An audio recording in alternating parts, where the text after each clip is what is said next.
I almost forgot to hit the record button. Well, we're here.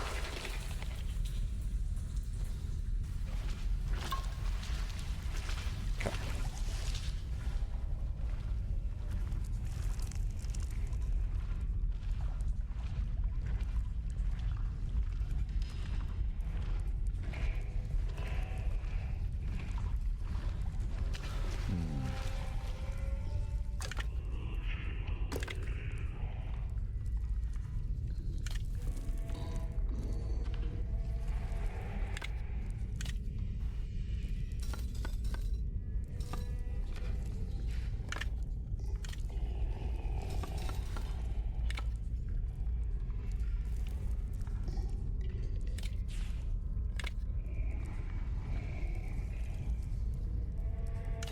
Oh, I see. Yeah, so that's right.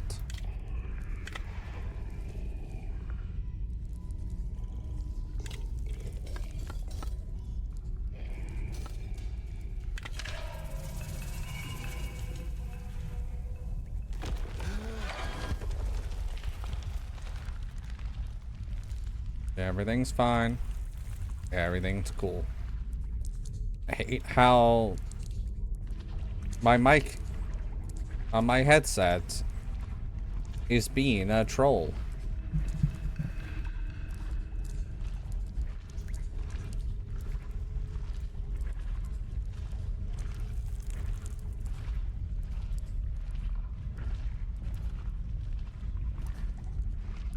I can rhyme like Dr. Seuss. I can't actually rhyme. You know what? We're just gonna leave that where it is.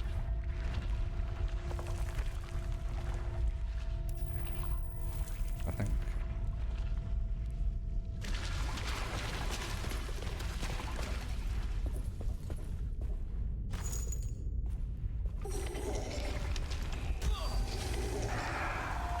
Too many of them. I gotta get out of here.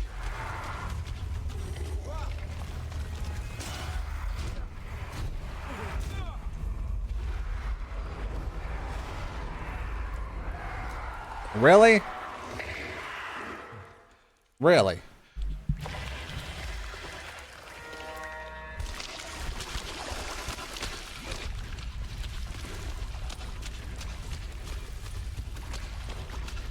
You know, I've gotten so used to this not using a wrist brace mouse pad. Too many of them. I gotta get out of here.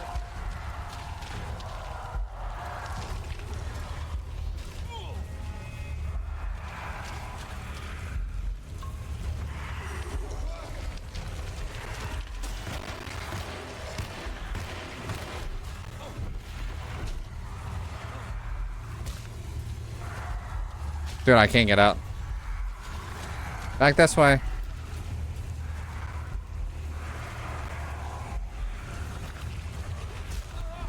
Okay.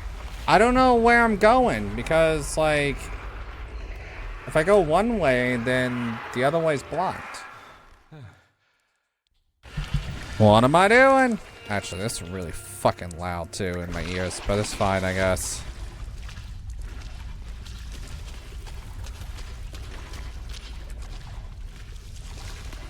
So goddamn loud. Too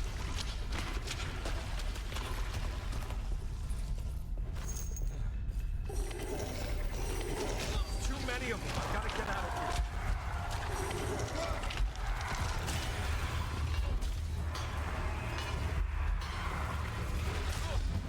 God, let me go through. Where am I going?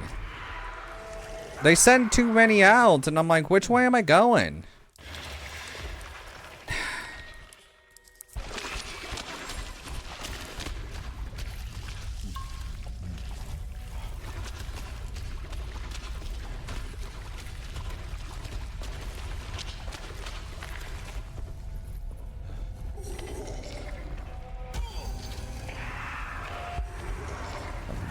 Kidding me.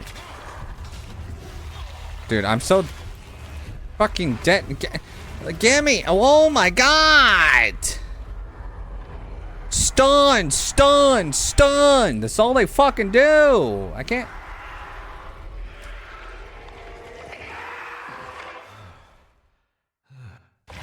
I'm 5 minutes already into this, and I'm already pissed. Dude, what the fuck?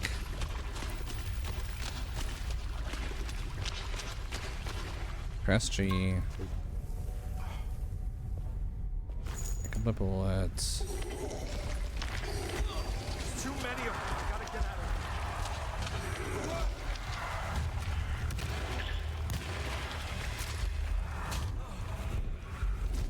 here. Let me out! I can't get out! What the fuck?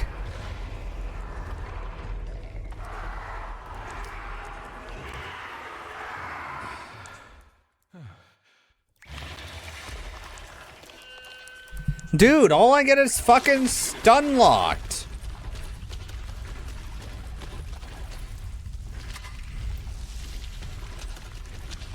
Holy shit.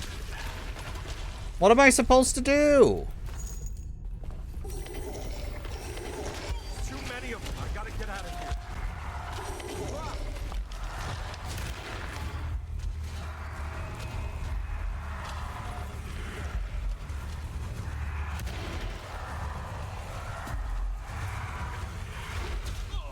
Oh my god, I don't know where to go. Where am I going? You're not explaining. You just want me to run. And I'm running, but you send more enemies.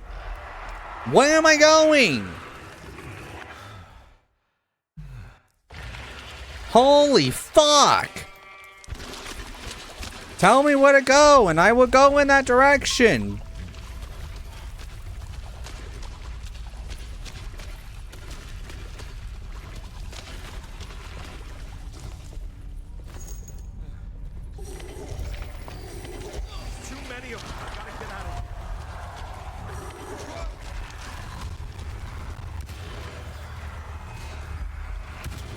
Oh my god, let me...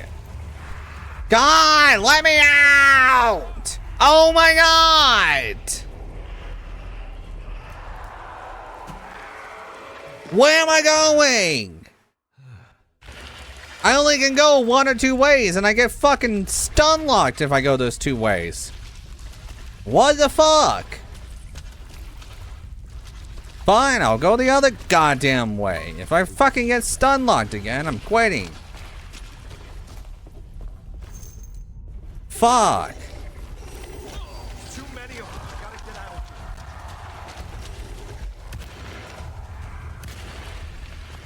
here.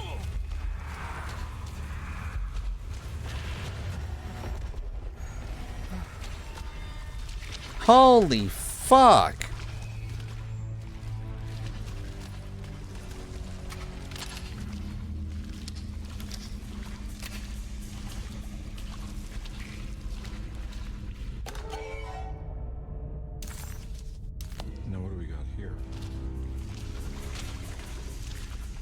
No explanation at all.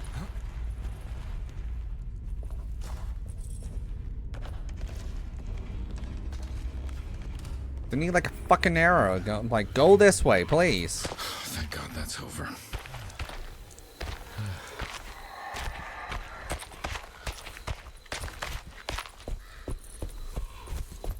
Frames drop really badly in this game. It's what I've noticed. Huh.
Oh, it's gonna take them all away? Why? That can't be right.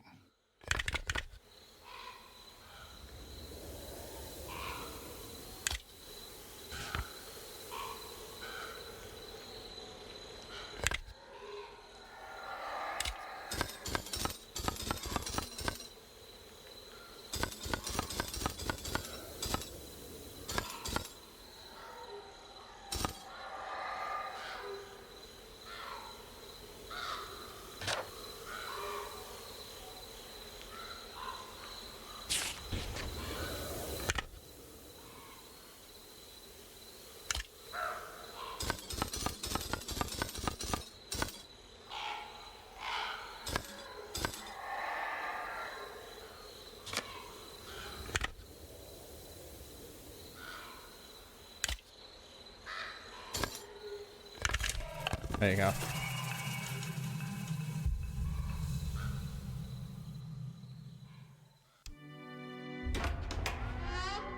The fuck?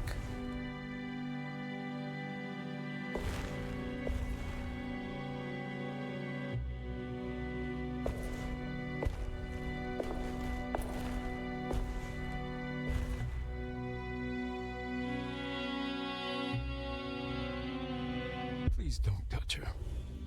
Jeremy. What are you doing here? Everyone's looking for you. I know, it's all a big mess. No one understands. I'm just trying to keep evil at bay. Just for a little while longer. You've got to come back with me. Your niece is waiting at Derceto. Emily? Why would you... My letter. I keep making it worse. What is going on, Jeremy? How is any of this happening? I made a terrible promise with some... The Dark Man. Who is he? No, don't say his name. He can hear us. He's always listening.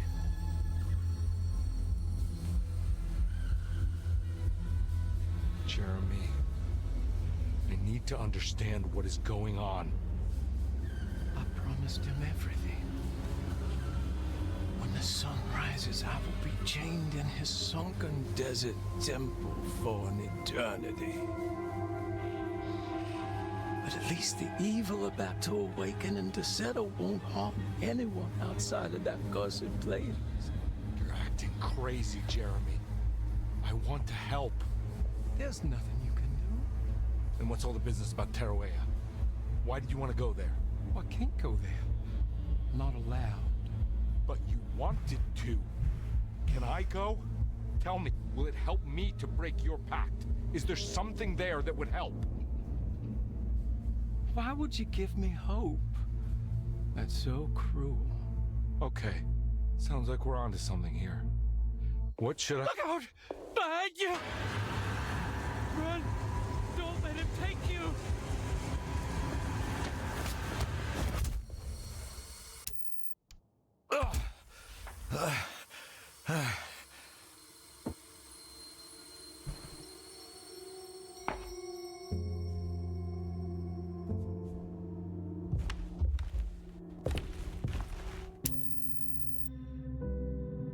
I've seen so many strange occurrences lately. Memories explode into existence and then burn out like tired glass bulb filaments. Dreamscapes crash down from the stars and sink into the sea. Doors that lead to nowhere and absolutely everywhere at once. With all this reverie, I want to think there's a chance that you found a way to remain alive in some way I cannot fathom. Just like I've learned to navigate with my talisman. Maybe you, with all your knowledge, you somehow knew a way to find me again. Perhaps in Teruya. All my love, Jeremy.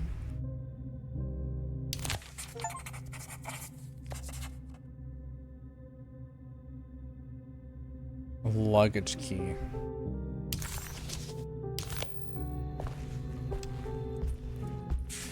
She's dead. No matter how she died, she looks peaceful now.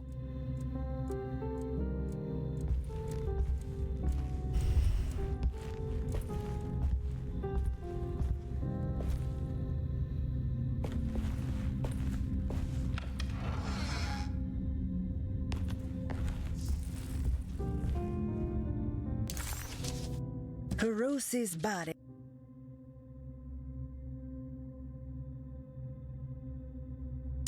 I can go to Jeremy's.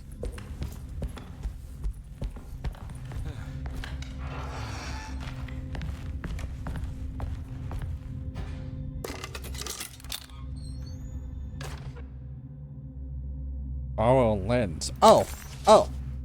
This is in, Lens. yeah. Why would he lock that up?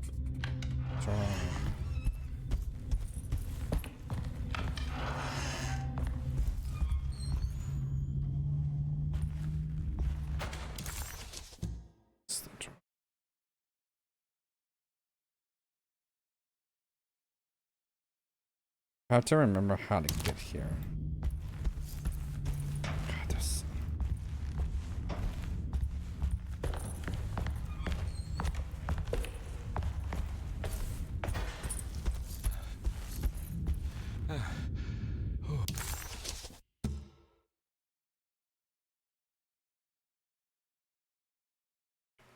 If I go up.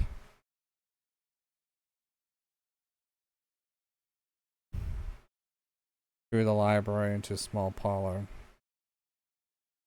So up, through the door, to the right.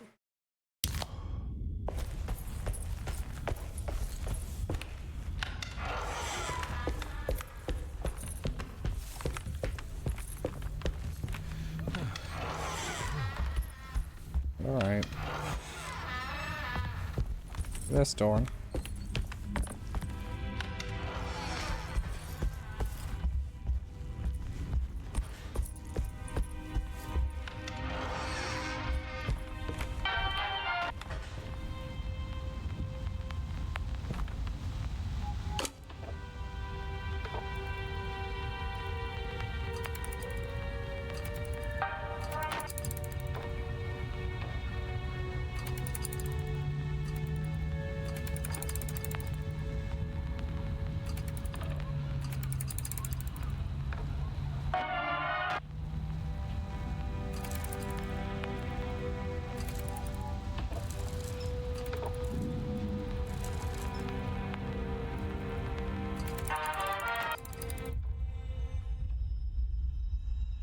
God, white screen, why? I'm in.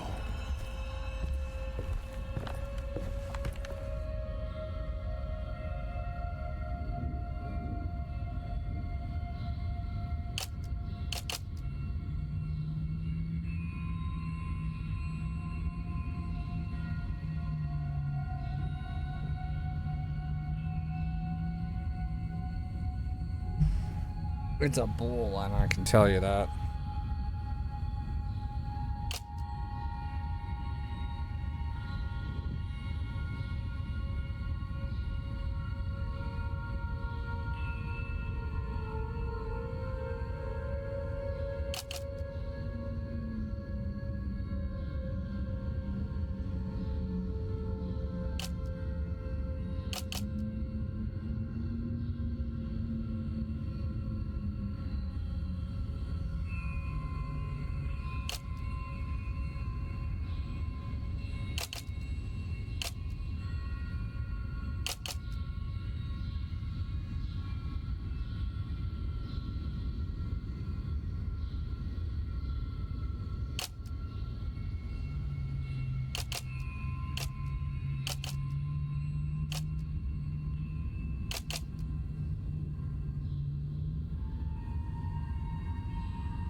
That actually can go there. That goes there.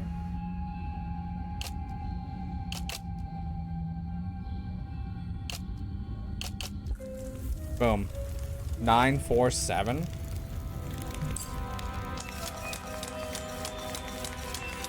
Whoa, what's going on? It's dialing in something all on its own and it's showing the way to another memory? Where is that?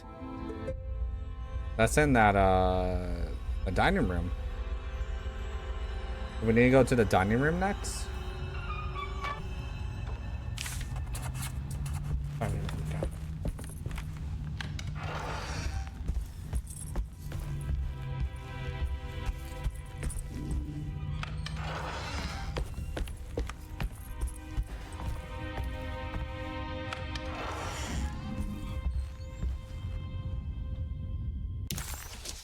Another world seeping into Deseto. Was this?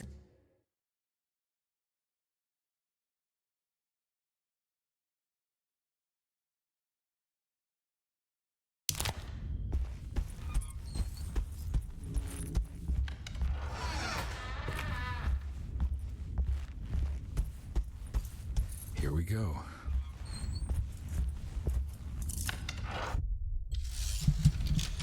Oh, we're in chapter 3.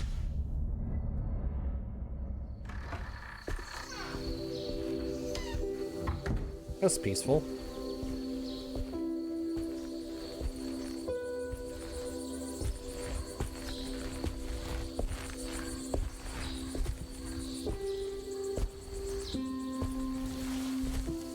I'm glad to see you made it. I had my doubts, but the hope you instilled has yet abandoned me. I guess this must be Tarawea. Who are you? My name is Juan Luis Jorge, and this Oh, is indeed the okay. convent of Tarawea. You'll have to excuse me, but Yermi never got your name. The name's Edward Carnby. I'm a private investigator. You're not a patient, are you? No. I'm the author of a book that Yermi once found important. How does that work? Are you part of this memory as well? Is this even a memory?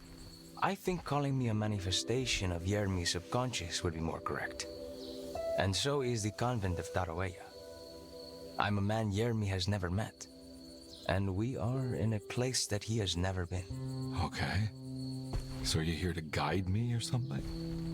I have no more purpose than you do. I simply am. I will happily help you, of course, if I'm able. If you are already somehow part of Jeremy, why did he want to come here? Isn't he sort of here already? Yermi wanted to come here because it's a representation of his mind at peace. When Dr. Gray asks him to find his focus during his sessions, this far-flung convent is what Yermi imagines. He is under the impression that if he could physically come here, he would reach a perfect equanimity, a spiritual apotheosis. You don't think it would work? Yermi subconsciously knows it's just wishful thinking. He can't come here. Despite the pathways opened by the dark man between their Seto and Yermi's psyche, it's simply not possible. But I'm here. Indeed. It's a shame it's just another place for you, Detective. Otherwise, you could have become a Buddha. Always a bridesmaid, never a blushing bride. Am I right? Yes, I suppose so. You'll have to chase enlightenment elsewhere. So what's the next best thing? What can I do here? You should seek out the convent library and try to find the truth about Yermi's relationship with the Dark Man. It's the sort of knowledge he represses and is unable to reflect on. Will it tell me how to break the pact? Perhaps. At least you'll have something to confront Yermi with. Wait, why can't you just tell me? I don't know such things. You'd be better off consulting the texts of Dr. Freud if you want such answers. No thanks, I hate shrinks. There is another thing you should know about the library. He is here as well. The Dark Man has been working his way through the text for a long time. He's here? How am I supposed to get past him? Be careful, Detective. Oh, jeez, it's just perfect.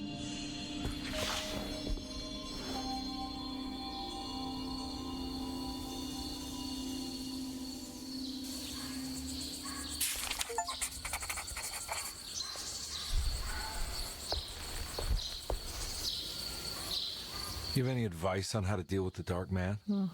I suppose suppression could work. Try not to pay him any attention.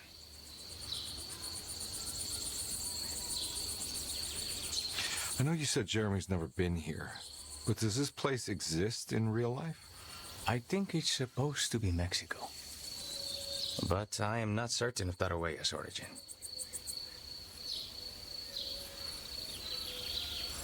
Well, good to meet you, Juan.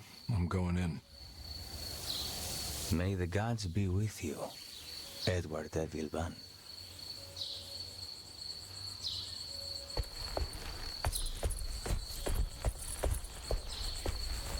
I guess this way.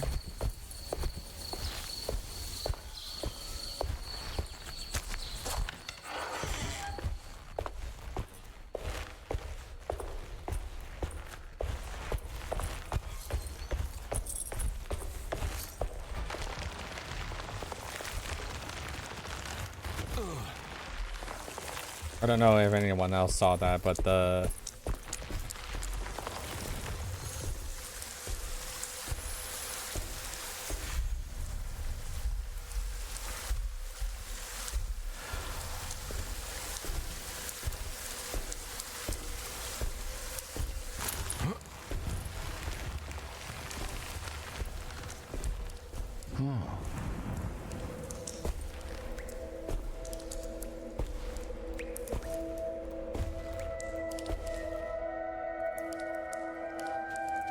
I have a feeling the entirety of chapter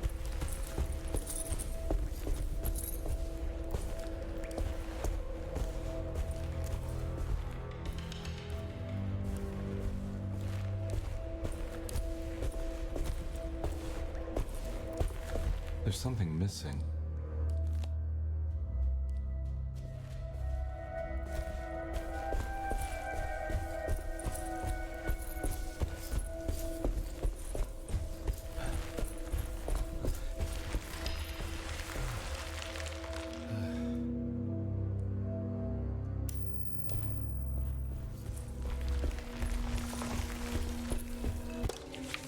The great library was endless, beautiful, and terrible. An Akashic record for the universe inside the mind of Jeremy Hartwood, now corrupted by a story forced upon him, told by a maniacal liar, an evil conjured by science and secrecy. I will suspend a room and lock away the foundation of his character. Its key will be left to the librarian, the only thing invisible to the Prowler.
just run. Apparently not that way.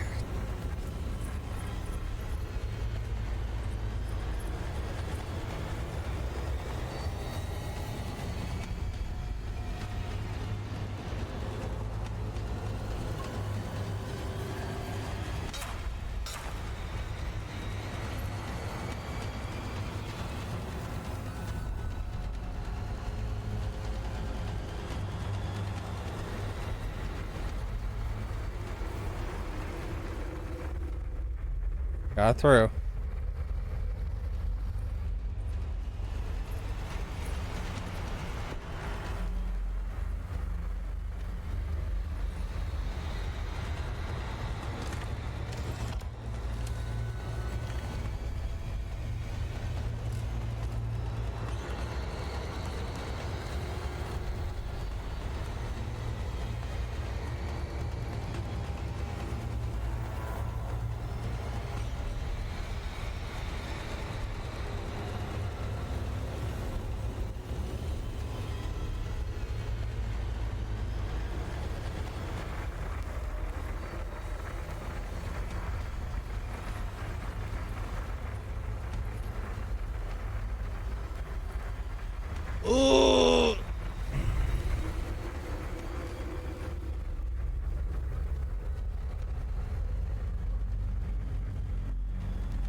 Running back this way.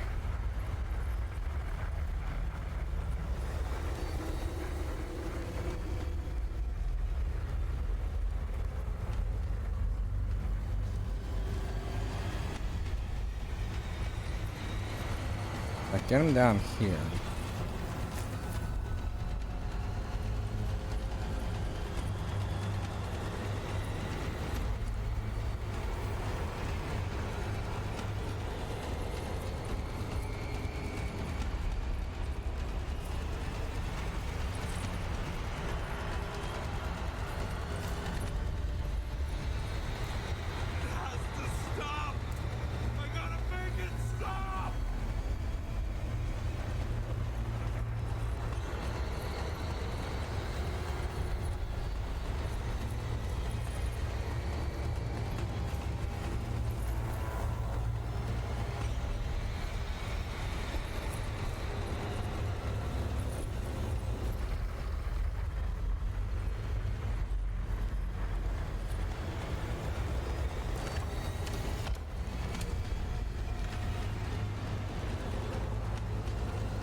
Trying to figure out what I'm supposed to do next.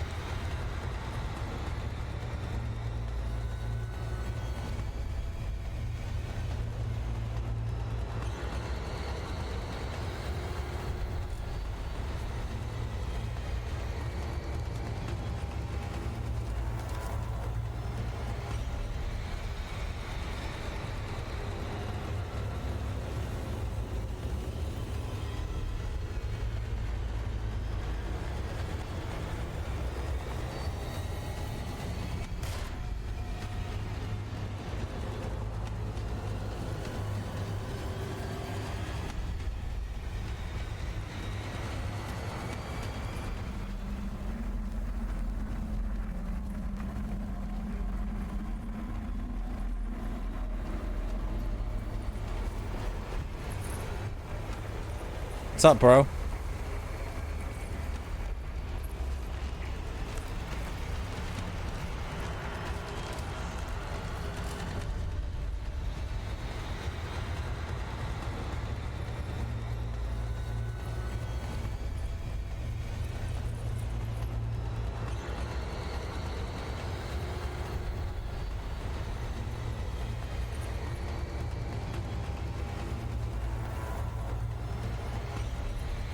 That has a ladder that came down, so I need to get up there. Fucking problem, though, is that this fucker's in here. Yeah, come out here.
was in the hot autumn that I went through the night with the restless crowds.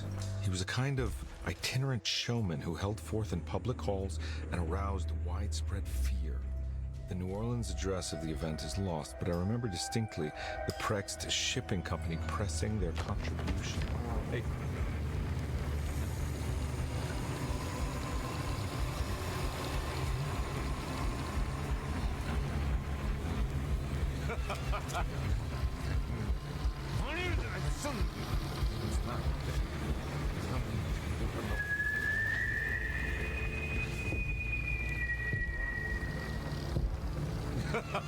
Detective! Juan.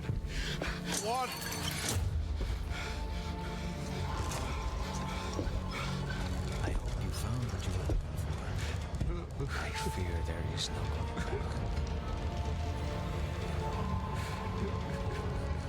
back. The fuck? I was so close. There must be something I can work with. Come on, Carnby, think. Think. Shipping company. Prext. Right. Good luck, detective.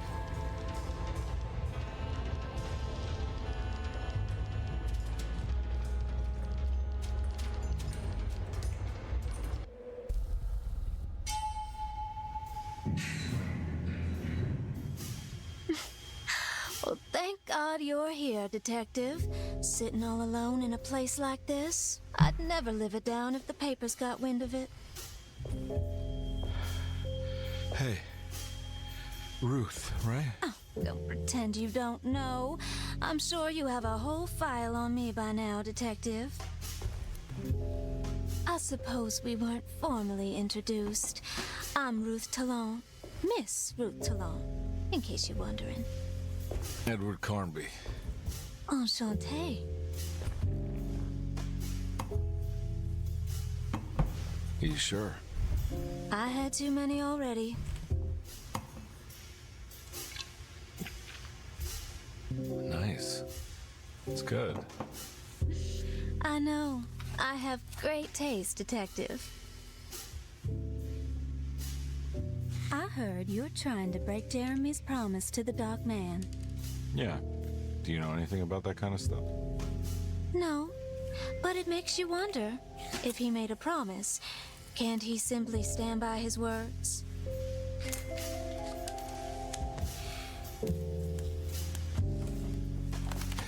Look, I'm just trying to get Jeremy out of a bad deal, so he'll come back with us to New Orleans. Well, if all fails. What are you doing? It's a sign of submission to the Dark Man. I saw it in a dream once. What?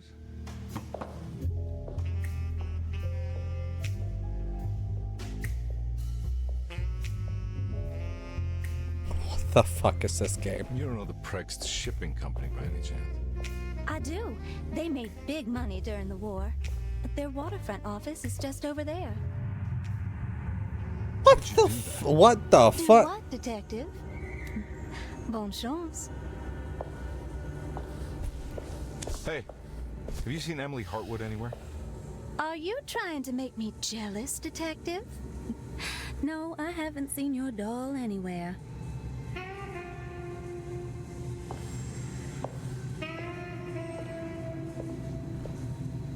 I am so goddamn confused.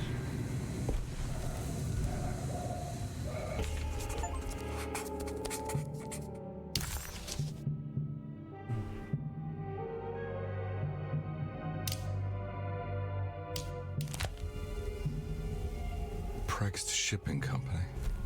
According to the book in Tarawea, the Dark Man is connected to a performance that Jeremy went to somewhere in New Orleans. I'm sure I can find the address inside.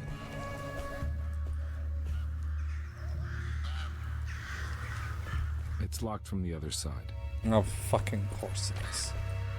Of course, they just can't make things easy in a horror game, you know?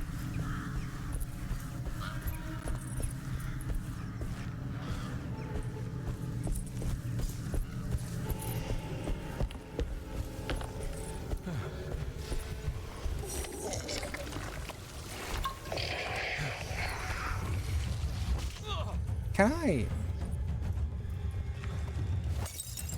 The fuck?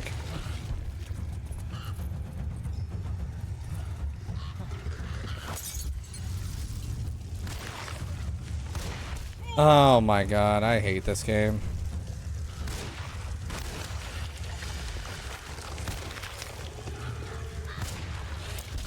Can I?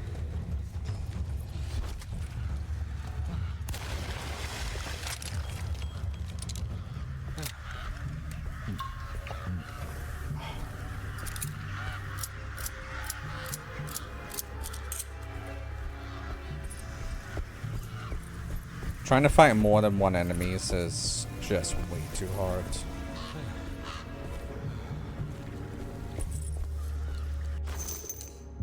Machine gun cartridges.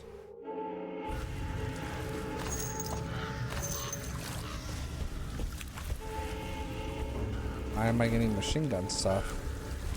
I don't have a machine gun.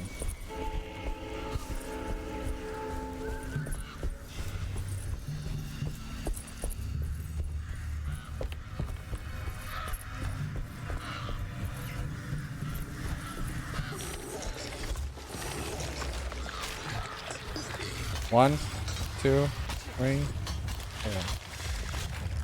Nice. Say some bullets. There must be another way inside. Oh, that's an actual The sewer map. system has a tunnel running right below Preg's shipping company. I bet I can use it to get inside.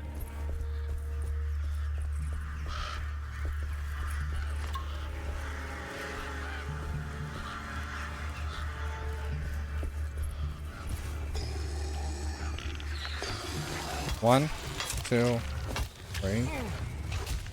Yeah, I'm gonna get apparently hit multiple fucking times.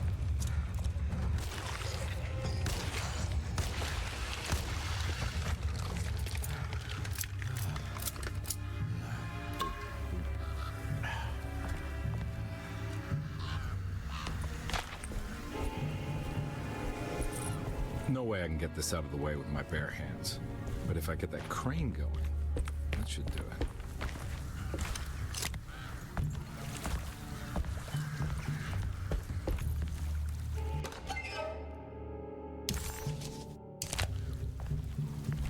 Okay.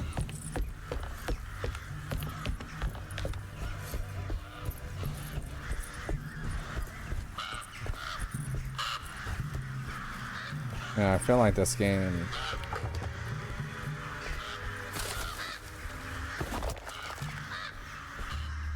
I was thinking maybe if I just break the window, I can get in. Not a bad thought there, you know?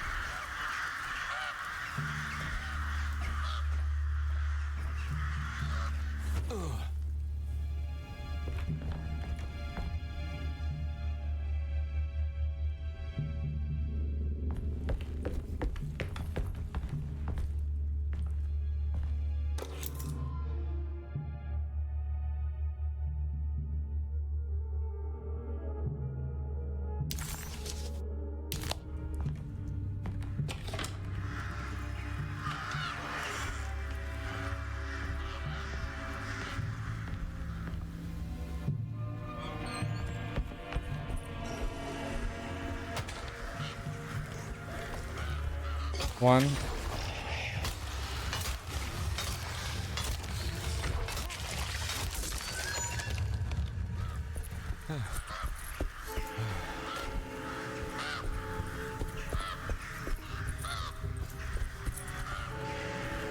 Okay, I need to go over there.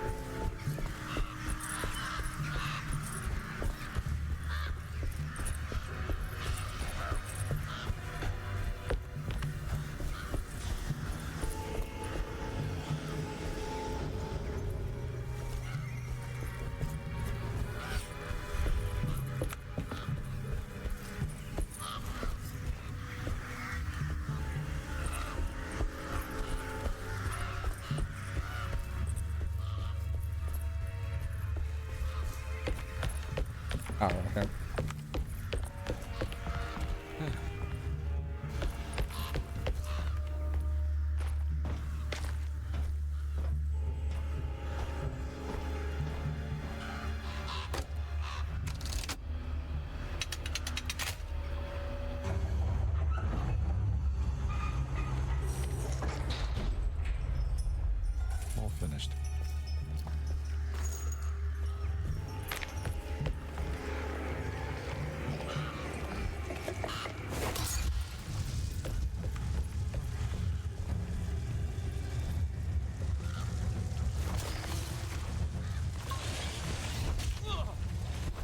What the fuck?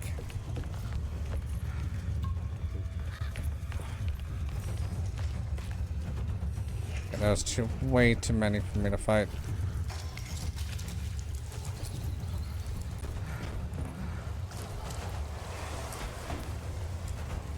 Okay, good.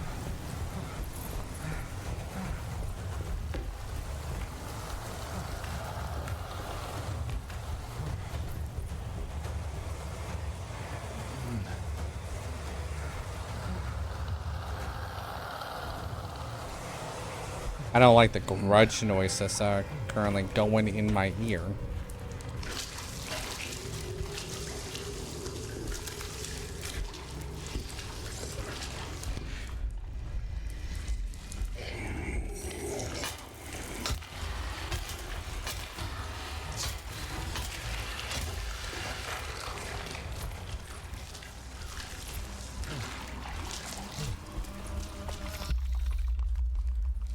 Oh, fuck off. Why? Why does this have to be a thing?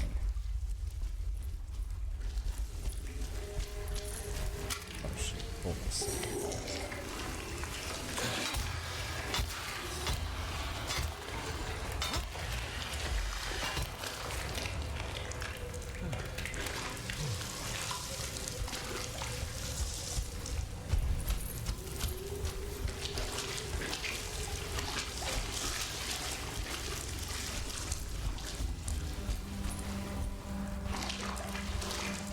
That thing was not loading in for me, so I thought that was another way.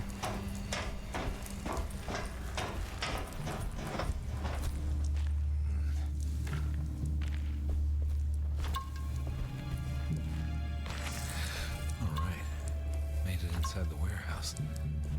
The office must be upstairs.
Wow, I found a Tommy. Try one of these.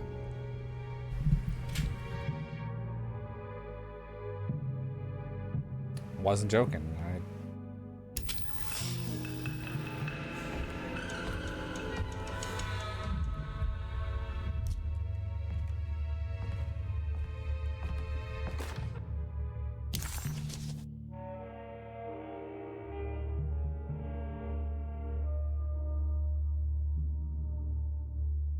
What is left? Later is right and hell is back again.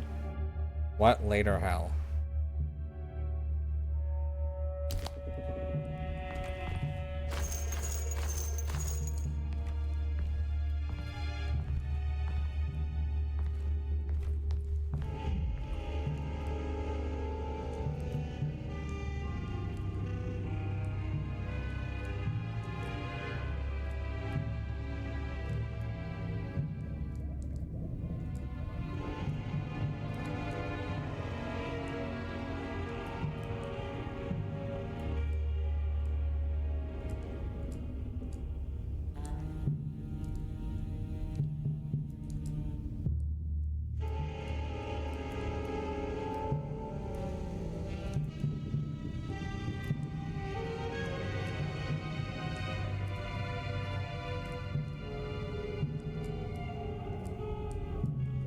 So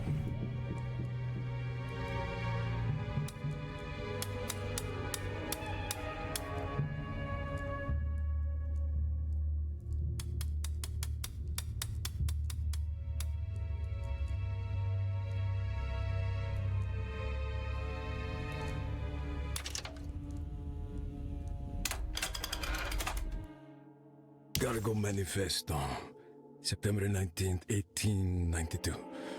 Breck Shipping Company delivered 4 steamer trunks, 1 Egyptian sarcophagus, and a large wooden crate belonging to the showman called the Black Pharaoh, performing at 18th Street.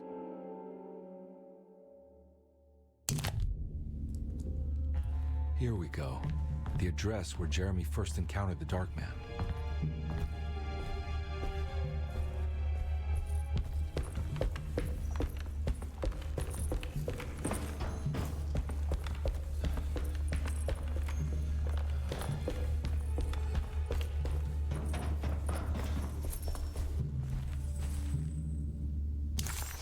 Somehow, Carnby was back.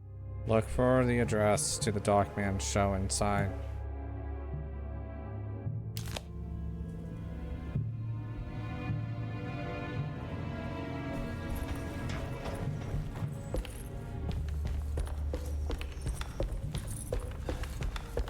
Can I just grab that? That's probably all the weapons I'm gonna get through.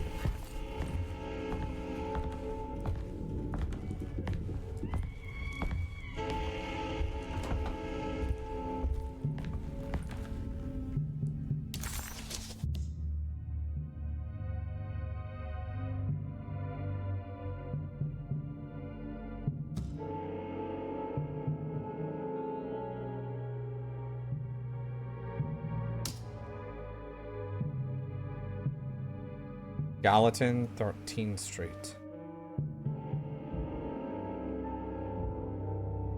Gallatin, 13th. So we need to go out.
Oh, I was kind of hoping that would work, but apparently not.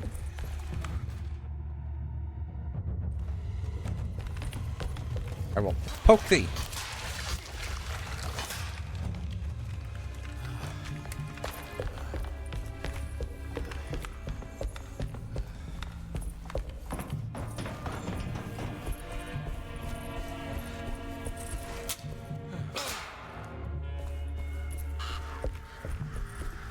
Looks like the fog cleared up.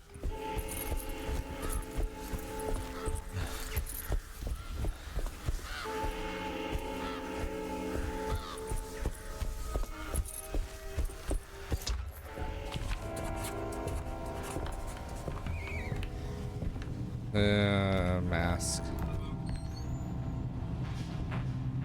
Oh. Yeah, I was like, something.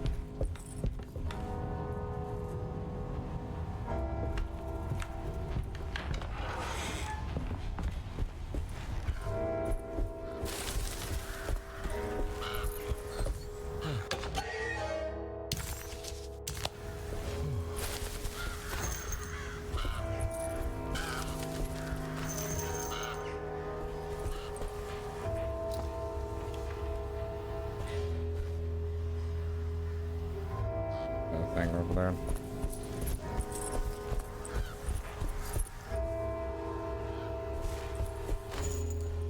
Okay.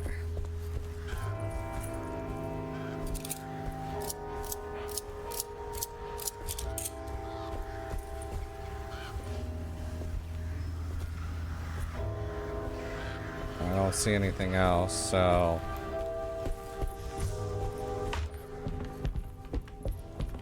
we're gonna go up here now. Gotta love steps.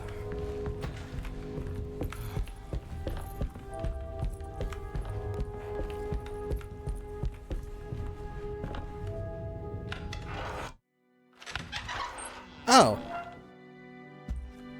How's he doing? Yeah.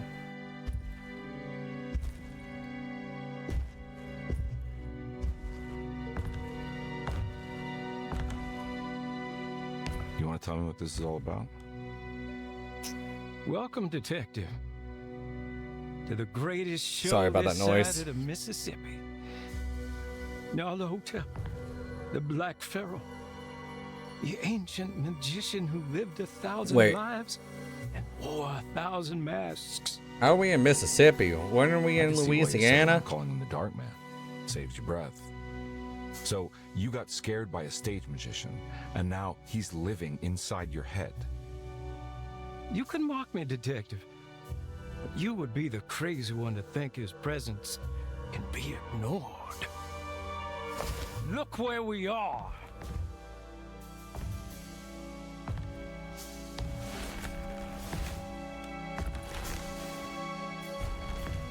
We didn't get to finish our last conversation, did we?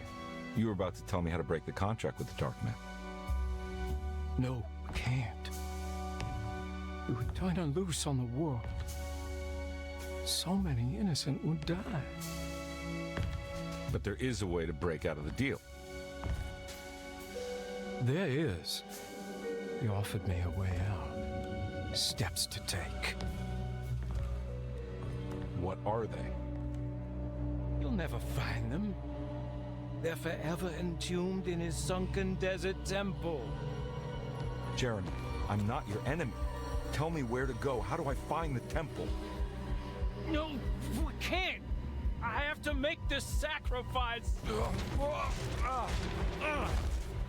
God damn it, Jeremy. I'm gonna save you. Don't worry.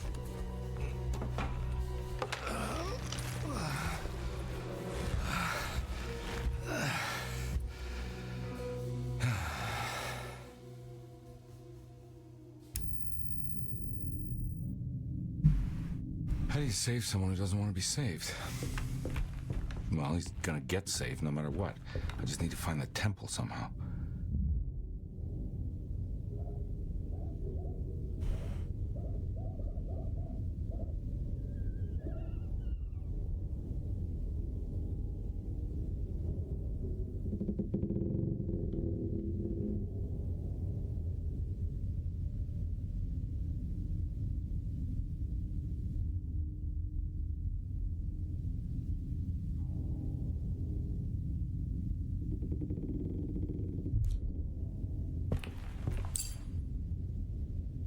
Okay, hold on.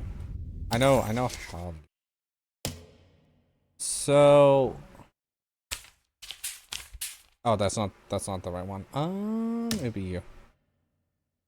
So 2 would be Pisces. So let's see here. Outer circle is 2. No, wait. The outer circle is 2. Inner circle would be 1, 2, 3, 4, 5. 5. And then M. 6, 7, 8. So 2, 5, 8. So 5. No, 8, 5, 2. 8, 5, 2. Okay. This should be 8.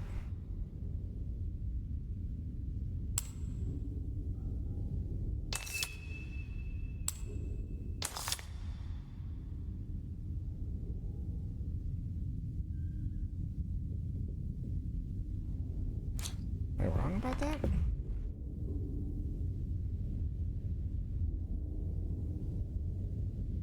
Inner circle would be 8. Oh, wait. 258, sorry. Would be 2.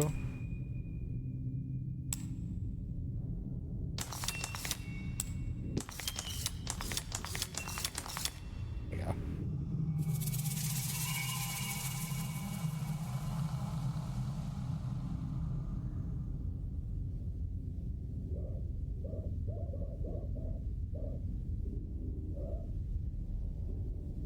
I don't even know what that is.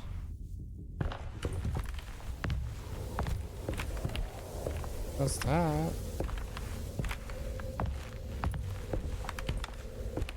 Oh.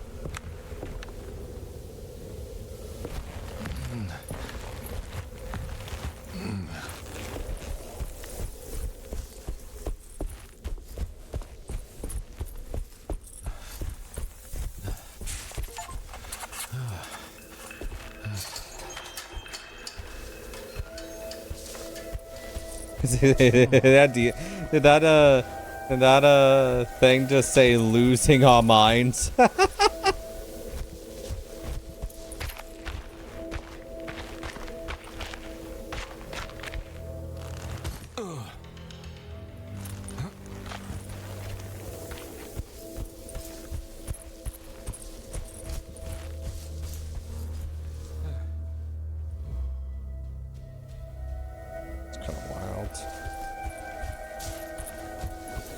We in Egypt now?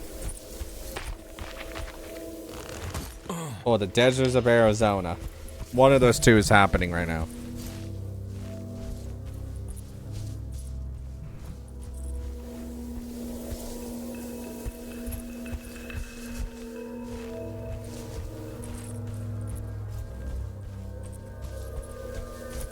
A sunken desert temple. I better get down there.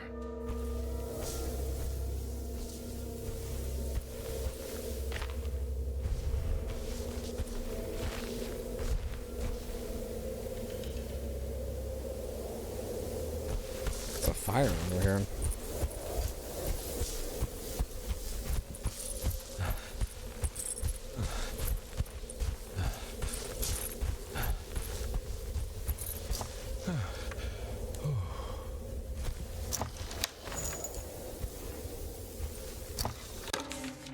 The temple of Nephron-Ka lies under our camp. Despite all efforts, that unholy site did not collapse, but sink beneath the sand.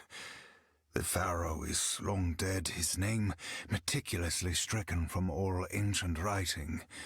But that stage meant for blood and terror remains. The temple is said to be lightless, built to harbor all the haunters of the dark found in the very depths of our universe. Calling on the gods meant creating a bridge between our world and theirs.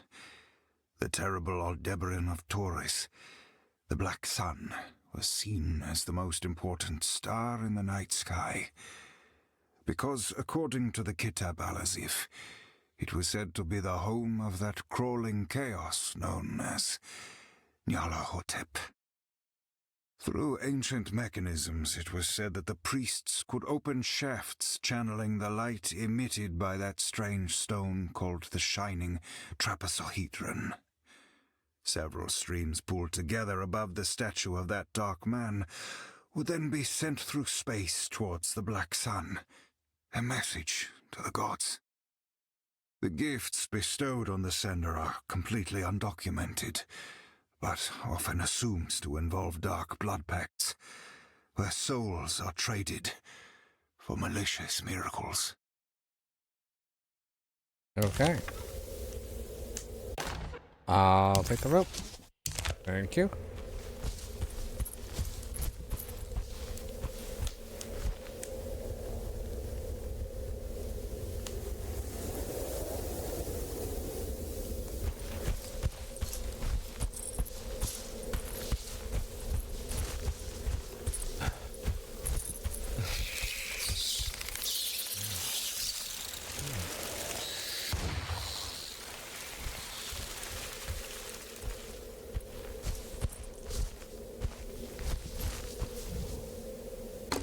we go.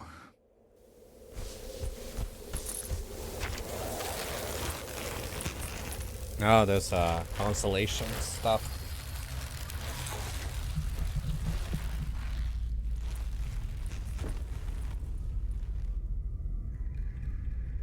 The rope just like fall?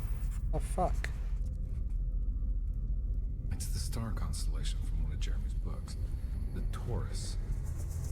I got a feeling this is it. This is where the contract is hidden. But how do I get to it?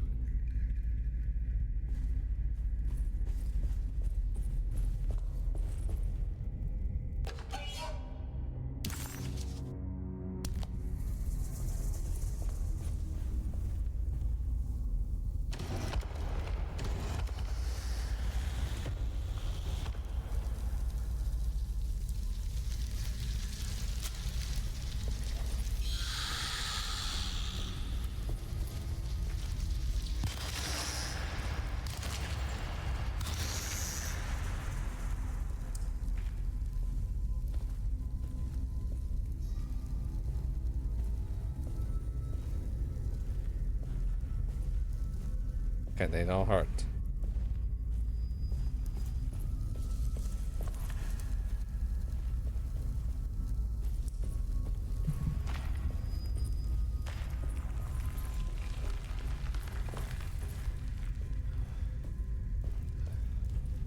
What's the deal with all the temples? That's blood.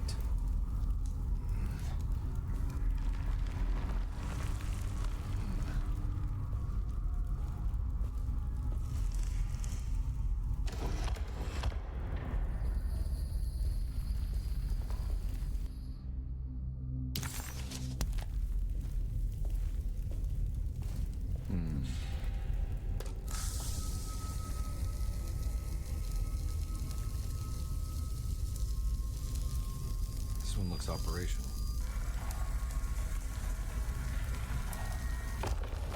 Good work.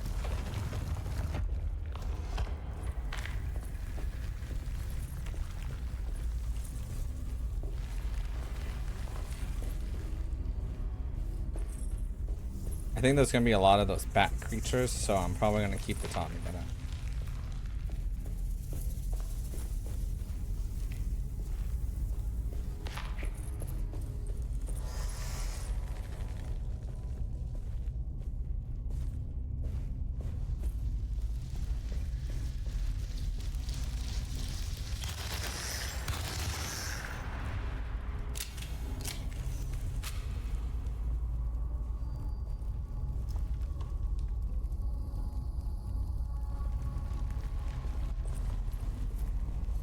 Oh, do I need a...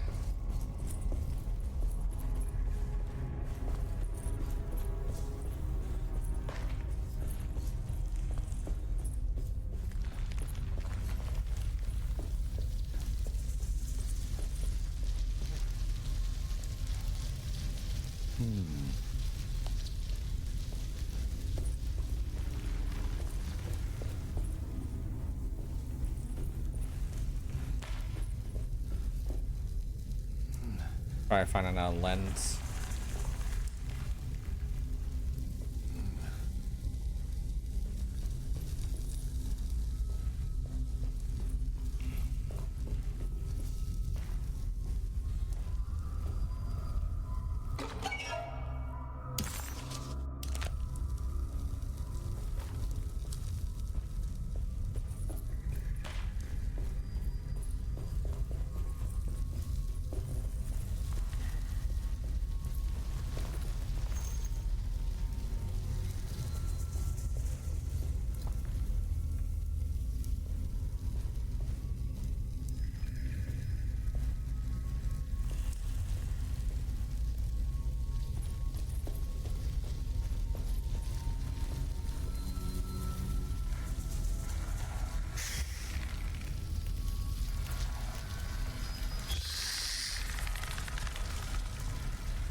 great.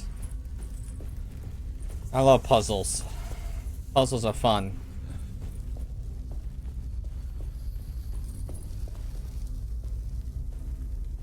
This is before people figure out that I just don't really like puzzles. I think we came to the conclusion with that in System Shock.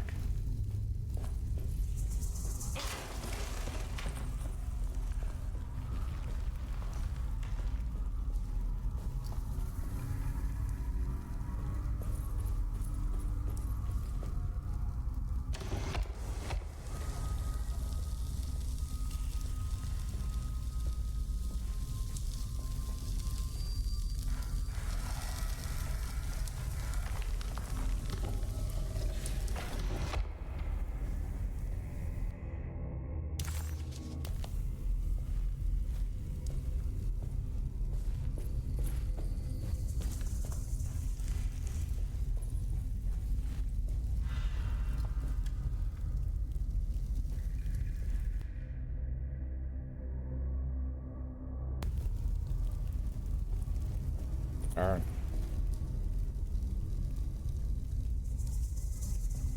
It does look like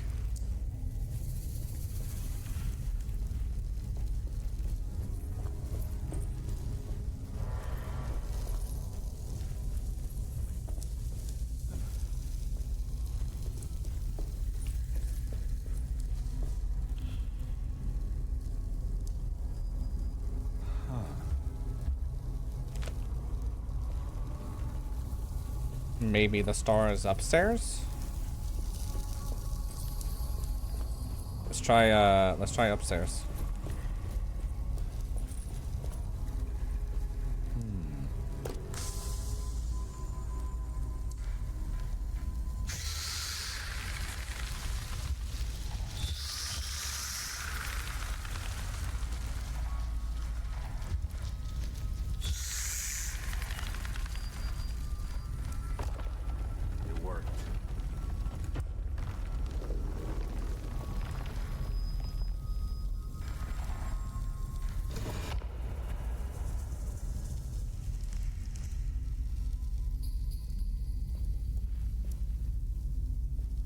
Okay, so we need to go back downstairs and hit the other side. Right here.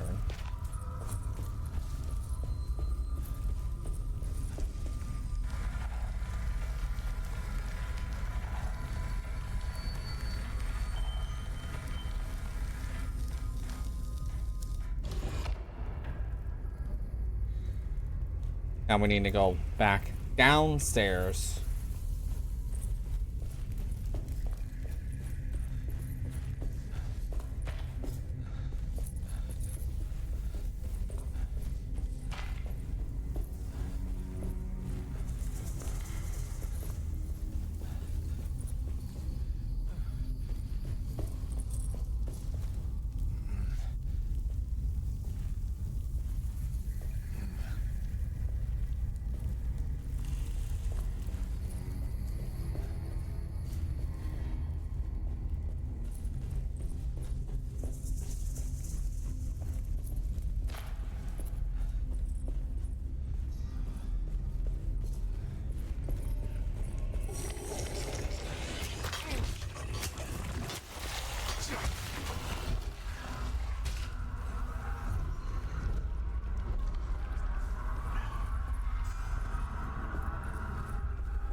Good. Exactly how everything's supposed to go.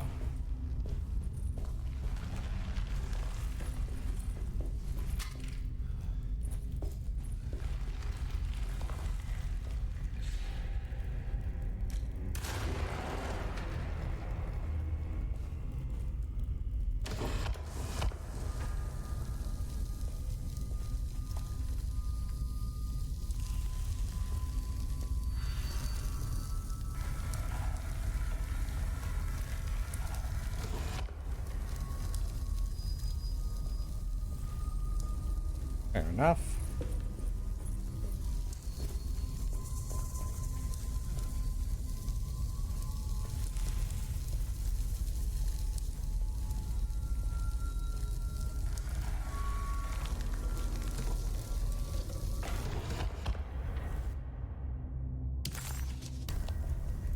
Okay.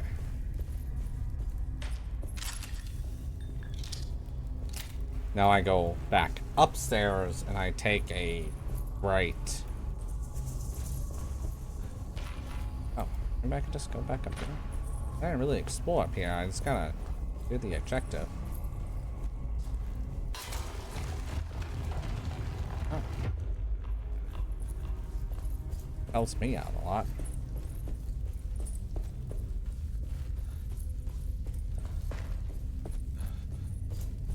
I wonder what Emily's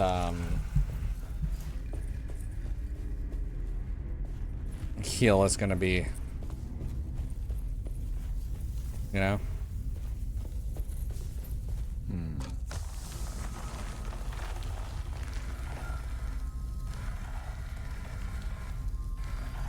The only thing is this.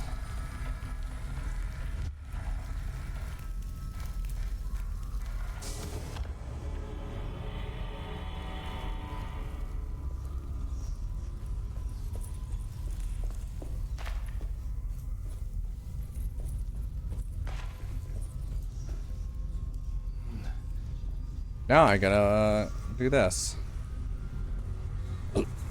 Excuse me.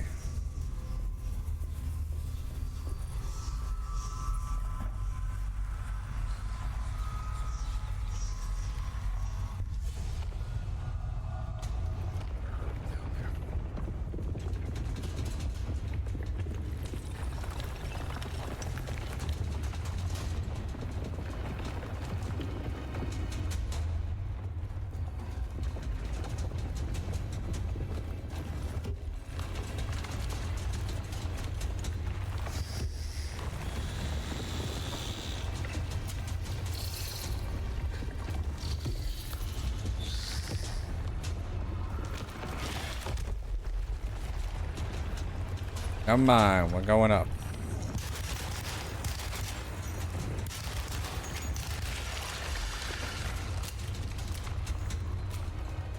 It's ready to collapse.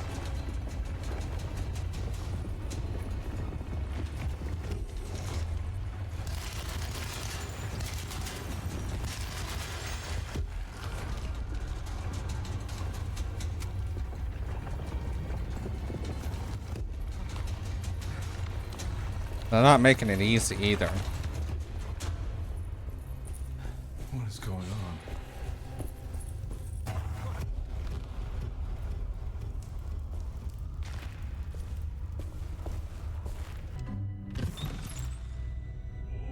I feel like this is the entire chapter 3. Knife? Or a end of a spear. One of those two. Acknowledge psychological trauma, break through barriers of self-deceit, temper manic behavior. These are the Dark Man's terms. The contract. Huh?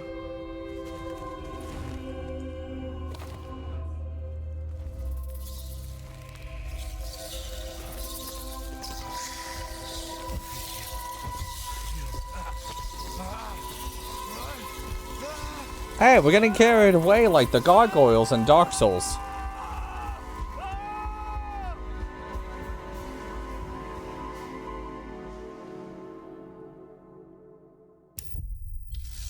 I said that was going to be the entire chapter. I wasn't lying.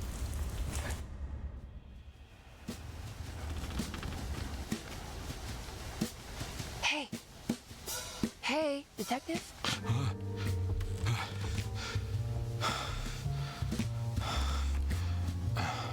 What are you doing? Oh, I found something. Great. Was it alcohol? God, no, I just got the wind knocked out of me. I think I know how to break the contract with the Dark Man. What exactly does that mean? Everything going back to normal.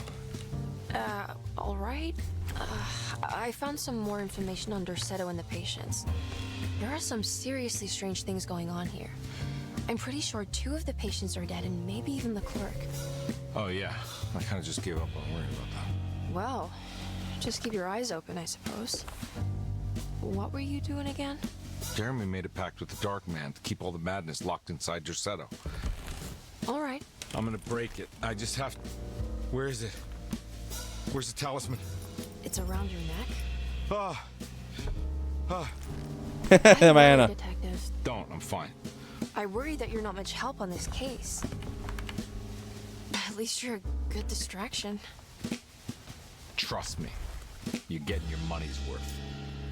At this rate, I'm an absolute bargain. I need to know her side of the story eventually.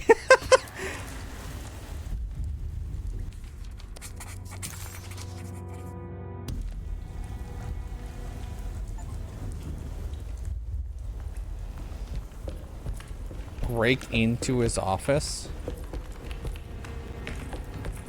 Just what this evening needed. Some ambiance. Ambiance.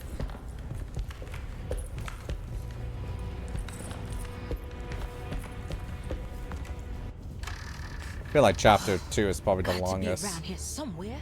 He wouldn't leave this house. I don't know what to think anymore. You run into that detective fella? Who is he? Can he be trusted? I think he one of the good guys. Well, you know, like us. Will he be all right with her coming? Praise the mother. You don't need to know about all that.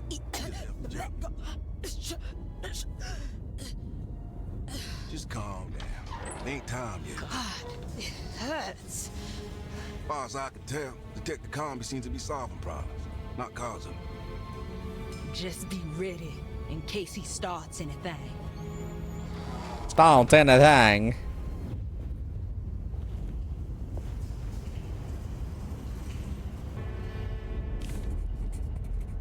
Okay. The 2 orderlies still hadn't found Jeremy. Carnby figured this was good news.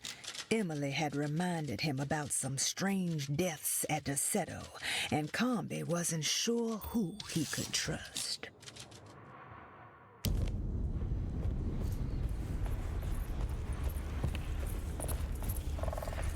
I feel like her story is going to be drastically... Oh.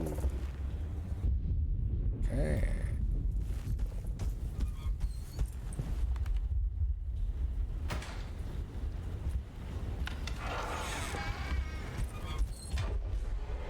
Christ, what the hell was that?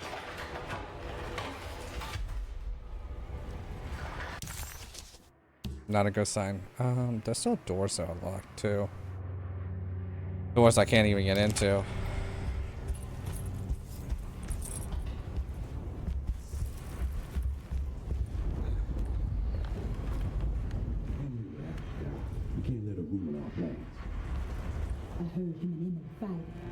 don't want to run into the orderlies right now. Not sure I can trust them.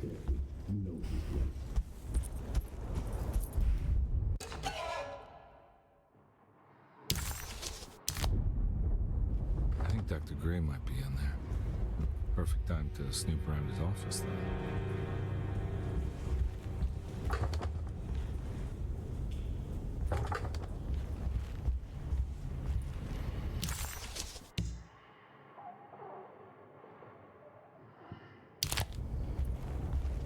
Okay, so I need to go down.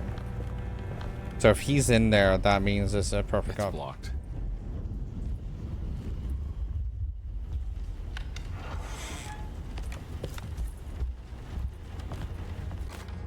Lunacy and the Astarte Artist Colony, a monograph by Yael Klein. In early 1909, the old Derceto plantation outside of New Orleans was turned into an artist's colony. 3 famous European artists rented the house and the surrounding land from the owner, the Ledoux family. The colony was chiefly run by Sebastian Cortez, who was playfully dubbed the captain by his collaborators, William Arges and Heinrich Kassel. The colony existed for 6 years, until one day all 12 members disappeared without a trace. It is widely believed that their disappearance is connected to the disastrous hurricane that passed through on September 29, 1915, but nothing truly supports this claim. What is known is their frequent participation in New Orleans nightlife, their love for hosting parties, and their elaborate contributions to the Mardi Gras parades as the Pirates of Pontchartrain. Accounts of their lifestyle can be found in almost every gossip column. It can effectively be summed up as carefree and bohemian. In late June 1909, the name Astarte first appeared in the newspapers. Cortez said the name came to him as he was painting. There is never any claim to knowing about the ancient Phoenician fertility goddess with the same name before this time. His fellow colonist Heinrich Kassel did know, because he later produced sculptures that show clear references to ancient idols of the goddess. It's impossible to know for sure how this name suddenly made an appearance, but it is interesting because of Derceto's history.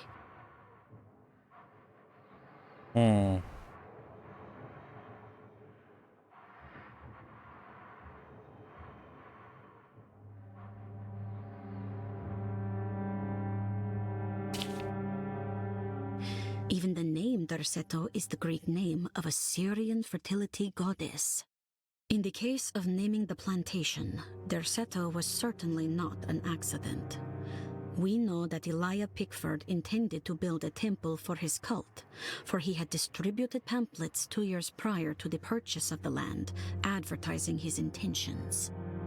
His followers were estimated to be almost 100 men and women, mostly sailors, Maroons, and Cajuns, when the plantation was built. To outsiders, Derceto registered as an ordinary slave plantation, which enabled Pickford and his flock to remain hidden for decades. The official story is that the cult lasted until 1862, when the Union Army came and burned down the plantation and scattered all who lived there. Following the Civil War, new people started to congregate in the ruins of Derceto to invent a new fertility goddess, the Shub-Niggurath. As much as Derceto is a particular name to have heard of, it's not entirely uncommon among the learned. Astarte is equally known and could have been subconsciously chosen by well-read artists. Shub-Niggurath is, on the other hand, very uncommon. Almost impossible that anyone in Louisiana would have heard that name. The name is referenced only in rare books like Unausprechlichen Kulten and the Necronomicon, and is believed to be a bastardization of Arabic words meaning pertaining to the dark young. The few paragraphs printed on the goddess are so upsetting that no one in their right mind would want to build a religion resting on such qualities.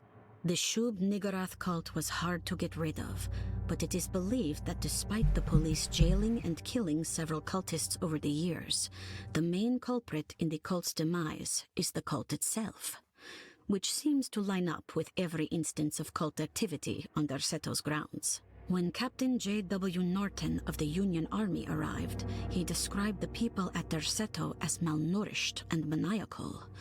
As much as the army tried to save them, they fought back with fervor, as if nothing was going to stop them from slowly destroying themselves. While the disappearance of the Astarte artist colony remains a mystery, the recurring motif seems to suggest that their fate involved lunacy and a hunger for self-sacrifice to that fertility goddess with 1,000 names.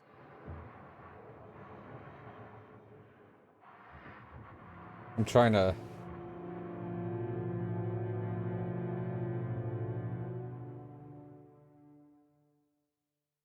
That's better. Okay. I was trying to fix that. Because I realized that I'm, like, hogging up the entire screen, so...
Must be a spare key to Dr. Gray's office in here somewhere. I don't have the combination for this. But maybe Jeremy did.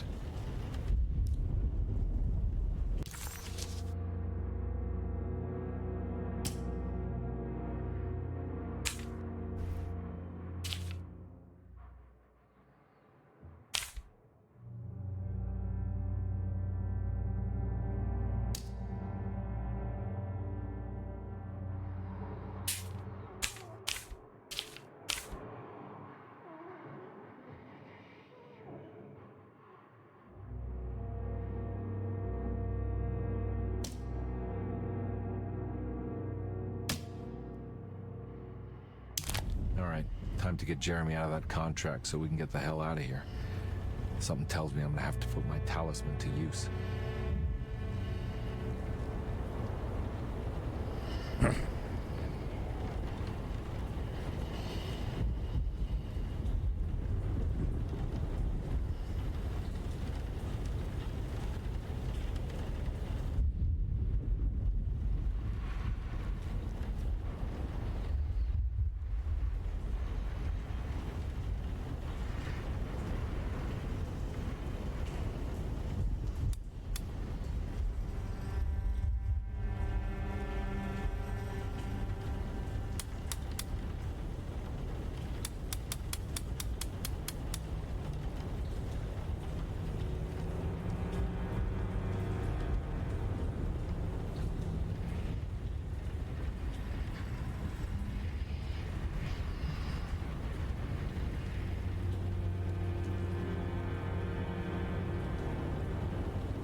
Oh.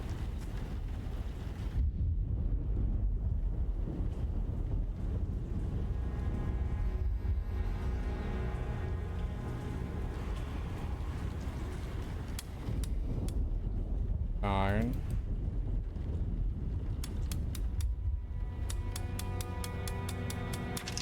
It worked.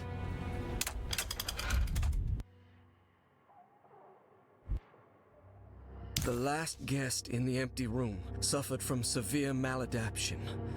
I must write this down, because if I understand the condition sufficiently, it could make me deny this fact at a later date. And there is reason for me to think I may come to suffer the consequences from this dysfunction, as some who came in contact with the guest seemed to adopt a new worldview in which everything was predetermined but broken. Upon accepting this worldview, some memories became unmanageable and later rejected.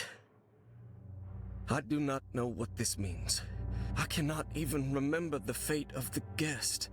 I think they were simply misplaced one day and forgotten.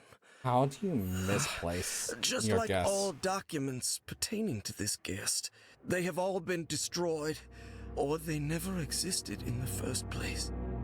Who wrote this? There has never been a guest in the empty room.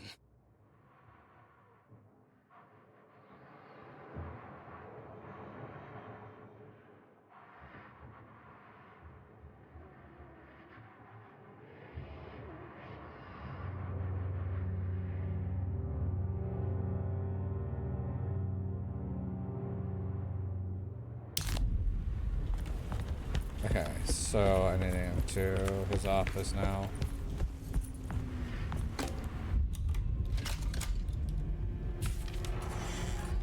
Dr. Gray's office, all to myself. Let's see if we can figure this guy out. I have finished tidying up Miss Beauregard's belongings. I will leave it to you to contact her agent and have them collect her things.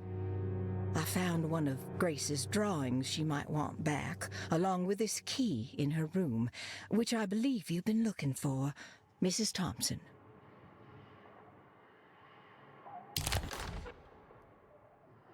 Oh, that's for the, This is where my coffee has hidden my favorite young. It's very important.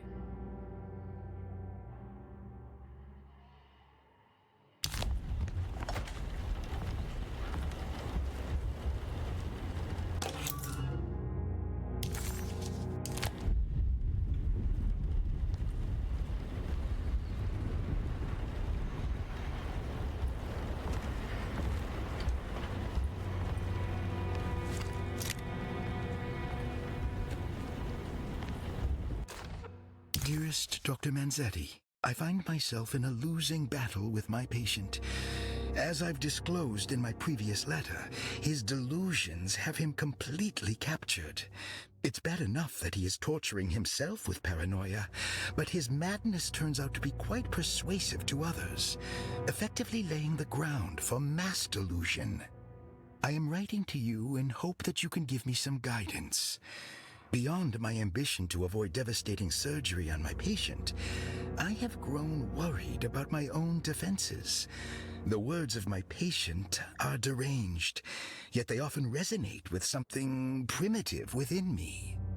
I have tried photographing his brain with X-rays. It was surprisingly difficult to get good results. Dark blotches on the plates kept obscuring all details. My patient looked at the bad plates and cried out in terror, telling me the dark areas was the shadow of the worm, eating him from inside. I could not see anything out of the ordinary. I hope this is a sign that my mind is not as receptive to the madness as I had feared. After further inquiry, my patient described the shadows inside his mind as some kind of chthonic monstrosity that wants to undermine his sanctuary. This is clearly a reference to a place he calls Teroea, a sort of library or convent that works as a psychological haven. With this imaginary haven threatened by this Chthonian, he has now constructed another, less pleasant hiding spot. Lately, he has been bringing up a metaphor of a steamboat that has run aground, that he feels like he needs to start the engines and reverse, but he is afraid that the hole in the hull would cause the whole ship to sink. I've been watching him turn this metaphor into reality for the last week. He knows it's made up, but he is doubling down, trying to make it a real memory. I feel certain that this is my chance to break through the barriers of his self-deceit. Okay.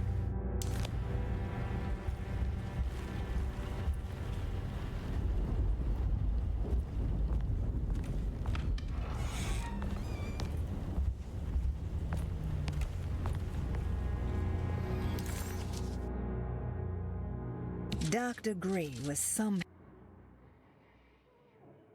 Investigate Cassandra's realm. Look for the treasure in Grace's drawer. We'll look for Jeremy X-ray plates in the infirmary. So I need to look for Jeremy's X-ray.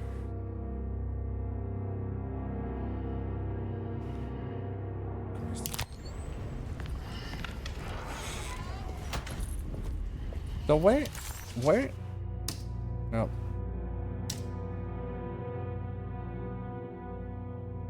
Pot McCarthy's pot treasure.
Okay, I can't get in there now.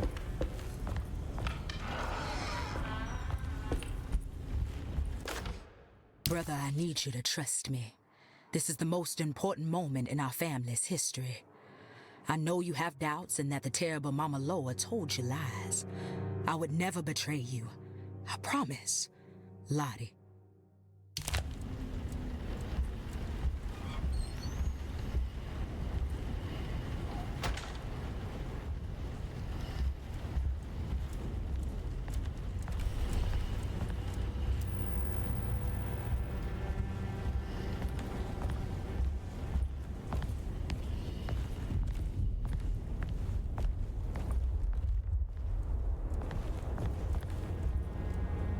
So is this in?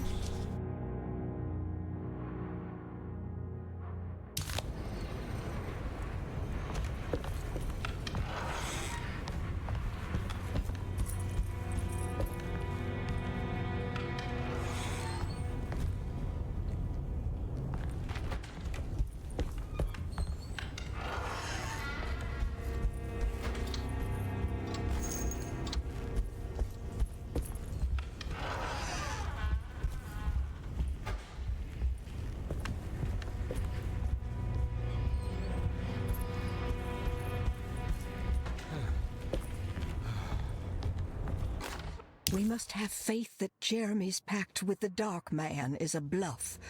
If we are lucky, our visitors will find him and prove it's all nonsense before night falls. What is true is our attempt to call on her. Too many things have happened for this evening to be in vain. Think of Jack and Cassandra, even Perosi, whose circumstances I can't understand. Grace is a goat without horns. She knows it and will play the role. You must talk to your brother, Baptiste. I worry that he will fail us. Mrs. Thompson.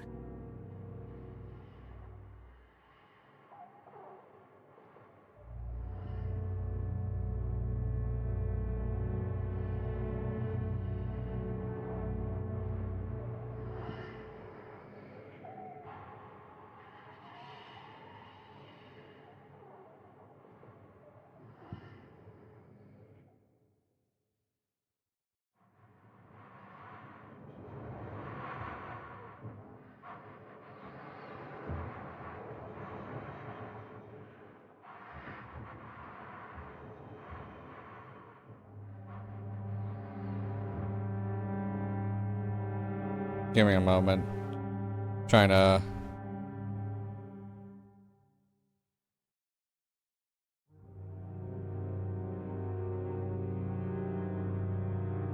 fix something.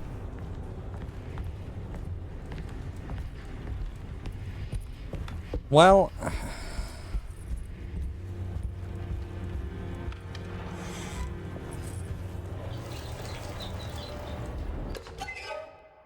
good, I came in here.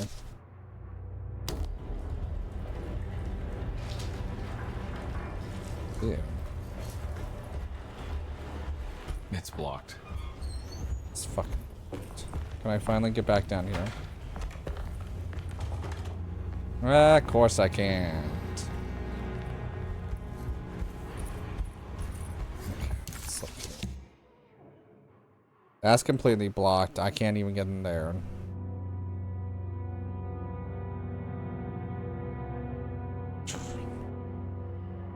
And the clerk's office still has something in there.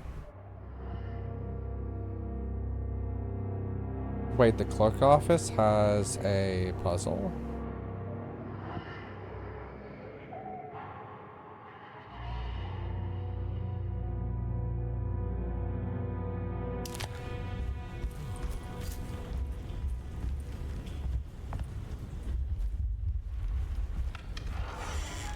Okay, let's go back for a second.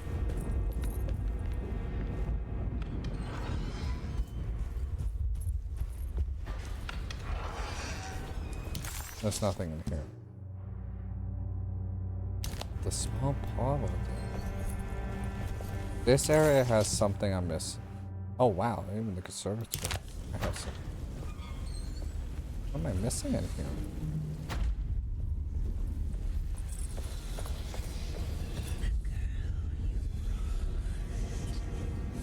What is that?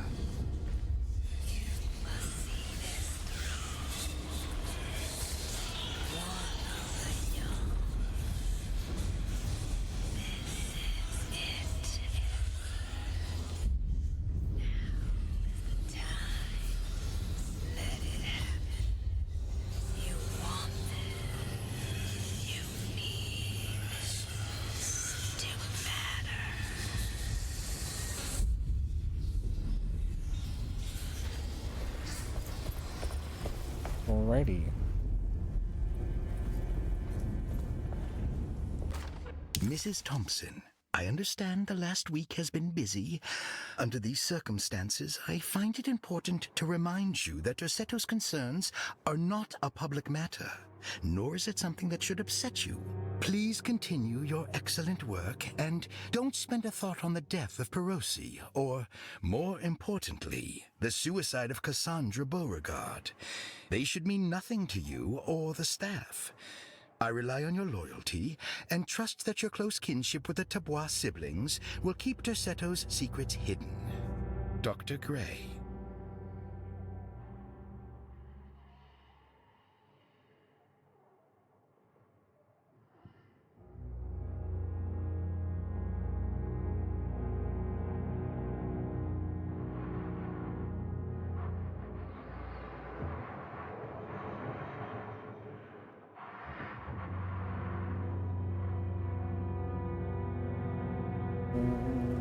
Womp womp.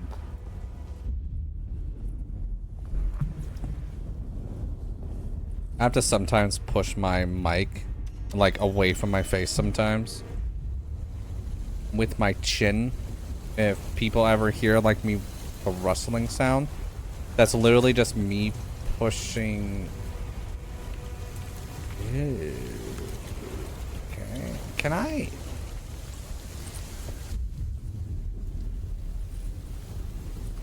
Okay, so I literally have to go back upstairs. Okay, that's interesting. That's intriguing to know.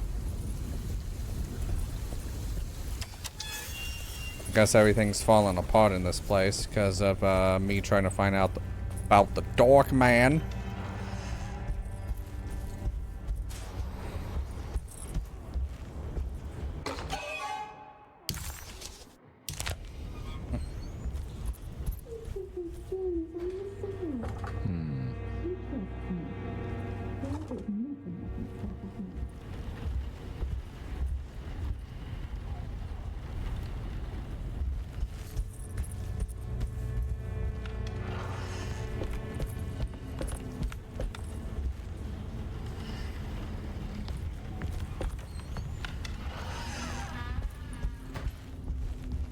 I'll definitely say this game isn't as big as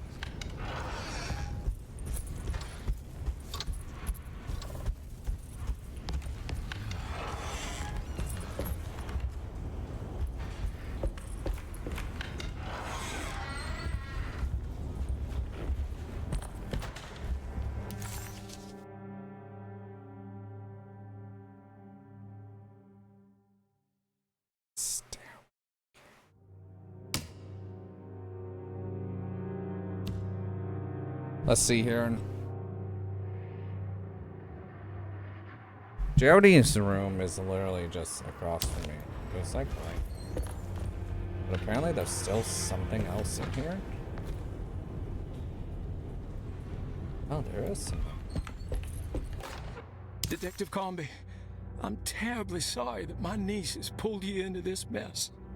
Please, with all my blessings, take her away from this cursed place.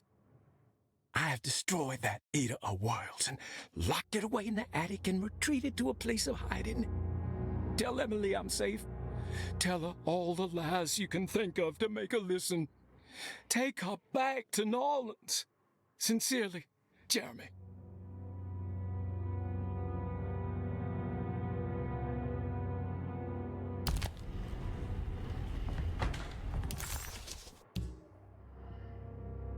Close that. I need to go into the sitting room next and see what's going on there.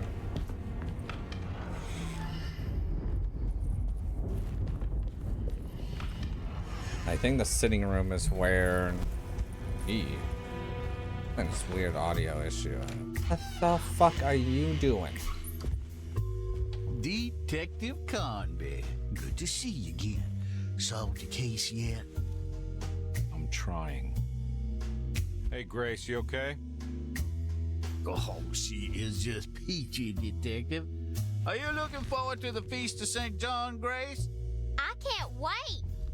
Kids, ain't they great? What exactly are you planning for tonight? Oh, not much. We eat, we drink, we pay tribute to the wishing tree in the conservatory. The usual. Then why all the excitement?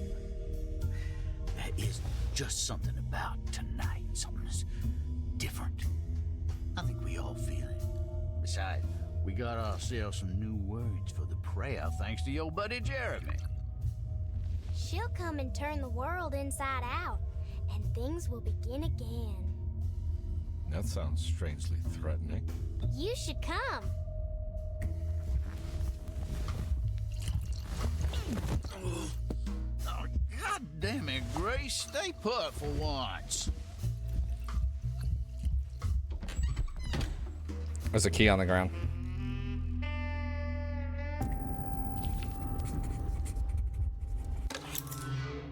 First floor. I better hold on to these.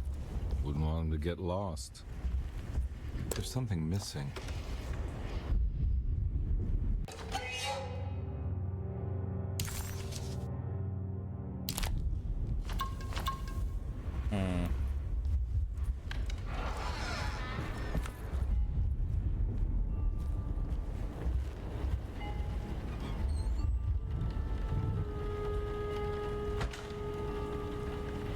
Can I have a drawing?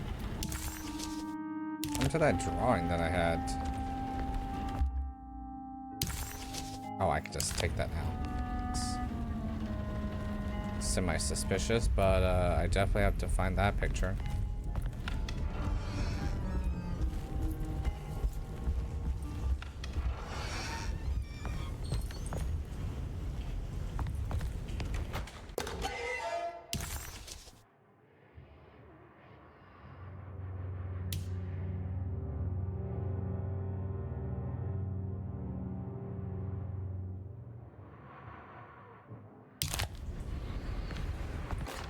Jeremy knew that the only one who could help him now was the guest in room number 3. The room seemed to have been empty for so long. But that wasn't allowed to be true. The story needed to be different. To include something from the outside, he would bring the guest back to room 3 and show them what was in that safe. 913. But those were not the right numbers. That was the combination for the safe in the clerk's office.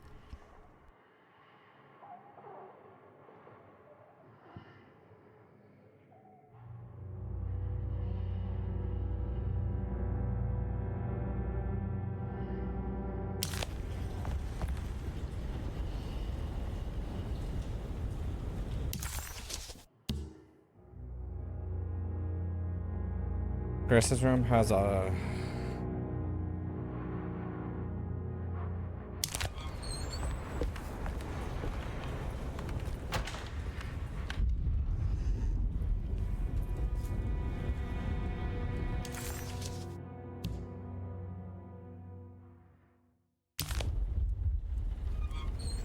Right, maybe I should go into Campbell's room.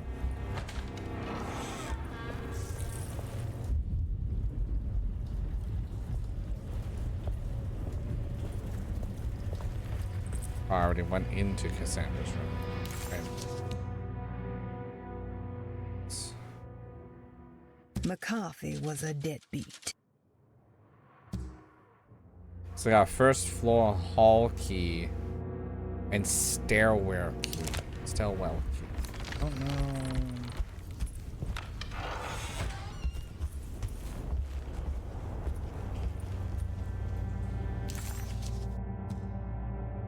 Let's see. There's really not much else I can do, but I got the stairwell key. I have the first floor.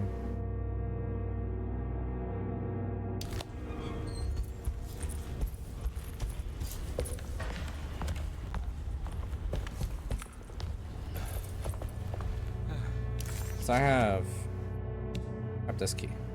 That's stairwell key. I can go down. This first floor hall key. On the first floor.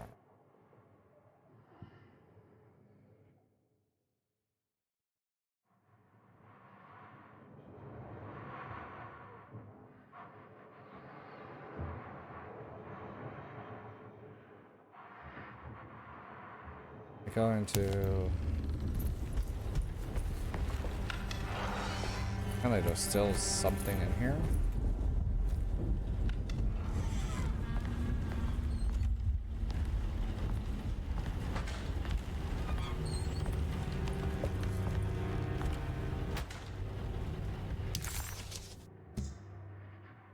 It's...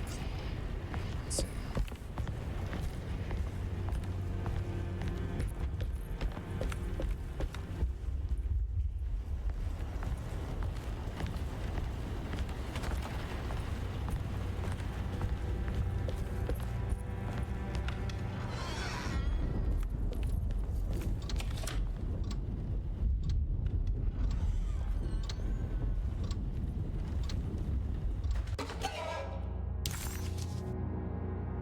Well, that's the end of that.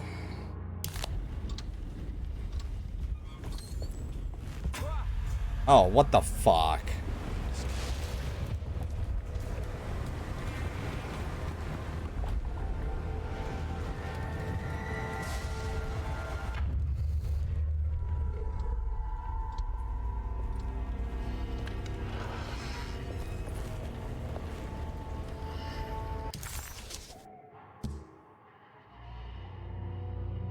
It's just a clock office that I don't know what's going on with.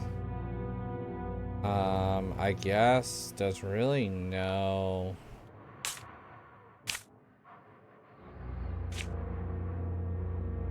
Because I can go stairwell.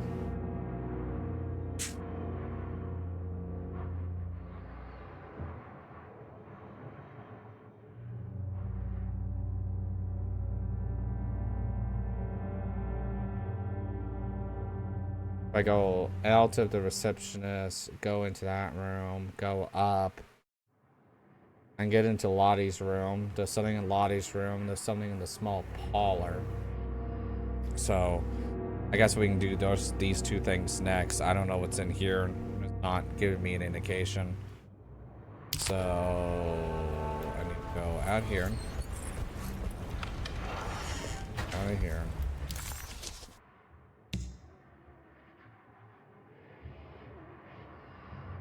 This door.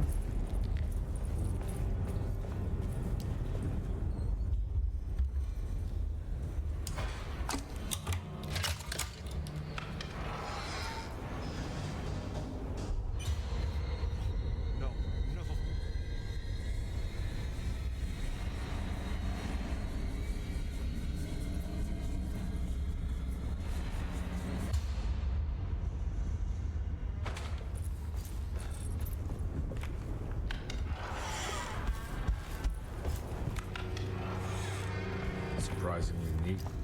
Maybe I've been selling that old barfly short. Looks like McCarthy has something hidden inside.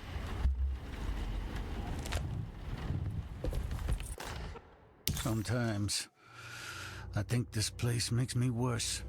That Derceto might be my grave. A coffin made of ostentatious architecture. A Taj Mahal for the drunken depressed. There's something about Derceto. Something about Dr. Gray. Like we all pretend that we're here to get better. When in fact we are here to be forgotten.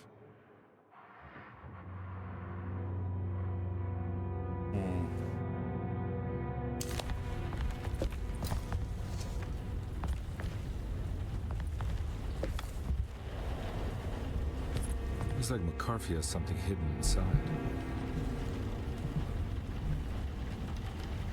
Yeah, I have to figure out how to get it open.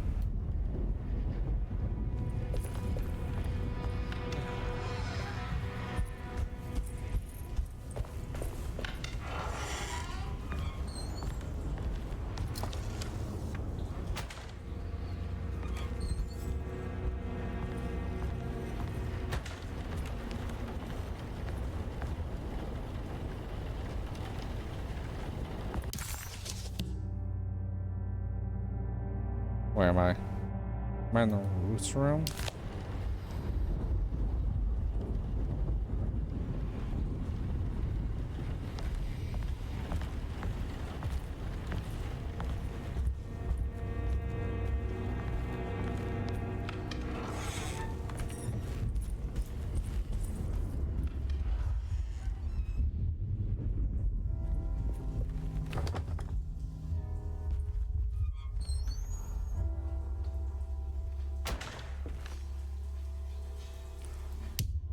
I'm gonna...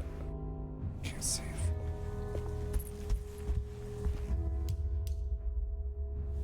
Okay. Apparently I need to get out of here.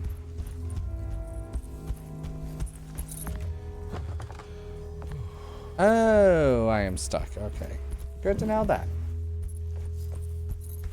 Okay. We will deal with this then. I can't take this much more. This has to end.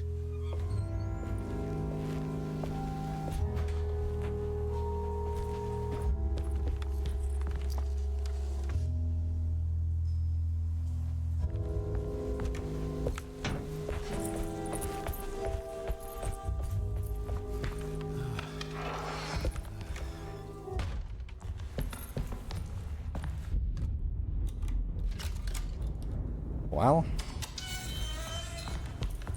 Go down.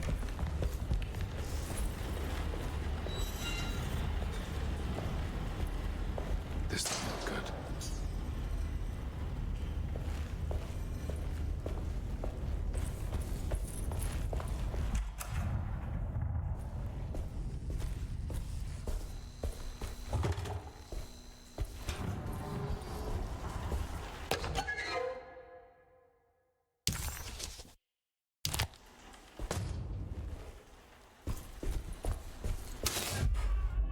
Oh.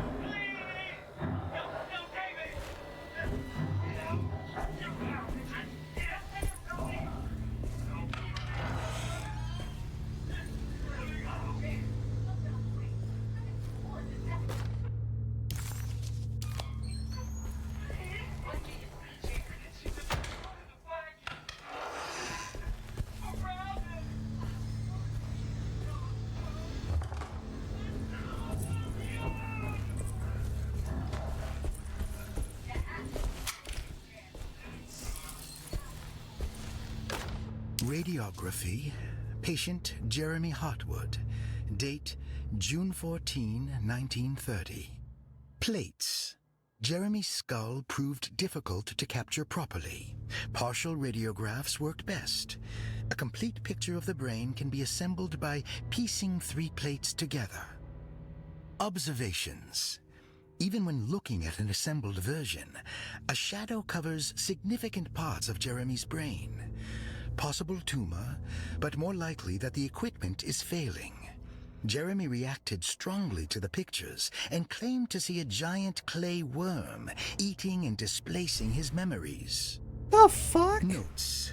While this exercise has left me nowhere closer to an answer, I feel confident that a Burkhart lobotomy should sever all necessary parts.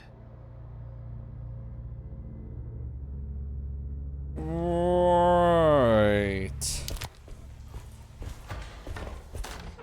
Hypothetical psychosurgery based on the ideas by Oh, Burkhart and it's the fucking St. Petersburg lobotomy. research could end up saving Jeremy's mind. Severing the connections around the frontal lobe would certainly solve most mental afflictions. The procedure would be brutal in performance, as well as in efficiency. An ice pick pushed through the edge of the eye and into the skull would untether the nerves like Alexander cutting the Gordian knot. As this would likely leave Jeremy in a very different condition, all other paths should first be explored. The medical instrument I would need for this lobotomy is missing, and I should have Waits order a new one. So yeah, if lobotomies is a practice that is no longer used, and pretty much what it was supposed to do is completely change the person completely. So what they would do is that they would take this needle, right, ice pick or a very large needle, and they would hammer it right here in the brain. So it would go underneath the eyelid into the brain, and they would just hammer one section, and pretty much the person is completely different. What this could also do is, I forgot what it was supposed to. Trying to remember.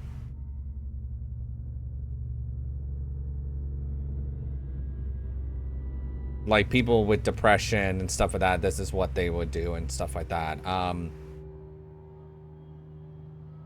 Sadly, a lot of people got lobotomies back during this time period, and some people would do it because they just don't want to feel anger or depression, so they would pretty much get the certain part of the brain to make them change completely.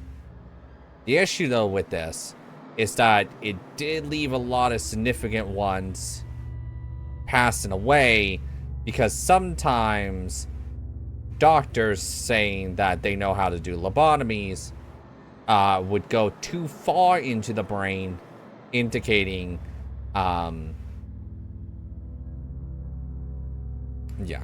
you know what I'm saying.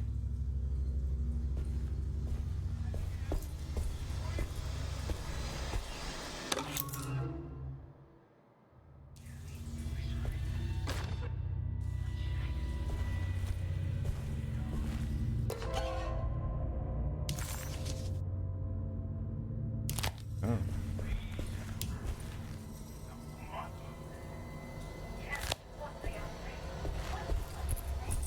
Sometimes this game reminds me of The Evil Within.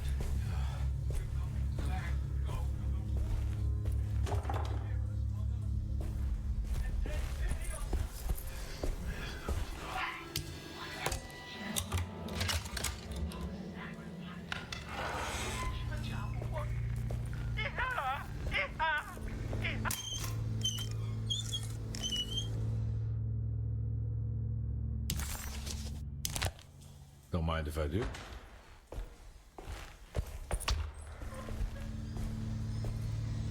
Go back to the fuse box that's down here.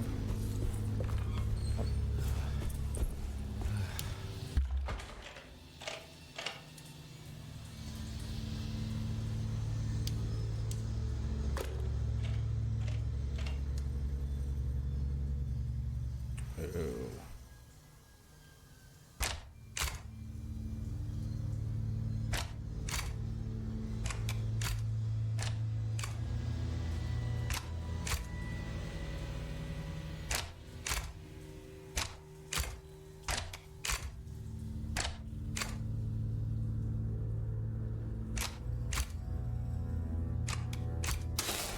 Got it. That's better.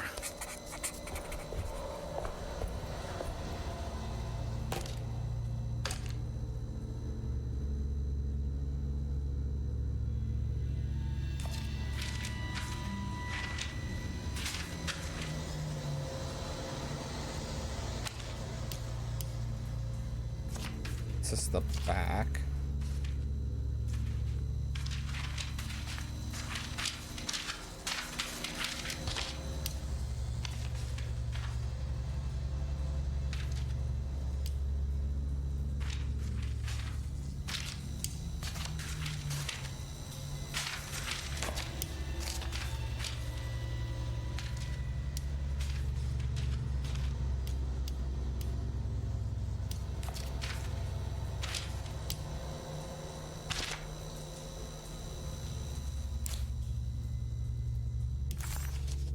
Dr.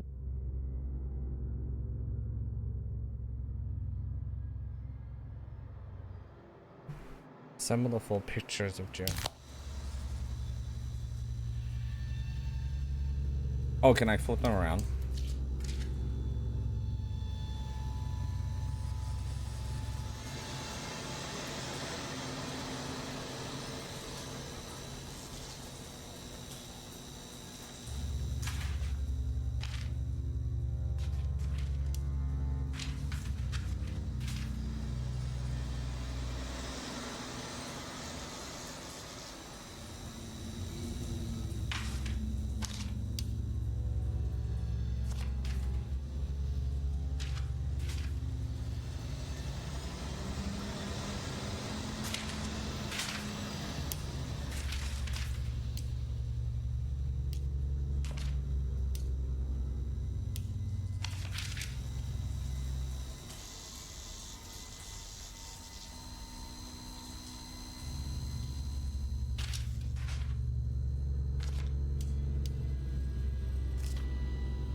is this?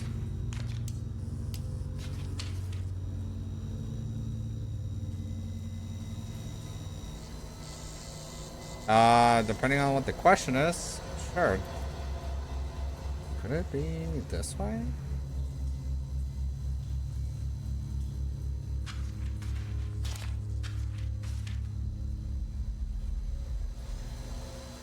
That way.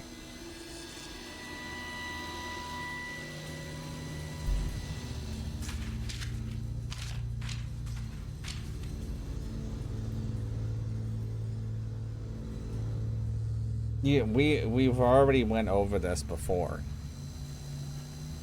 Like all the NFL stuff.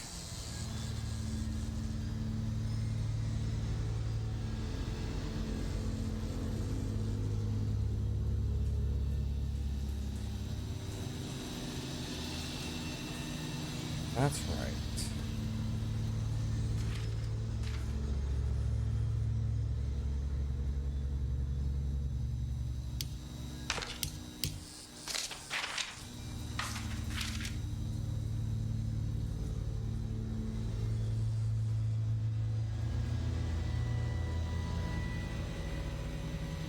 Yeah, okay.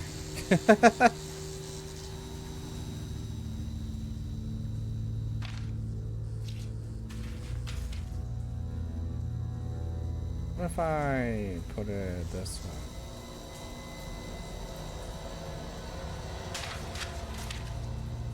I just feel like something was crawling on me.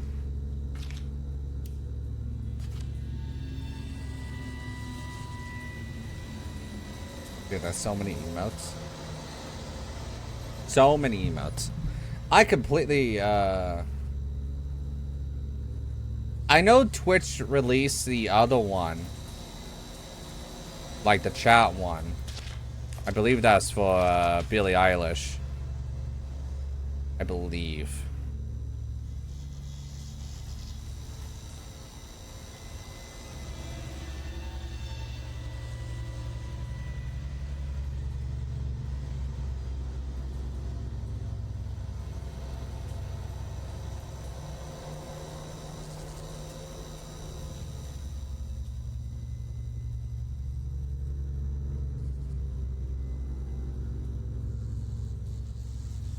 But if it,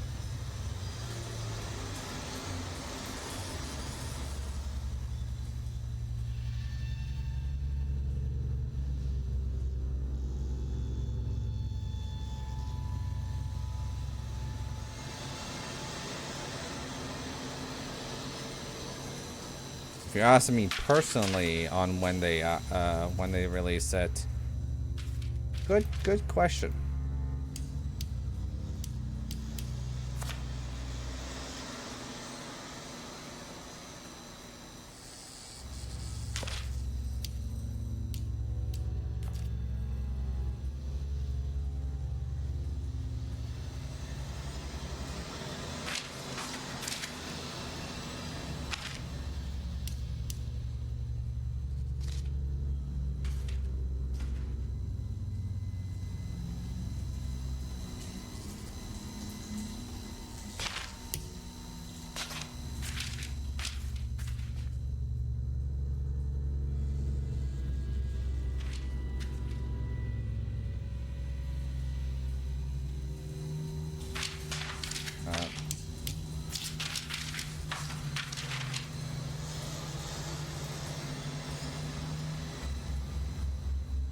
Oh, we're going good.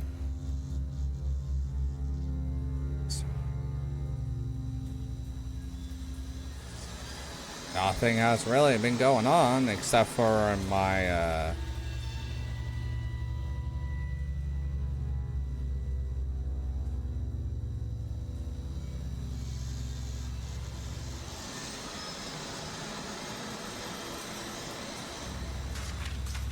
except for my surgery that's about to come up. Okay.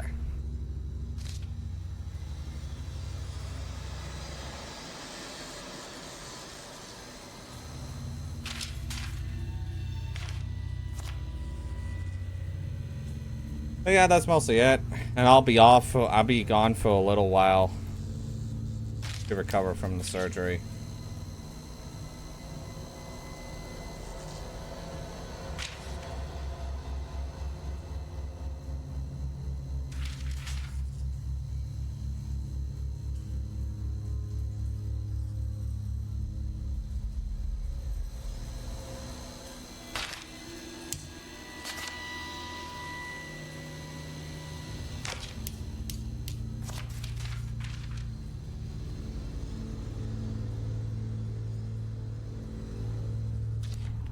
Got it. Ew, what is that?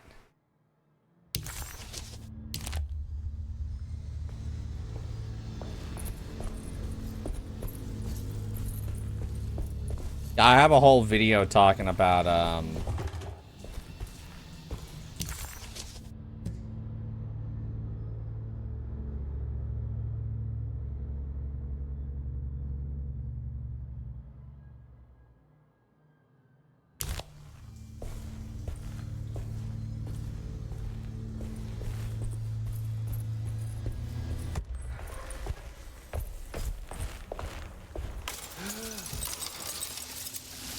Why does this keep happening? What am I supposed to do? just run, just run, just run.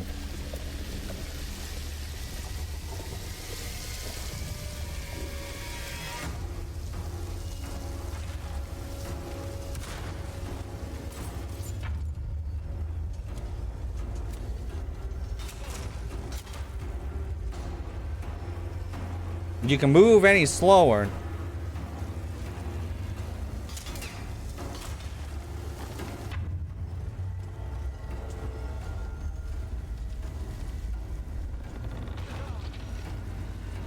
Hold on. I'll read the comment very soon. Tell me. I'm having hernia surgery, possibly double hernia surgery. We're back here. Well, perfect time to have a look around this place.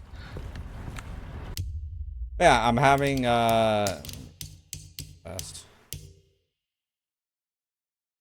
but yeah, I'm having double hernia, hernia surgery, possibly double hernia surgery. So this is happening November 1st, and I am going to be gone from streaming. It's gonna be a hot minute. So I will not be here. So pretty much next week is pretty much the final week of Schwannoween. And then Sunday, Monday, and Tuesday, I will be streaming Thursdays.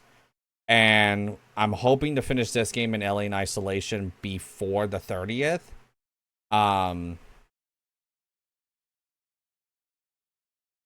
Because I want to take the 30th off all the way until... I might be back until maybe the 7th of November.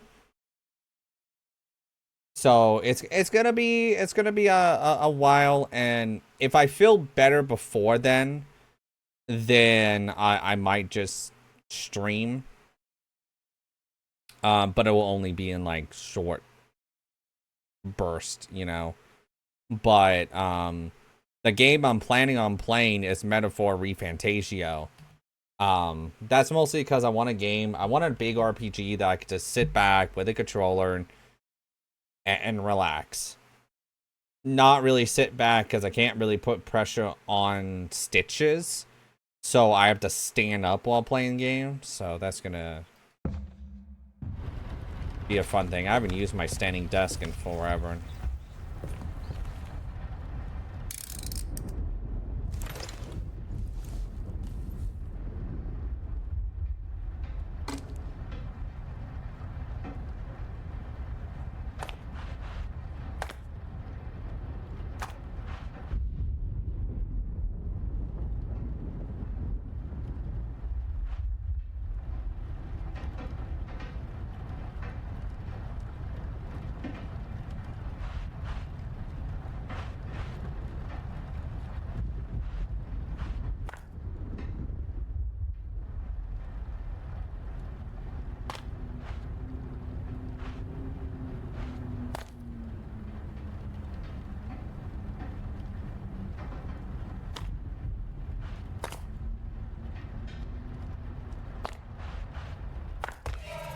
Got it. 641. Usually they tell me what it is. What is that? Alcohol.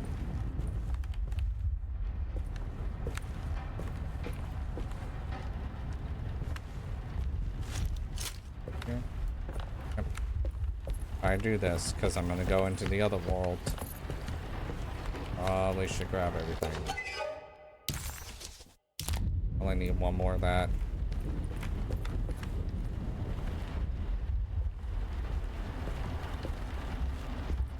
What? Oh, you're talking about, I think, if you want my honest opinion about, like, tech, right? That's my honest opinion. I love tech to death. I think we have made great strides in the technological field. But the thing is that it does take years to, between decades, to just figure out things. 6 what? 641. This has to be.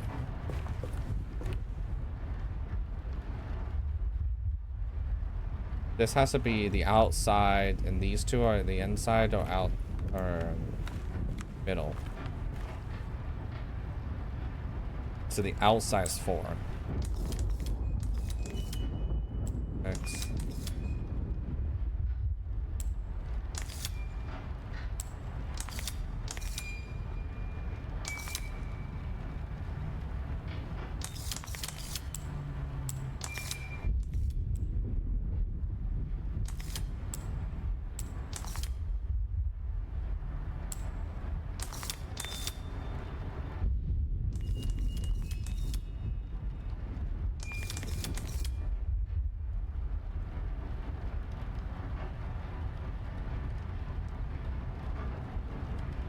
Oh, I'm doing this wrong.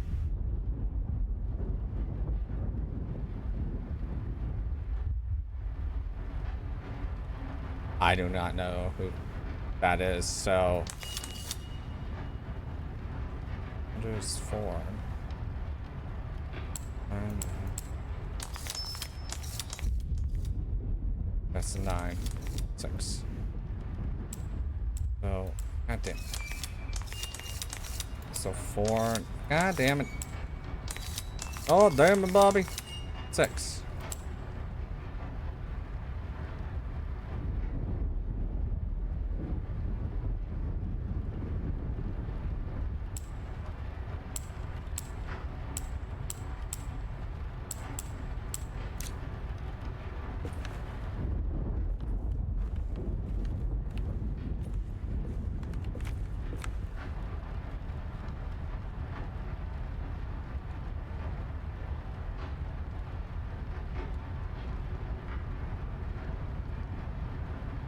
Give me a moment, I'll,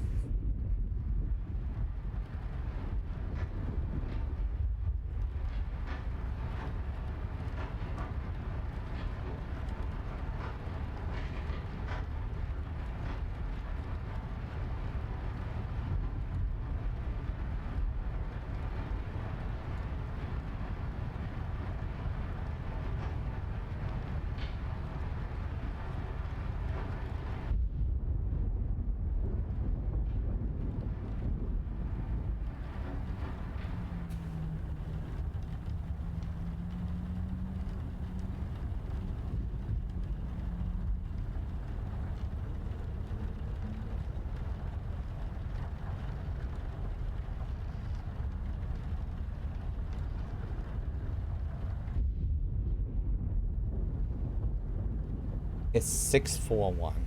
Okay, that makes sense. What? I don't know what to say about.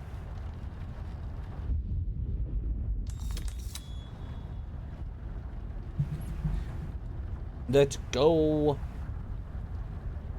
That's a noose.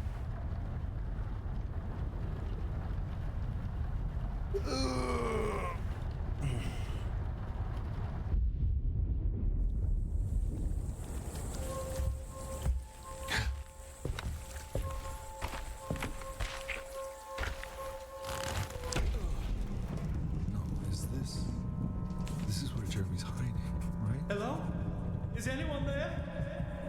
Jeremy? I need help!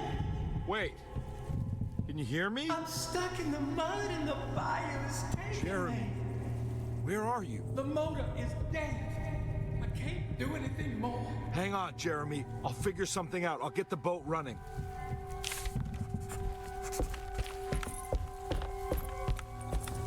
But yeah, like, I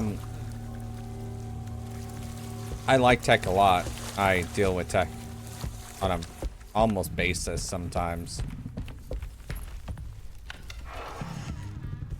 But like putting tech in sports is it gets to kind of a weird middle ground. So, but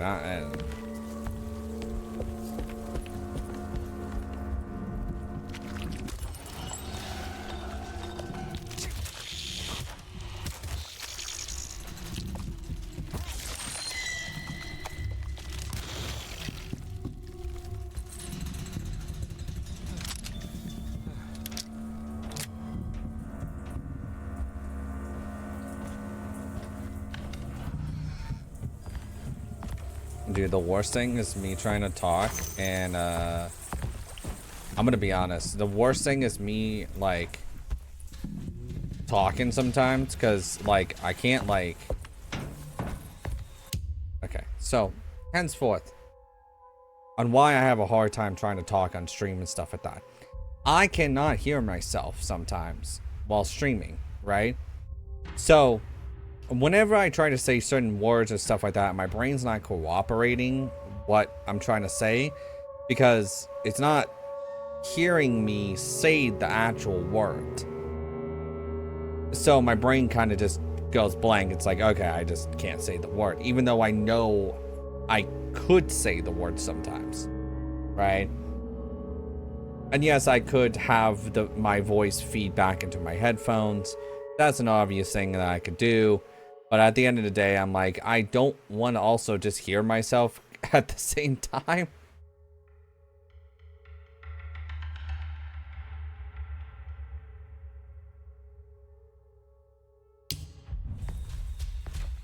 So a lot of times whenever I'm itself right into the bayou.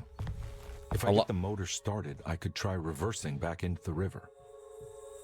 So a lot of times whenever I talk to friends, I have like one headphone off.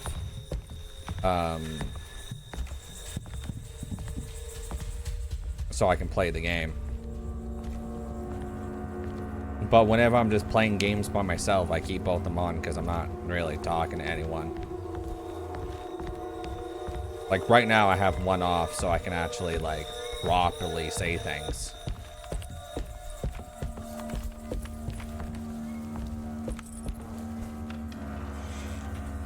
Jeremy, where are you? Hey, I got one. I got another one done.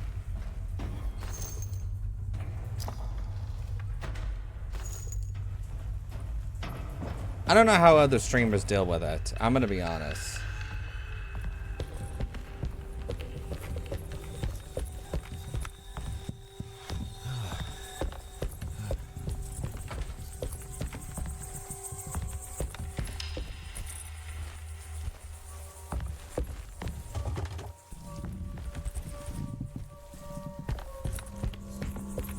It's like I like the clicking noises off of my keyboard whenever I type.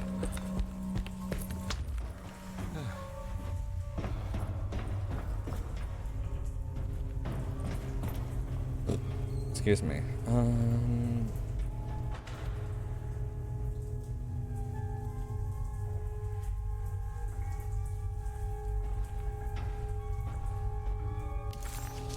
don't think I have a map up here. Nope. What's it up?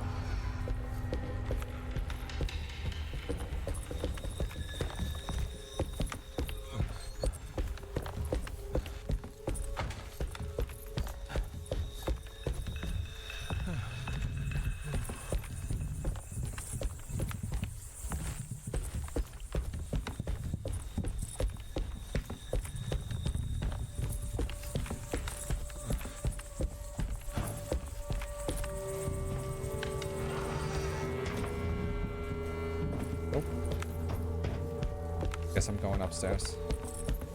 Yo, pissed and hello. Hello there. Konnichiwa.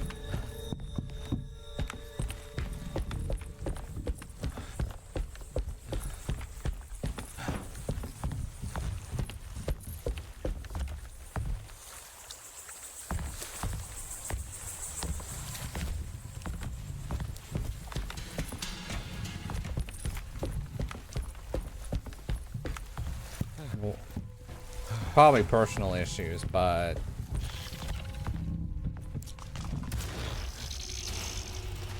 whenever I say personal issues, you know what I mean.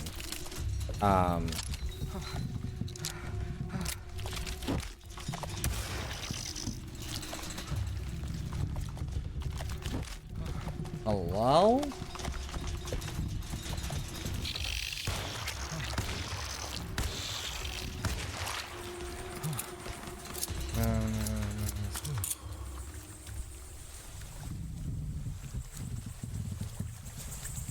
Okay.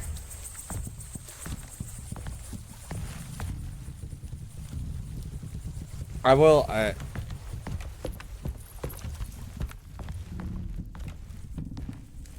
guess the only question I could ask, is it because of work?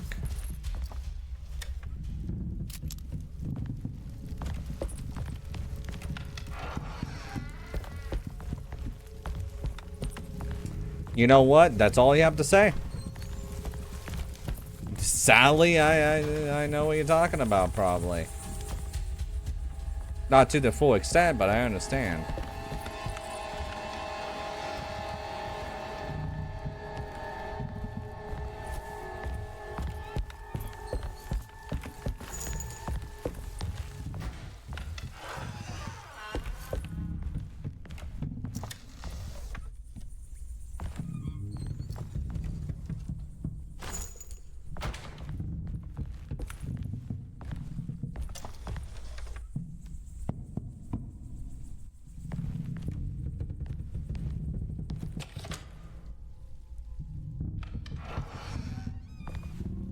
Ugh. Yeah, that doesn't help.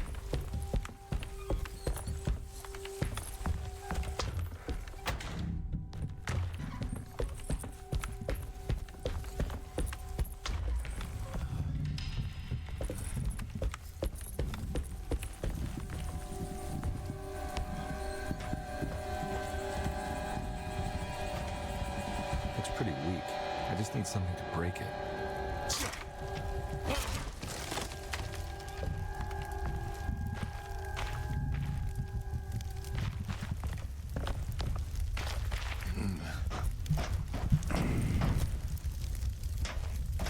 It's bad that whenever I have to say that, and Sally, I would know what you're saying. Oh yeah. You know, this is a reason why people in horror movies always end up like getting got, you know? Like, oh yeah, I'm gonna follow the trail of blood. Or they hear a noise and they're like, oh, I gotta go investigate that. I heard a noise. And then you don't hear from them like the rest of the time.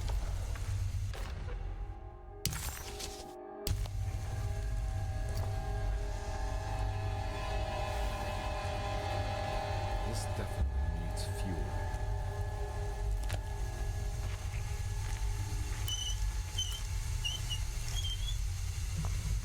Fucking so dumb. People in horror movies are not the smartest beings.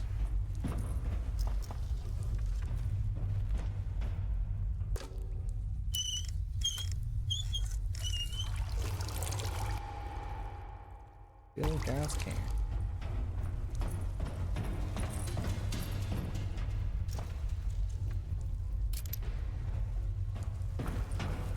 Oh, let's have somewhere on. Something, right?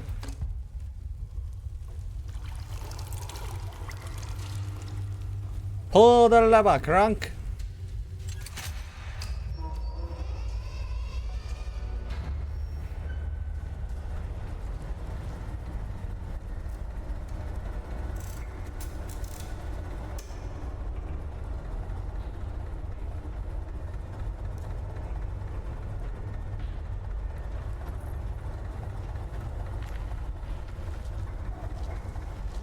Guess I go back through here.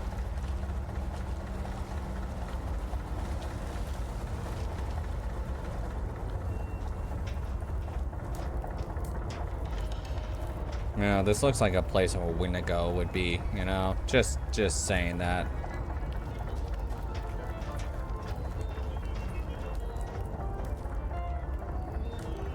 I hear circus music? Oh.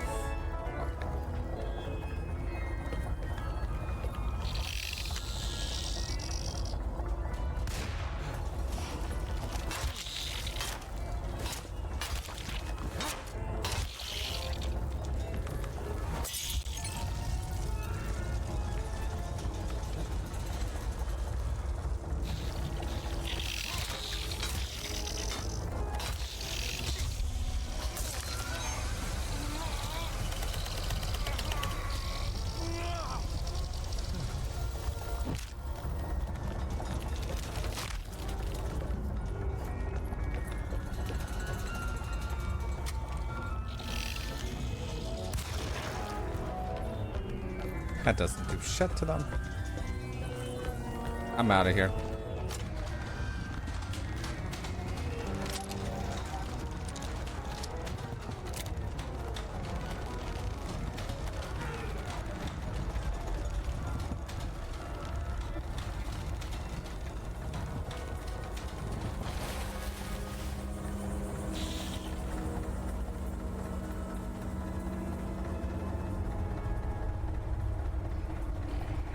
All more of the blood trail. Because, you know, apparently that's the best option to do. This game is really weird. I only have a chapter left to do, too. It's boom! How did that not kill you?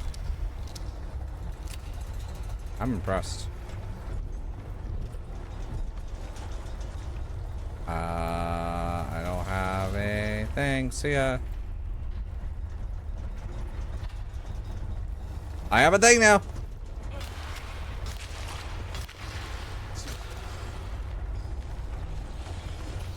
This way.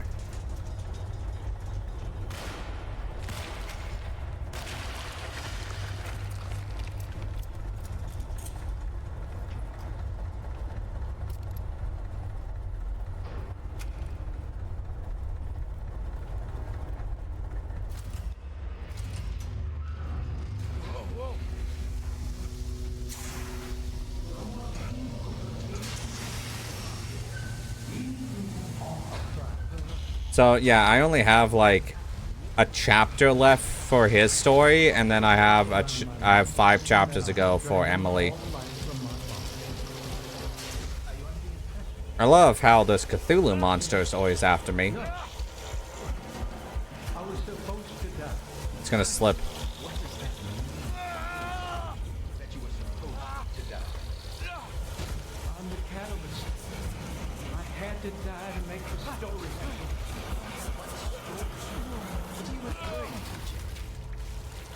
Years ago, Frederic needed me to die. You're not making any sense, Jeremy. Should have probably done that a while ago. Hey, I cheated everyone. I didn't play my part. Hey, I escaped my doom, my destiny. I did. Fine. Hey, focus. Hey, I'm right here. What the hell is going on? Oh, everything is wrong. Nothing is in place. I'm right here! Calm down, Mr. Carnby. What do you want? Were you not talking to Jeremy right now? I haven't seen Jeremy all day. Are you all right, Detective? No. Actually, I don't think so. Well, maybe. I'm gonna go look for Jeremy. Good. Let me know if you find him.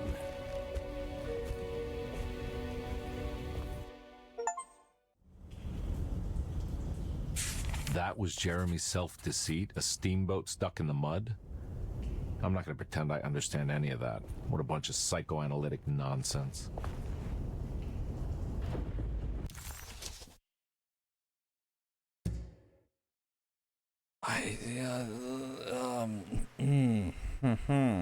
Got it. I have no fucking clue. What am I doing right now? Jeremy was calling out. Take a look inside the empty room. I need to go into there. Find Grace's missing room.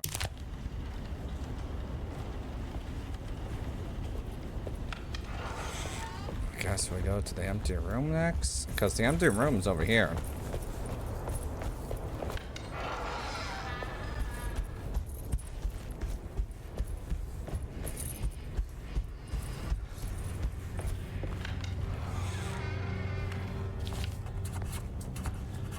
This is my room.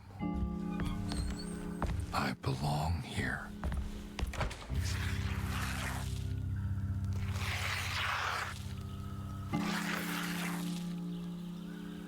I know that number.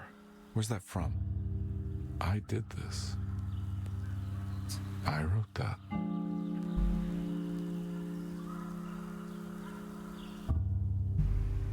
Oh, wait, that's the number on his ID. Right? Yeah. 196692. 196692. Yeah, 196692. LA.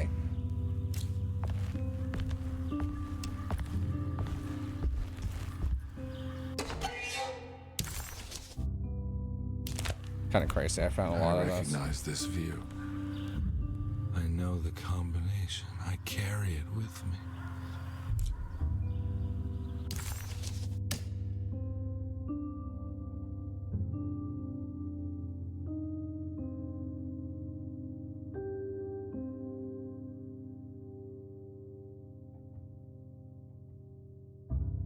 Carry it with.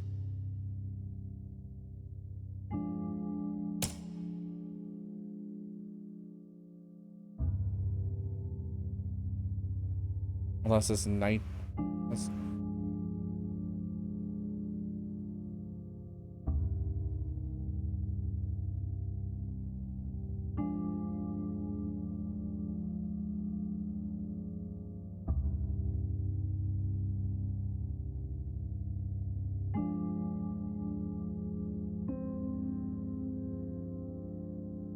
So I actually had the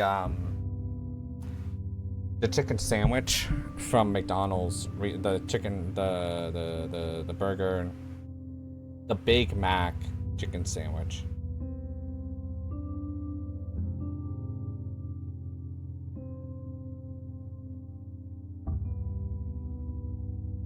Oh, it's literally, okay. 1966, 92. 1996. 1966, 90.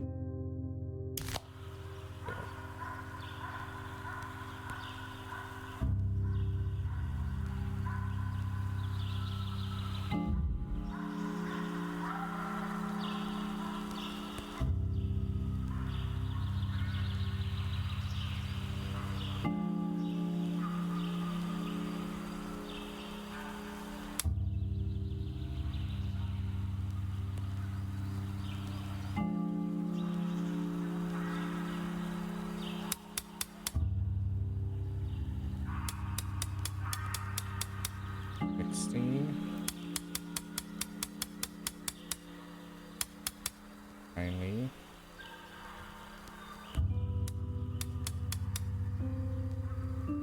Yeah. Let's reset that, because I did that wrong. So, 9.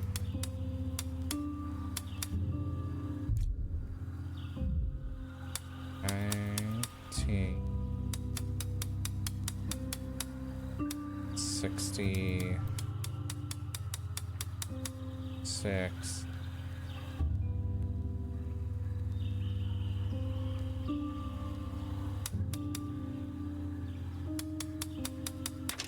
Got it.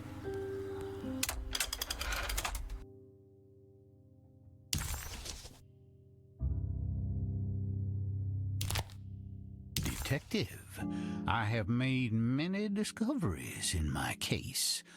The child we want is safe, thanks to good people like me and you.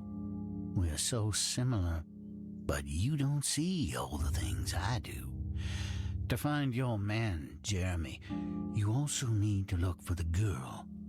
It has always been that way. The young deliver us all. You should have a look in my room. There's a piece of the puzzle you will need. Take care now. My coffee.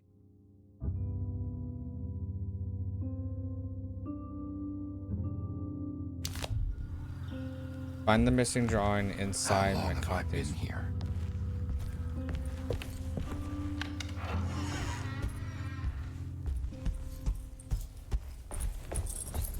Coffee's room is right here.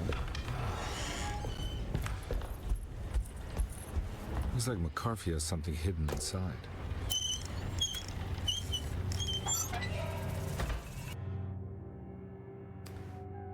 That isn't good. Why would McCarthy lock this up? Was he trying to keep Grace from completing the shape? If so, couldn't she have just made another drawing?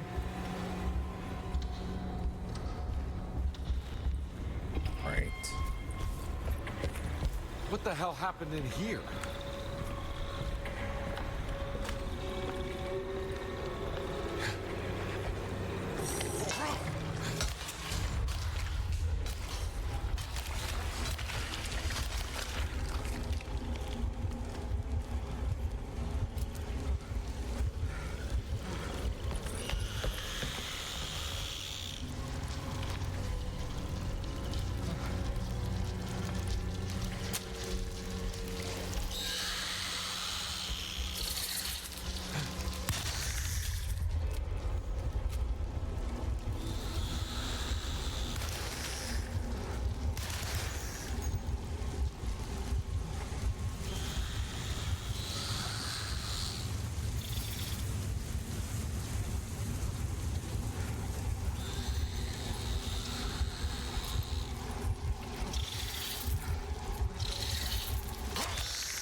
Okay. My man is literally tripping balls now. Okay, so now we can actually do this.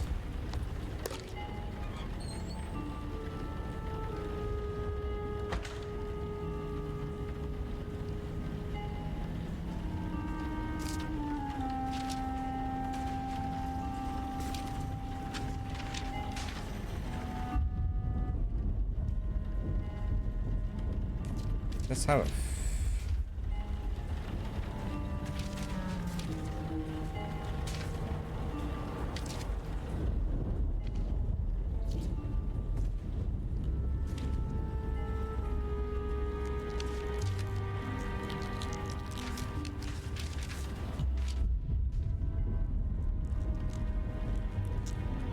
Okay, that makes sense.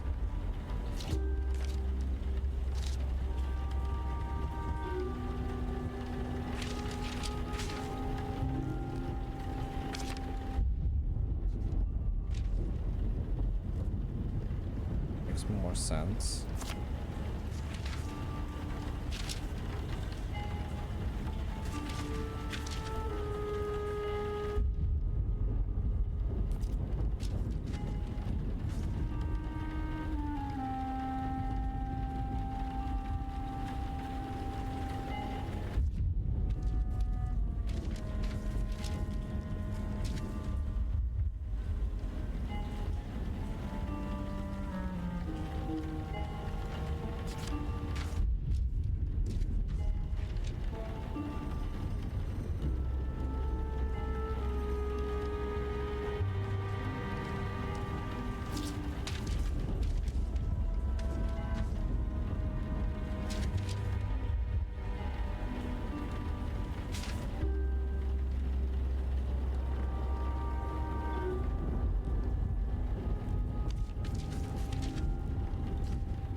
Okay. That makes sense.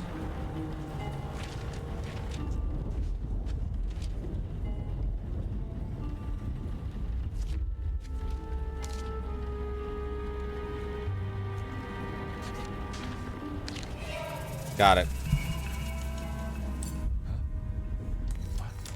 Oh, it's doing its own thing.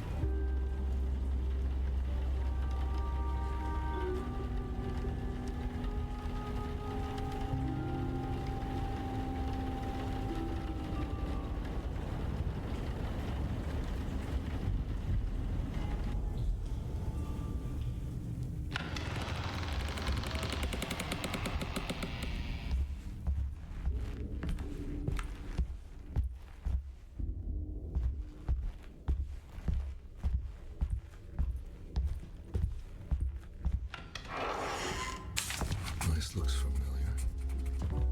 How am I back at the office? Jeremy's never been here. That's me, isn't it? How long had it been since I drowned myself in drink and depression? It had all felt so peaceful, slipping away into oblivion. A welcoming, dark voice wrapped around my mind like a heavy blanket. It turned off suddenly as I woke up from the sound of my office door closing shut. A messenger had left a telegram from Mrs. Saunders. She had a lead on where to find her husband and her kidnapped daughter.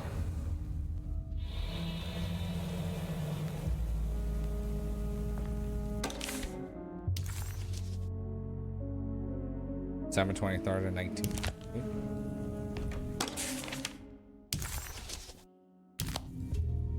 Got it.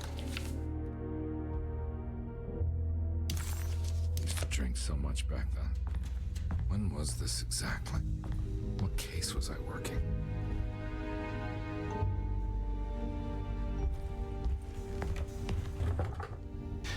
I think I need to figure out where I'm going first.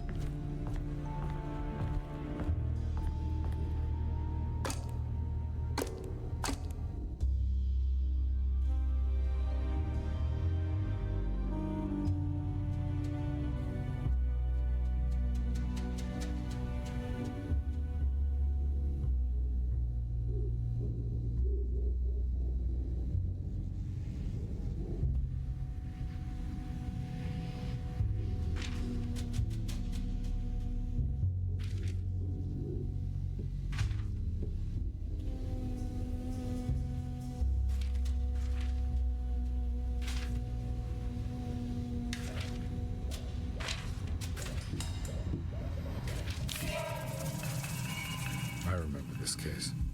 Some kid got taken by her father, headed out of state, but he had made a mistake by selling a painting that his wife actually cared about to a collector named Thornhill to fund his venture. That's how I tracked him down. At least I think so.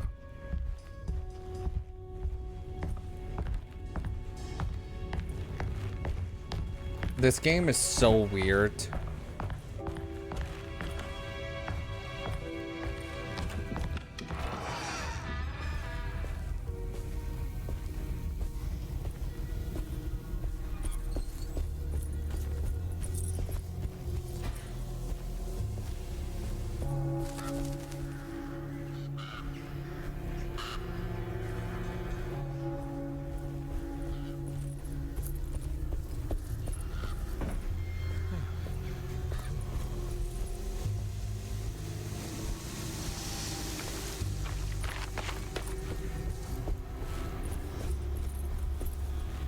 Thornhill wasn't a bad man, but he had principles keeping him from handing out information about his deals. So he needed some convincing.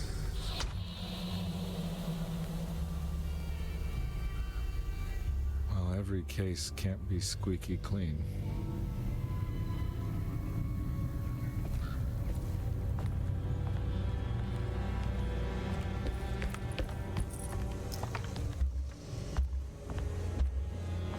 Oh, I only can have 10 shotgun. Is it loaded? Doesn't make.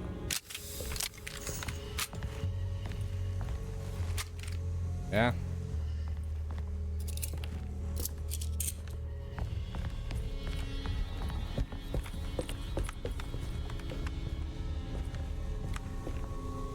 Saunders had sold a valuable painting to Thornhill, hoping the money would carry him to wherever he was going.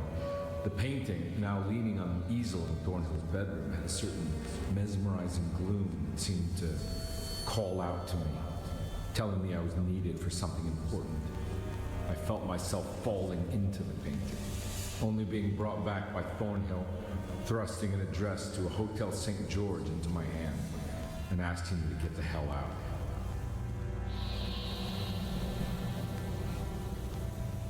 I don't remember this at all, but I can't say it didn't happen. Go to St. George Hotel.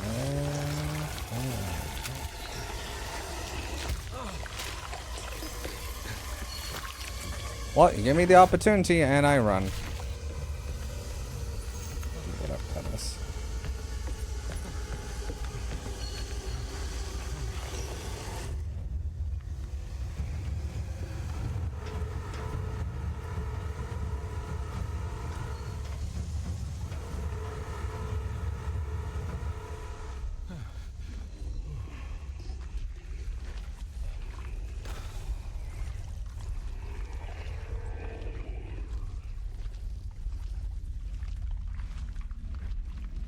I am so sneaky.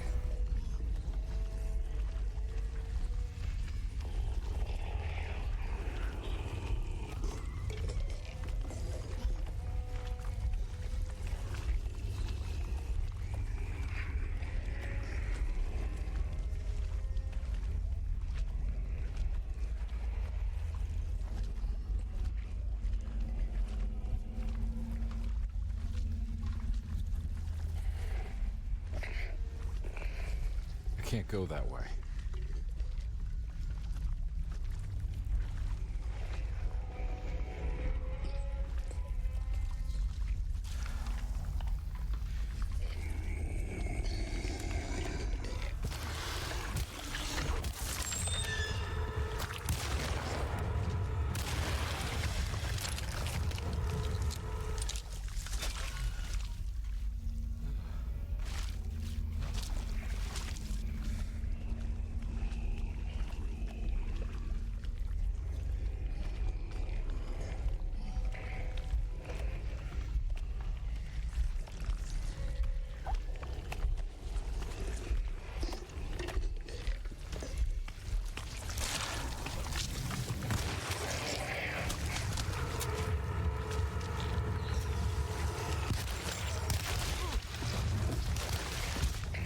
What the fuck? Dude, they get you in a corner sometimes and you just fuck the entire time. And it's very annoying. I got that.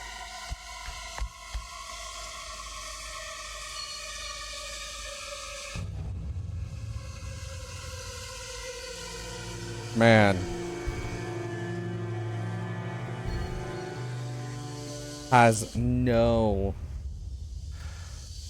like,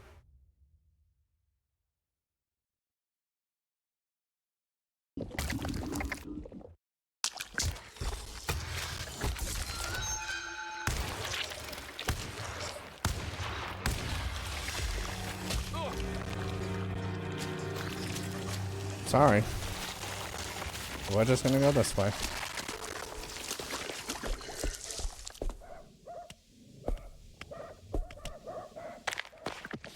How's it going?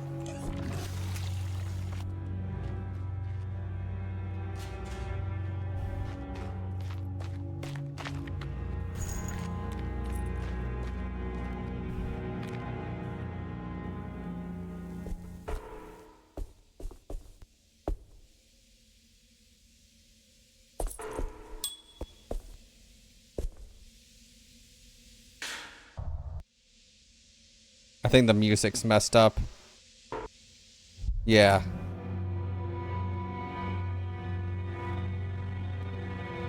Dude, this game is so glitchy.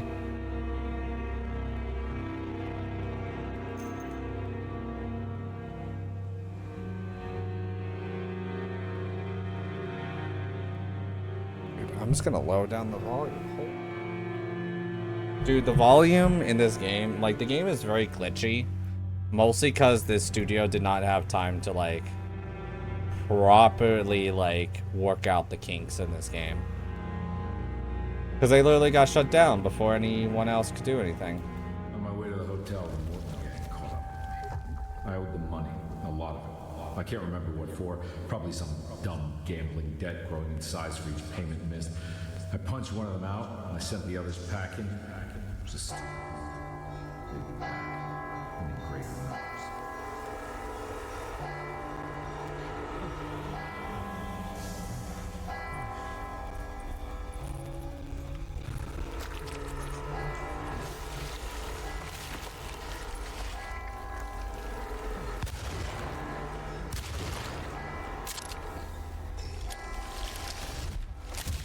God, run! Why you fucking shoot?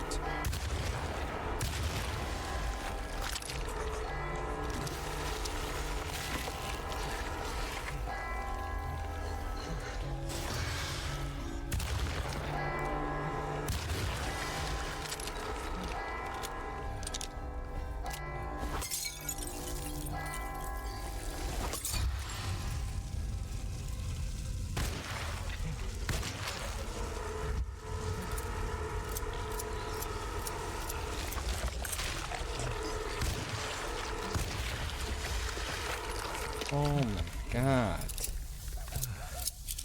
No urgency for this guy ever in his life.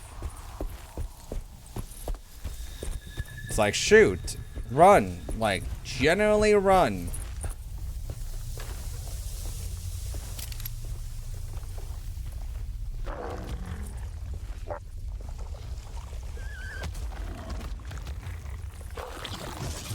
Oh, give me a...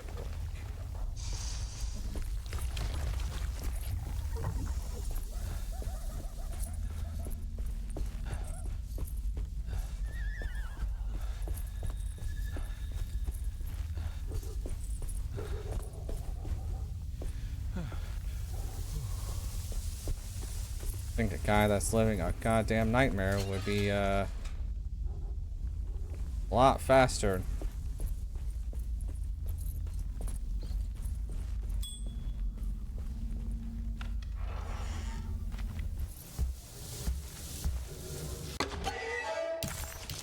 Oh, that's a whole nother set.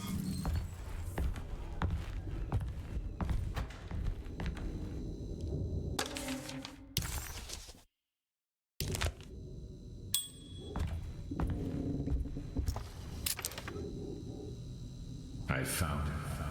In the hotel ledger, I recognized the handwriting of the signature. Ted Stryker. It was him. I could feel it. It was the kidnapper I was hunting. I put on my knuckles and hurried up to his room.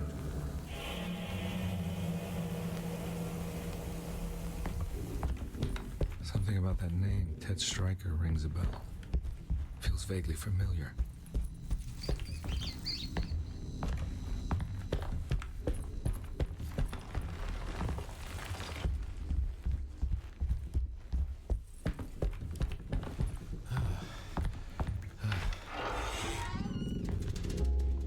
I recognize this room, but I didn't catch up with them here. I must have followed them. But where?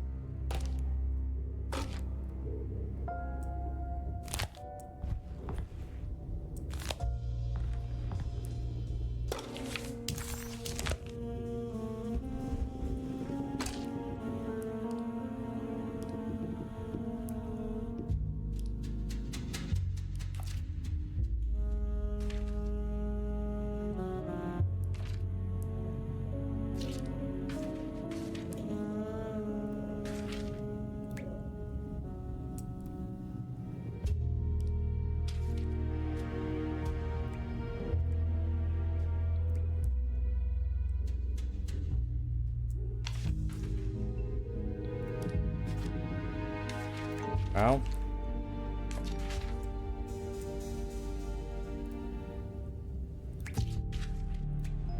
St. Louis Cathedral and Hotel St. George.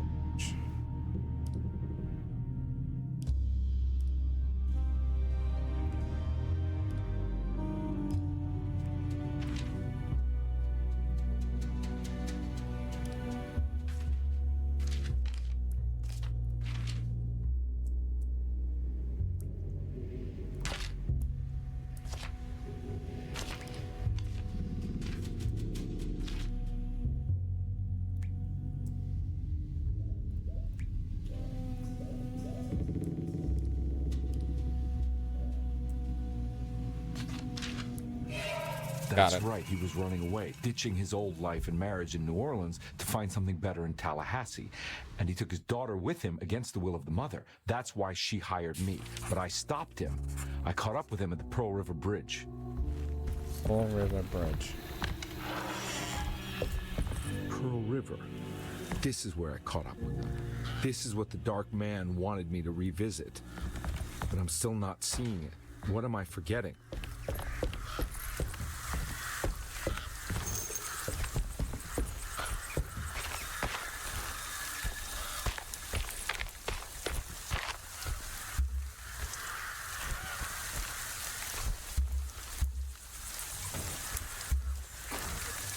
Okay.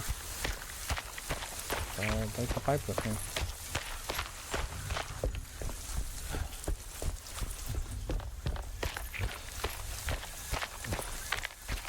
Welcome to the bayous of Louisiana.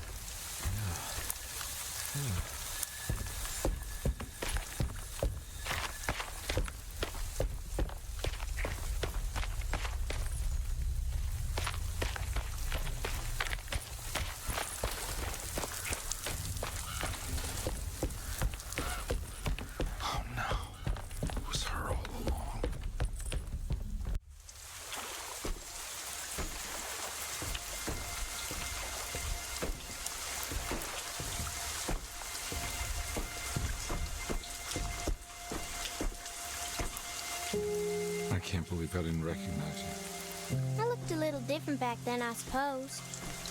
Was any of this real? How do you mean? This day, just... so much is happening. I can't... I think I've lost my head. Do you need me to apologize? I mean... I am sorry. I don't think I need to begin to explain. You're just a kid, Grace. I'm really sorry. I didn't mean for it to happen. Lies. More lies. No, really. I thought I was being a good guy by handing you over to your mother. I didn't know. I couldn't have known that she wouldn't care about you. I don't know how this works. What is this for? Some form of admission of guilt. Maybe acceptance. It's what the Dark Man wants. I guess we just watched my father die again then. You think he's alive? I know he is. He's down there, scared that he won't be able to get out. That he will drown with his daughter again. What are you saying? We gotta save him. We? Do it yourself. I'm down there with him, remember?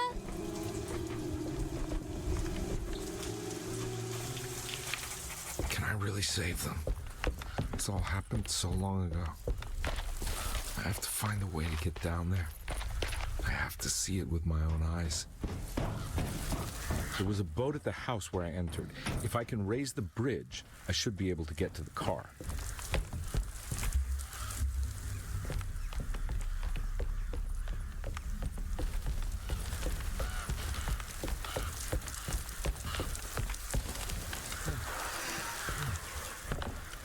This must be where the bridge is operated.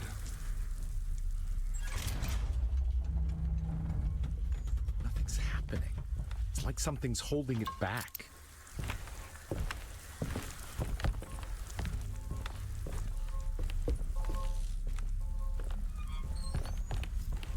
No. Let me out.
should be able to pilot the boat.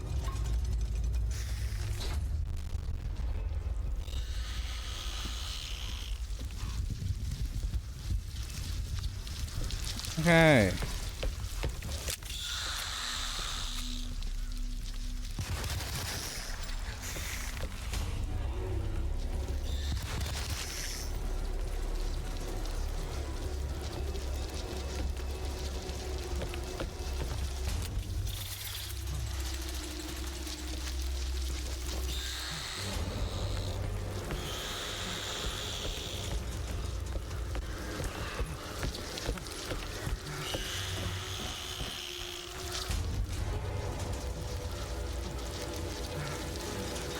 Down I go.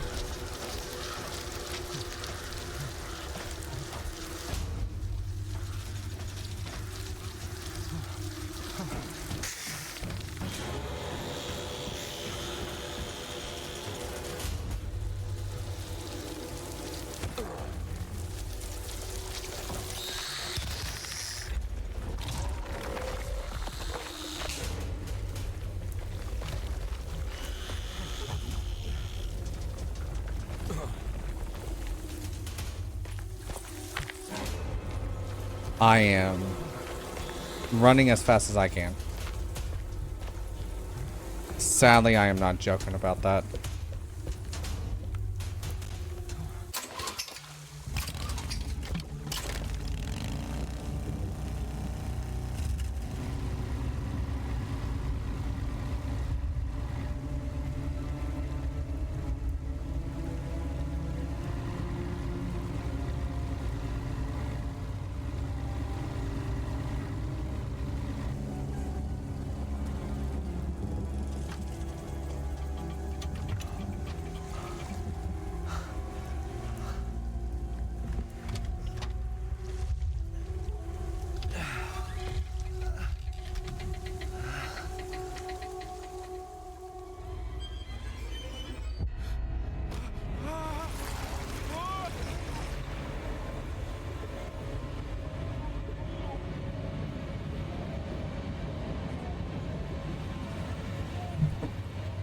I have... If I try to explain this game to anyone, this game is fucking weird.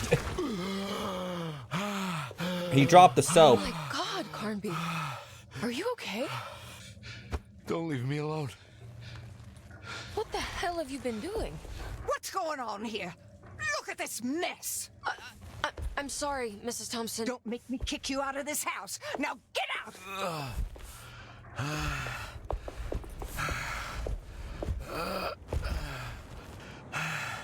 Hey, Detective. Mr. Carnby. I'm really worried about you. I'm okay. I just need to catch my breath for a moment. This place? There are some very disturbed figures around here. And I don't think it's just the patients. I've been reading some things about how Derceto has a deranging effect on people. I think it might explain... things. What? Just take it easy, okay? I'm gonna go find a way into Dr. Gray's apartment. I want to know what he's hiding. Emily, don't worry. I think I'm close. I'm gonna set everything right. Just be careful. I like how these two don't even know what the fuck they're talking about.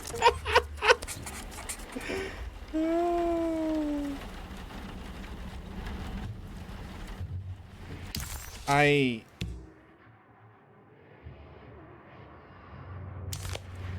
still in Grace.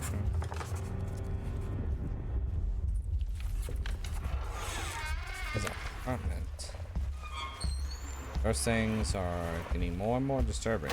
I don't know what the fuck am I.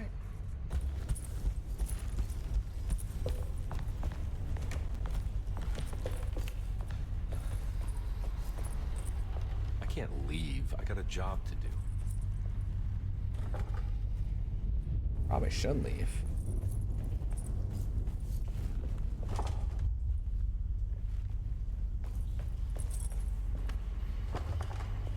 What the fuck? Every goddamn door is locked.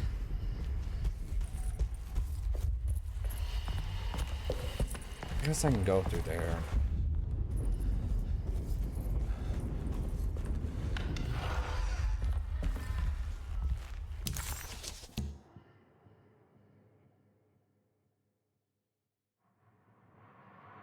Go up into Dr. Gray's apartment.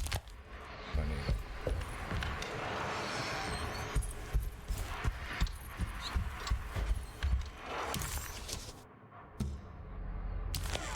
That door just random opened by itself.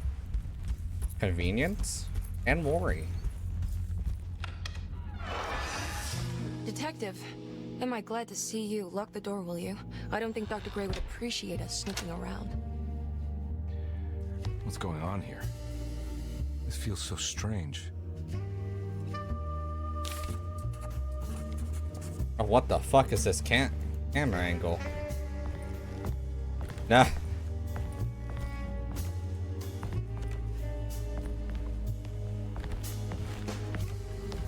There's a book missing.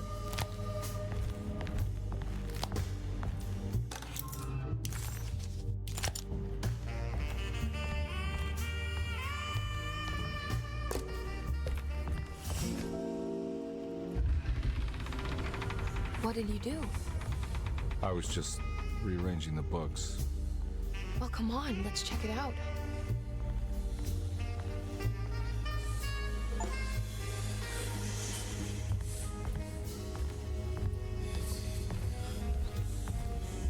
Does it flip camera angles? Oh, I don't like this at all. Wait.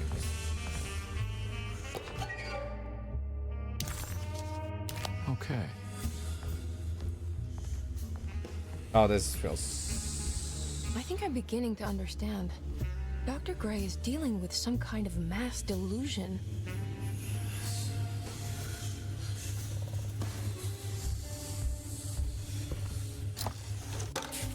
Good to finally meet you, Mr. Hartwood.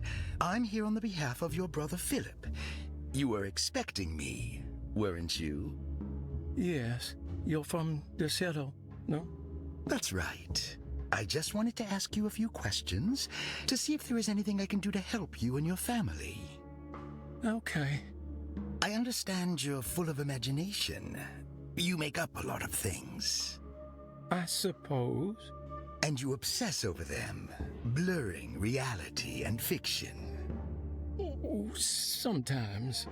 Do you want to tell me about the Dark Man? No. No, I don't.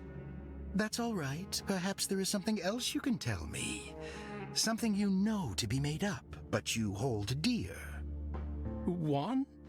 John? Who's John? No. Juan Luis Jorge. Oh, wait there a moment. Here, take a look. Is he... Oh, he is the author.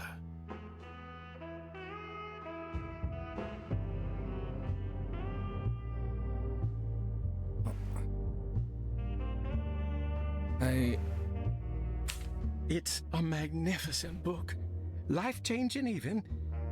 The real Juan is long dead, but I like to think of him as my friend.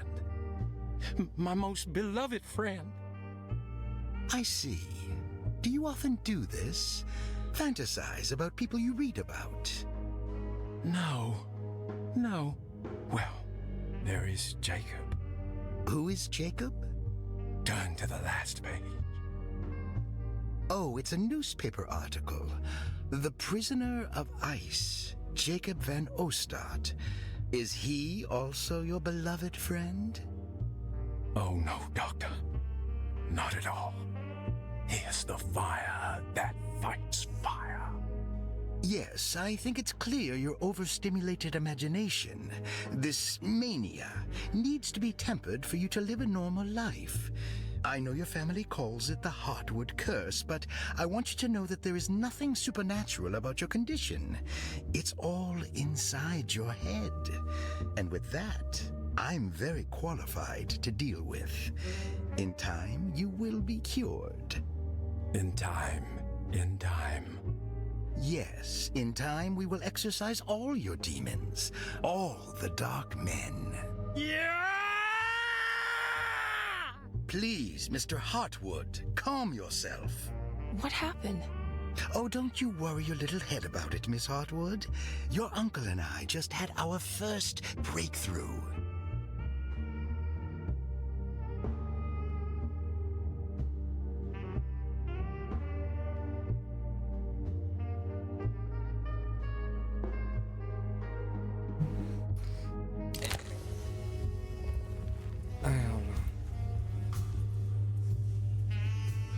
What were you saying about mass delusion? Derceto seems to have a deranging effect on people living close by. It has a history of creating cults devoted to some nature goddess. Even the name Derceto refers to the cult existing here before the Civil War. Derceto was the name of an ancient fertility goddess worshipped in Syria. Dr. Gray and his friends, however, seem to prefer the black goat of the woods with 1,000 young, or Shub-Nigroth. And that name can only have come from my uncle's twisted mind.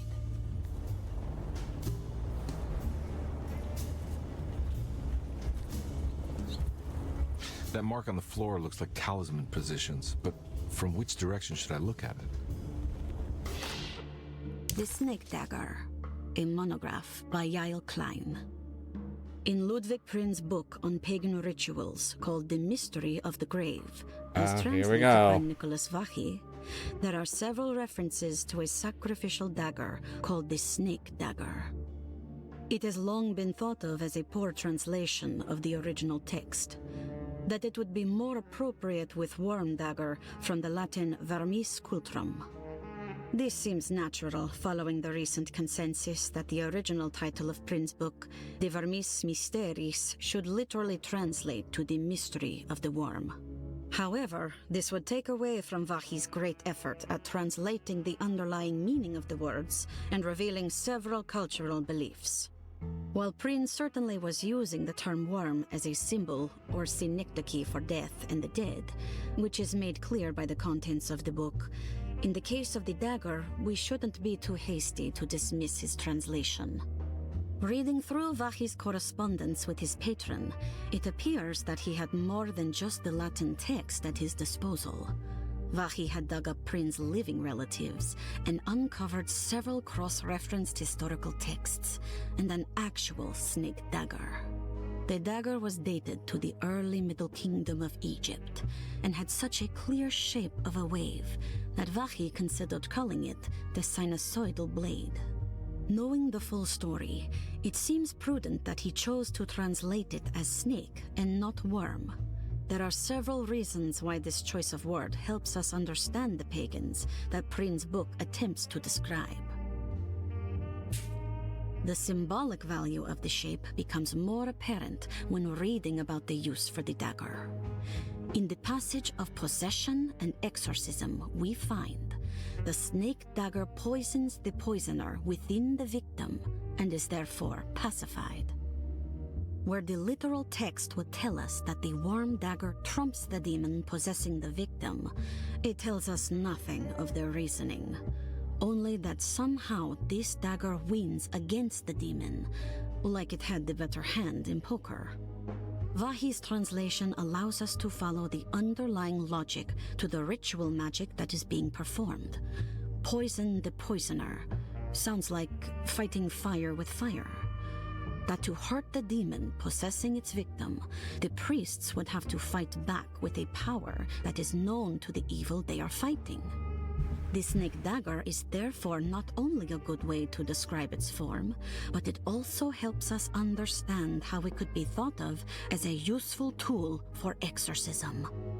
Finally, it also helps us understand their relationship to lunacy, that it was thought of as something poisoning the mind rather than controlling it. What is also interesting to note is that the possessed are always considered poisoned in their head and not their heart. The snake dagger always went to the eye of the possessed, leaving them partially blind, if they had the good luck to survive.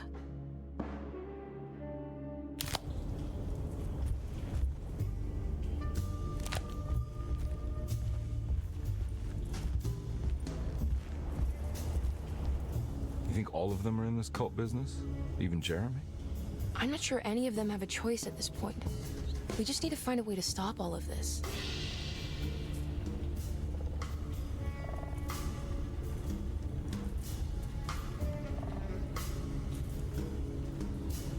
I've been so busy trying to free your uncle from the promise he made to the Dark Man. I guess I kind of just let everything else go. Don't worry, Detective. I feel like we're close. I'm sure Jeremy will turn up.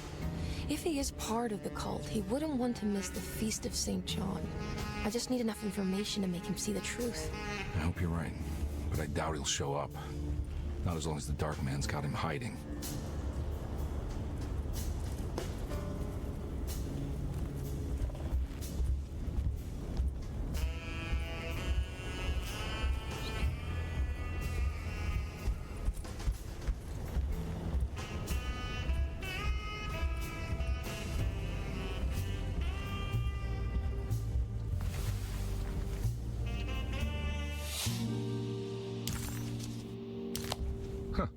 Has that been there this whole time?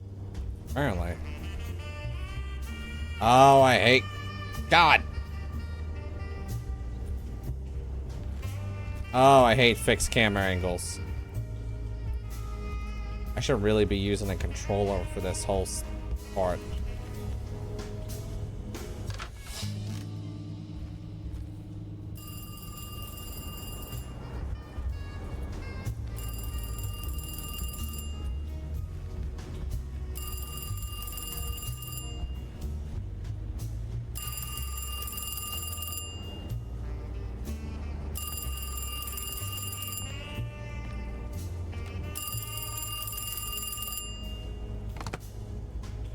Hello? Detective Carnby? Who is this? Jeremy? Jeremy is with the Dark Man. You can't save him. Well, I've done everything he wanted so far, and there's just one more thing on the list. I expect him to keep his promise and return Jeremy unharmed. Get out, Detective. While you still can.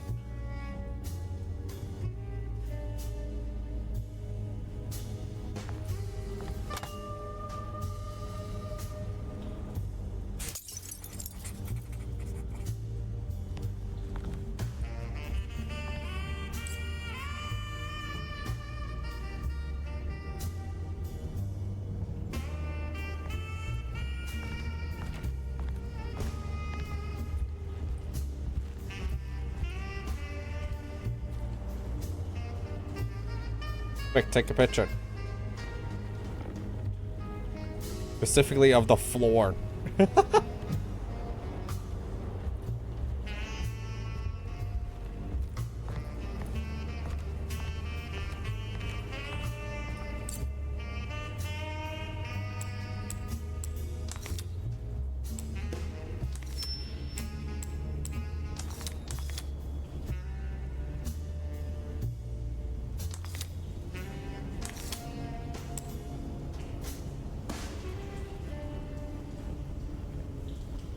Arrow.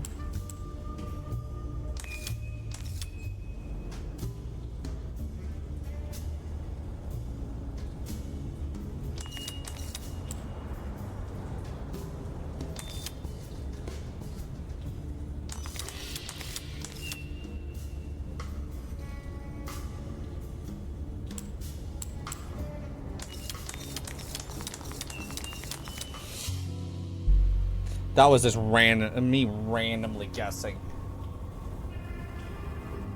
Now the thing is gonna be open. There's gonna be mysteries to be solved. This is like the Scooby-Doo gang.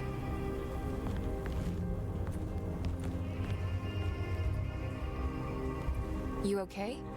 You look a little frazzled. Just stupid telephone. I know. I tried calling the police earlier. The telephone is completely dead. It's not... Yeah, no, the telephone isn't working.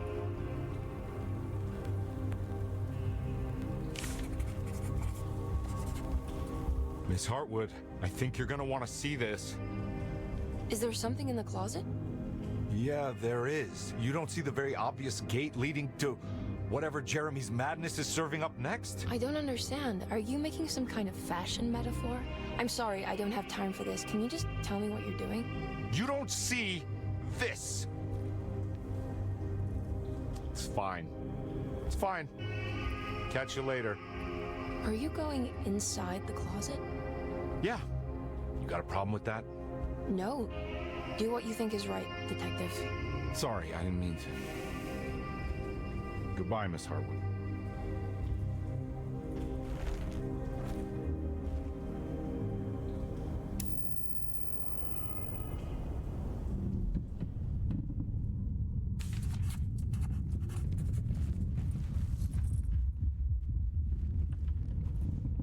Chapter 4 is pretty fucking long.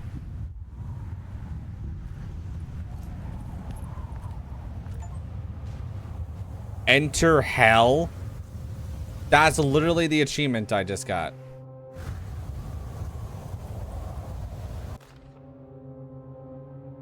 There we go.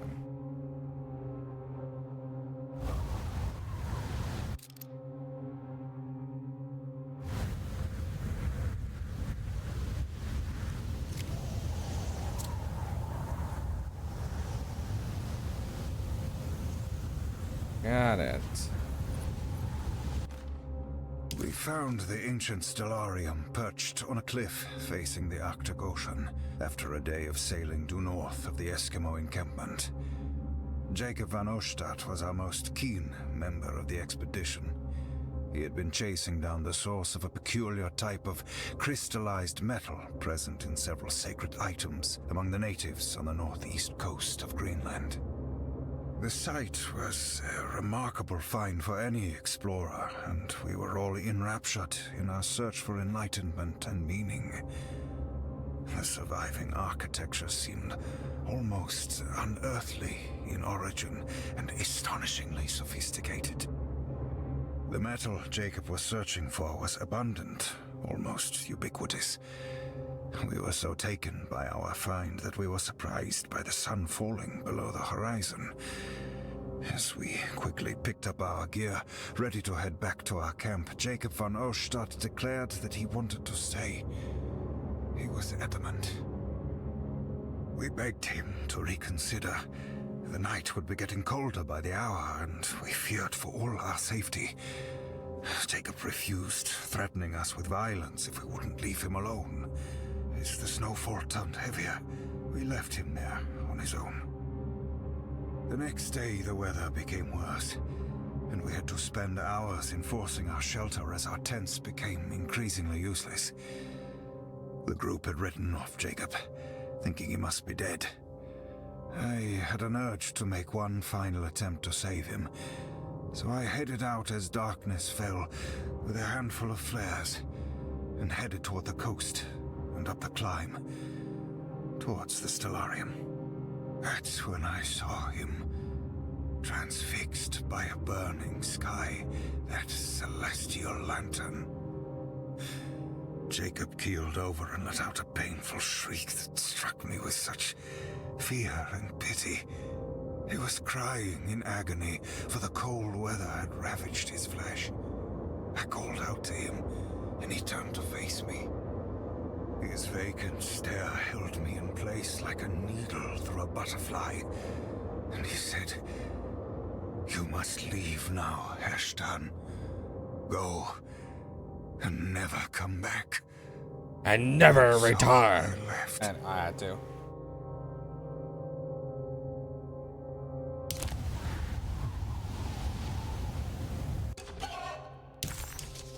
Oh. It's another one down.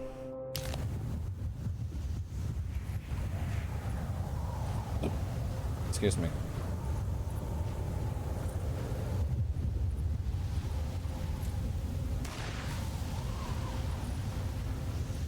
Okay, never mind.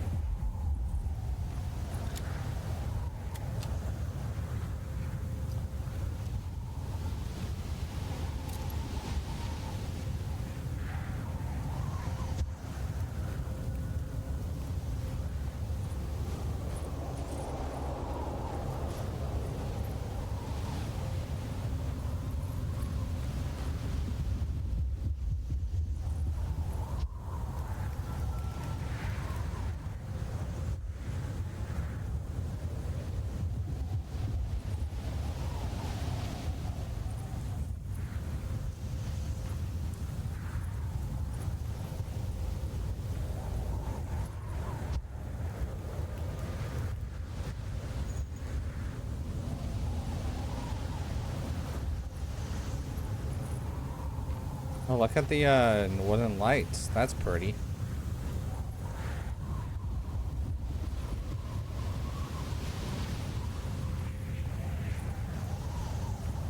What am I looking at up there?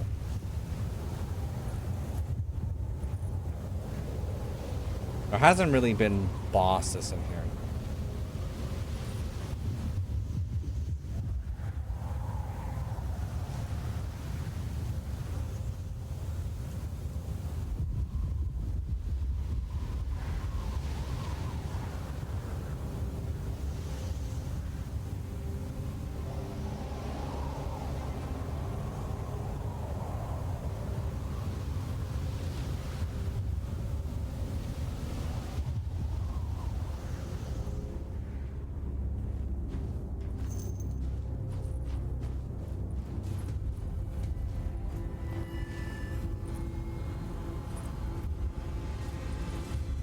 Hey, you!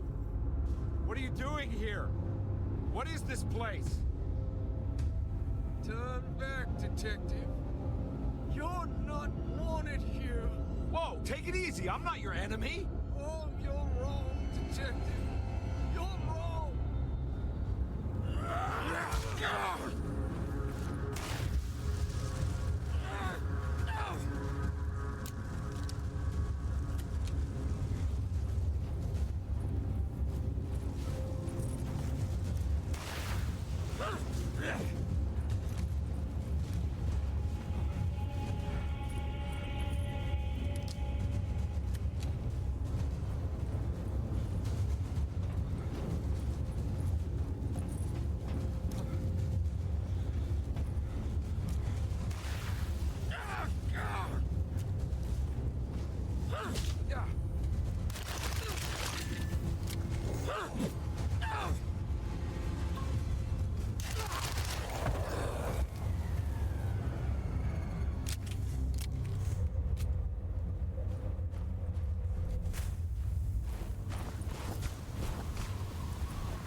I genuinely wish I knew what the hell is going on.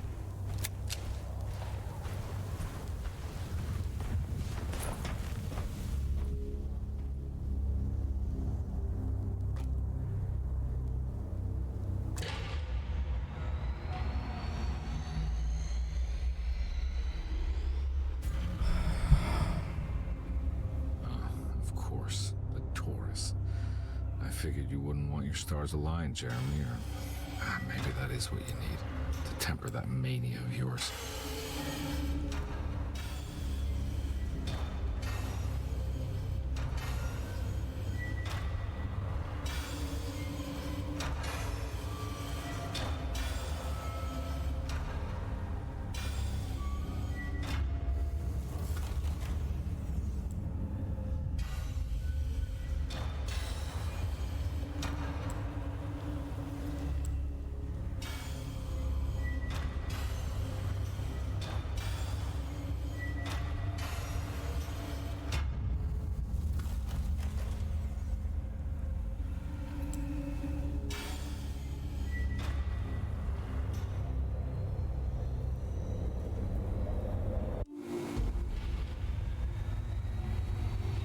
I did it.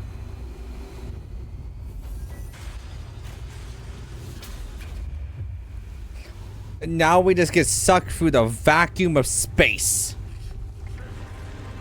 And this man's about to transform into the thing.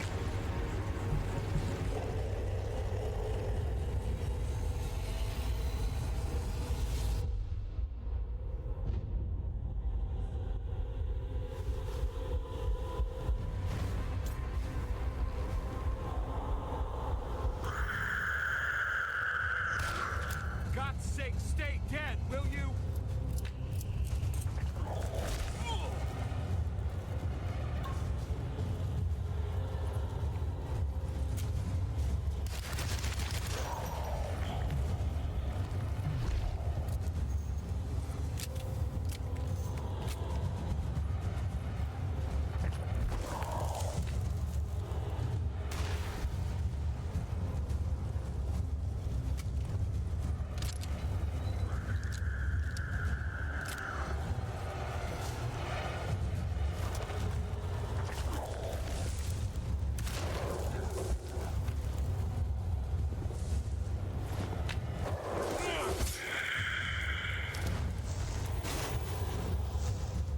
Run away!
Jeremy? I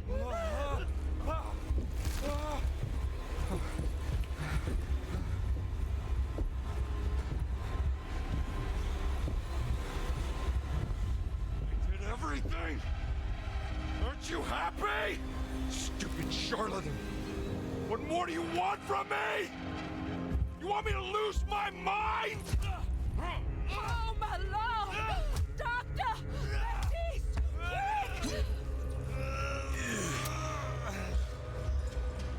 Jesus. What were you thinking, Carnby?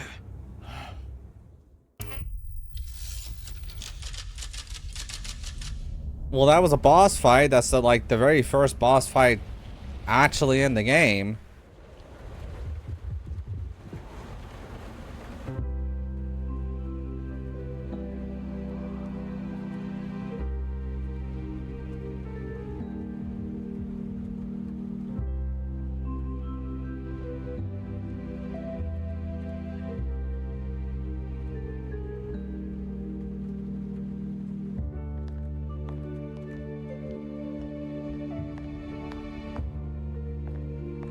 You awake? You are awake. Mr. Carnby's up. Hey, buddy. I thought you'd be knocked out for the rest of the night. Come on out and join us, will you? I'll save you some gumbo. Oh, gumbo is so good. You gave us all a good scare. What happened? You had a psychological breakdown. Sorry for manhandling you, but you're being violent. You stabbed Jeremy and then punched Dr. Gray. Are they okay? Jeremy's a little strange, but everything's back to normal. Really? All thanks to you, Carnby. You want to try standing up?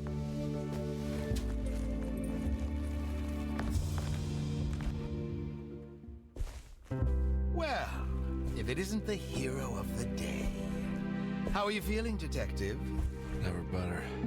How about you two? Hey, Jeremy, I didn't do too much damage, did I? Things are fine. Very quiet. What's up with him? Painkillers? No. You see, despite you having the finesse of a one-eyed butcher, you managed to lobotomize dear Jeremy. I did what? It's actually quite impressive. It's not like I hadn't considered it myself. I just wish Jeremy could have been helped without reducing his personality to that of an oyster. But he's gonna live. Of course. As long as someone keeps feeding him, he'll outlive the best of us.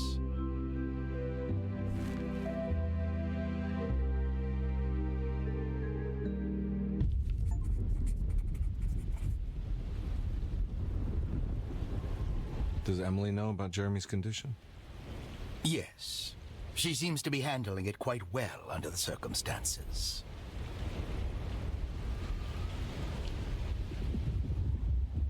you still want to take Jeremy away from Derceto? I will have to insist that you do. This is not that kind of institution. Jeremy, hang on for a little longer, okay? We'll be going back to New Orleans soon. Oh, good. I do so miss the city lights.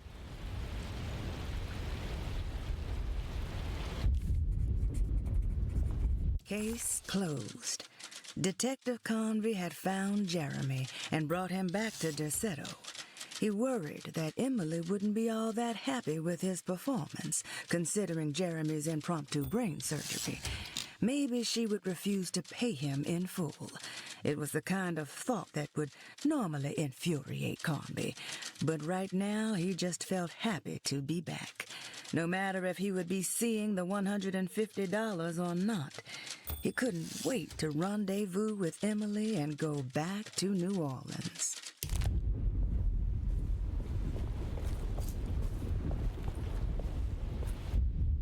Hey, Ruth. Glad to see you made it back to Derceto. You too, Detective. Make sure to stay for the festivities. It's no Mardi Gras, but it ain't bad.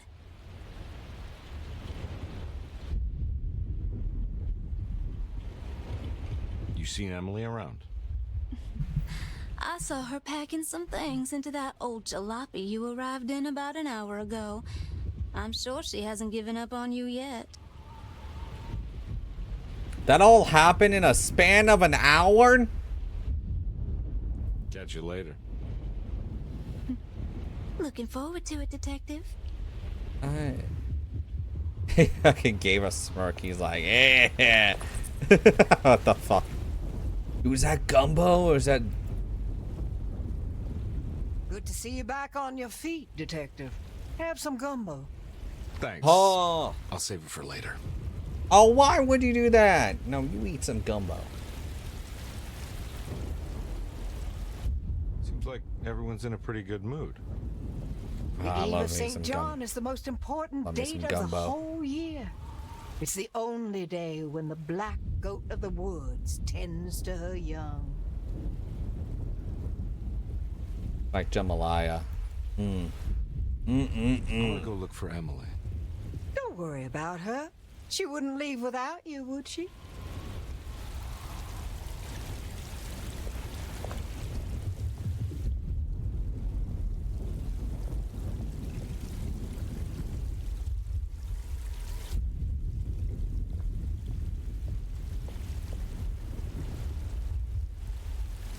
That is one impressive tree.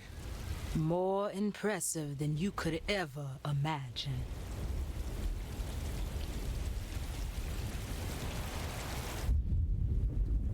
So how does this all work?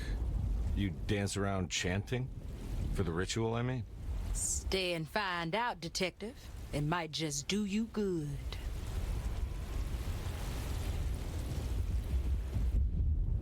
You haven't seen Emily, have you? No, Detective. I haven't.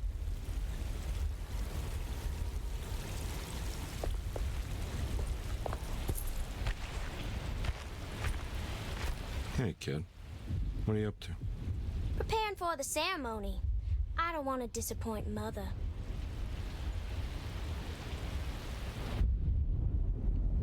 What's your part in this? I'm the Cabernet Corn. It's very important. Only I can settle our debt.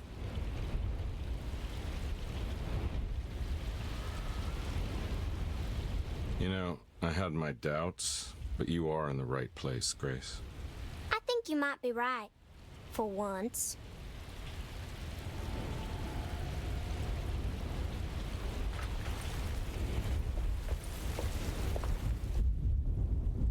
All right, tell me, what the hell's about to happen here?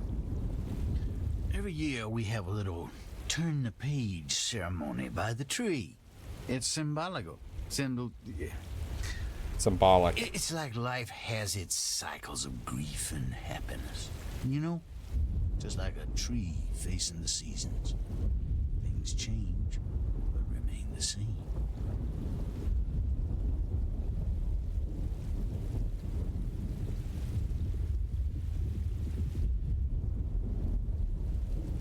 So this is basically New Year's Eve, but with a tree metaphor.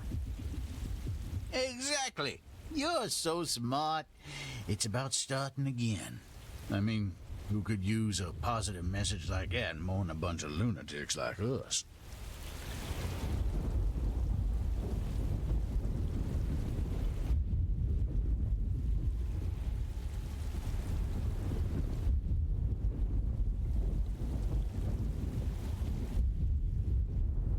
I get the feeling some of you think this year is going to be special.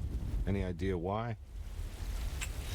Well, we got some new words, thanks to your buddy Jeremy, and some other changes to the program. Let's just say we're all in this year.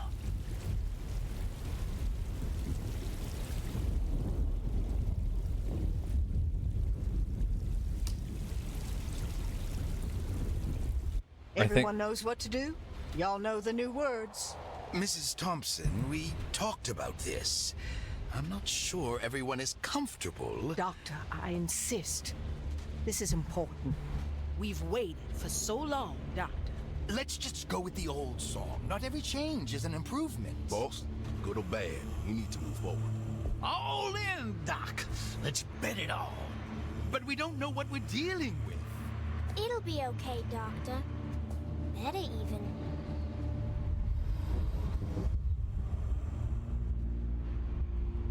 I think I have enough bullets to handle a boss fight. I think. Ever there are praises in abundance to the black goat of the woods. Hear us, brother. Take pity on us. Take pity on us. Ever there praises and abundance to the black goat of the woods. Hear us, Mother, and take pity on us. Take pity on us.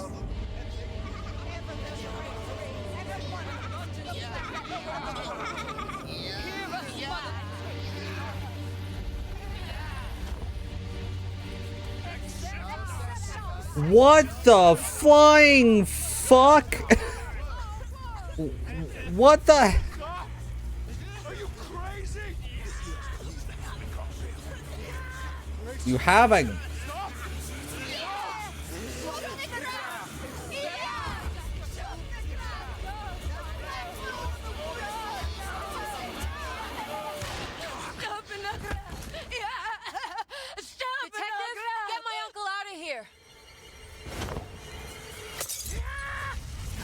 Jeremy, come with me.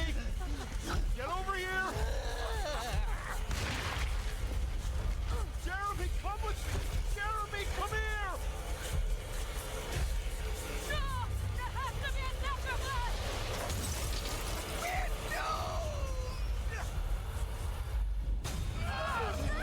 one! Oh, the tree's moving.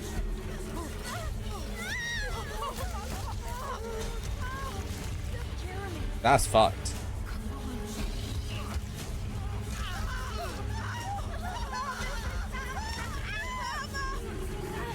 Oh, she escaped.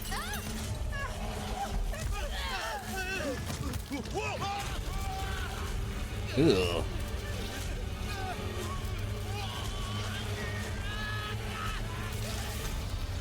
God damn! It's escalated from 1 to 100. What the fuck? What are we doing about the giant tree?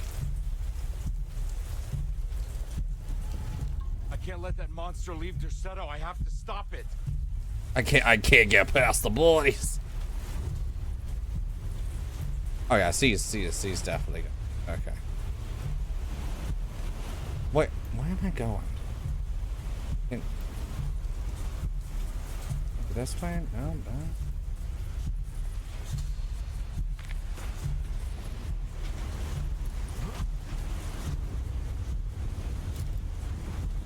They're definitely giving me ammo, and they're definitely giving me L. Never a good sign whenever they're giving me that stuff.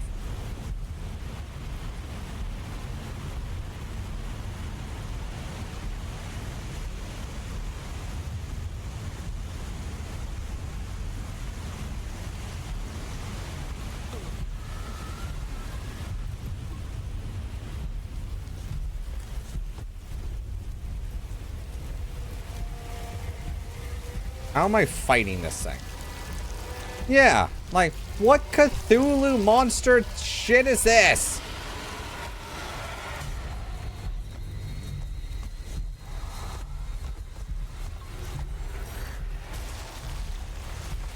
I don't know what the I don't know what the plan here is. I don't. What am I doing here?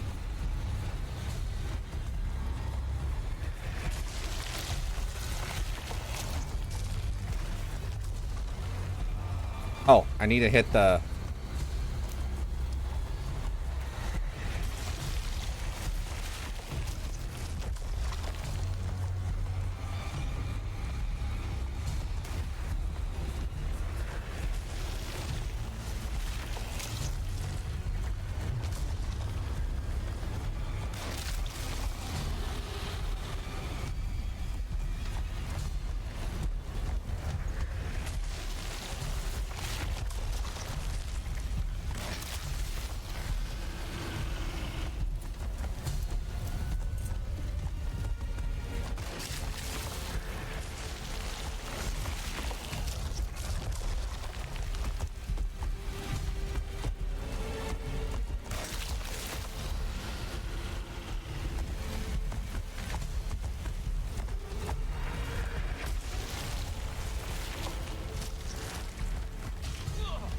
Fine.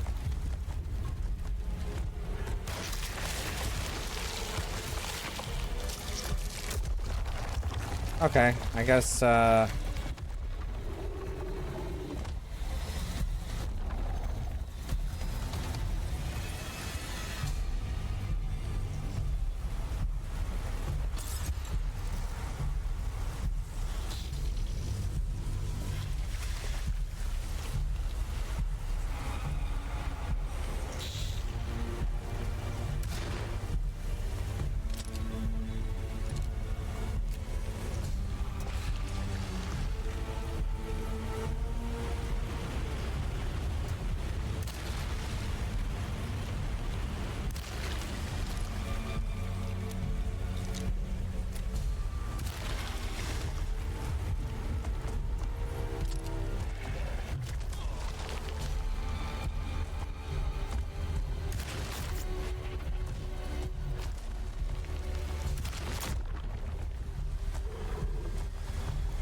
dude, I'm so dead.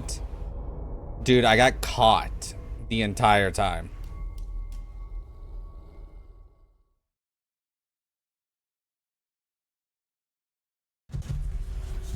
Oh, they're starting me way the fuck back here. Okay, that's fine though. That's fine. At least I know what I'm doing now. And somehow just grab everything I could.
A crucifix.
I did it.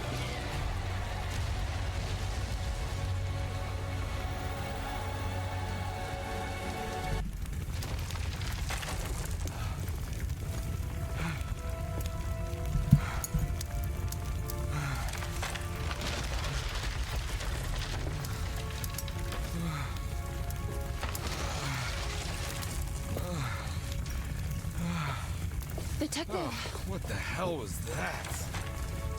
Excuse me. I tried to tell you. There was so much evidence. Their devotion to the Black Goat was like nothing I've ever seen before. I felt so dumb believing any of it, but I'm glad I did. Are you okay? Everything is out of order. This isn't the way the story goes.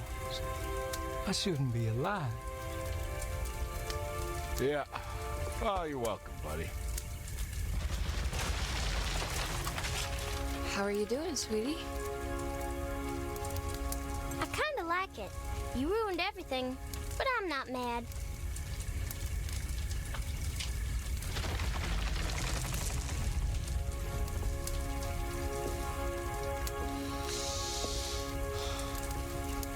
All right, you ready to head back to New Orleans?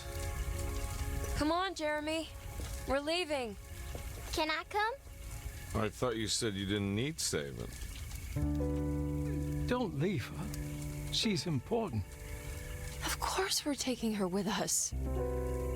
Yay, I'm important. Oh, what the fuck?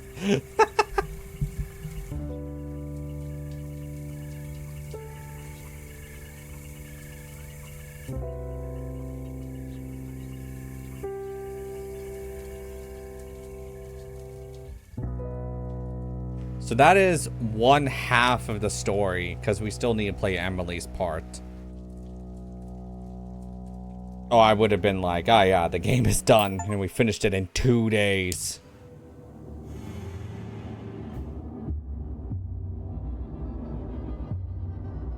So I'm not gonna give you my final thoughts on the game yet, because I'm technically not done with the game itself.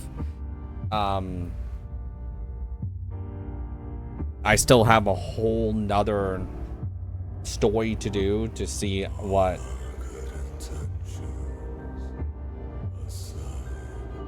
Emily's story is on the other side, you know?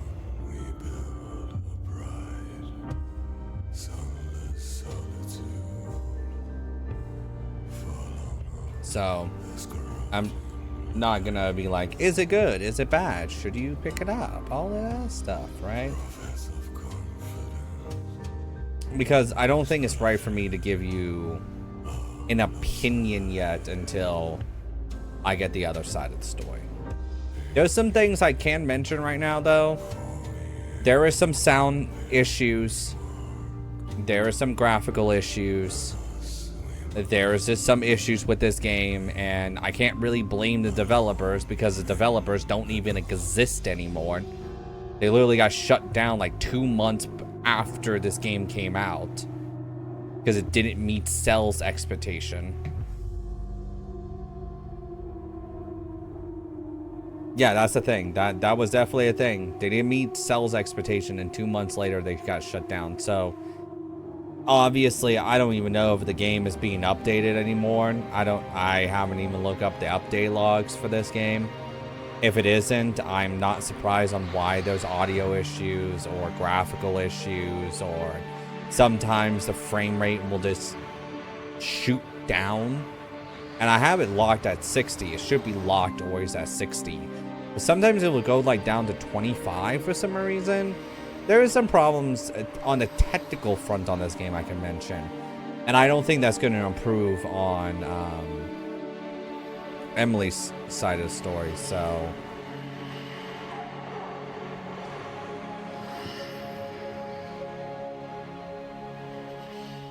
what I might do on the YouTube side of things is put what story branch this is, and then plot what probably 3 and 4 will be just Emily's story, and I think we're probably gonna finish that game probably Friday, and then Alien Isolation will be all next week. And then I do have another game planned, just in case we finish Alien Isolation early. The other game I do have is Soma, so I do have that planned.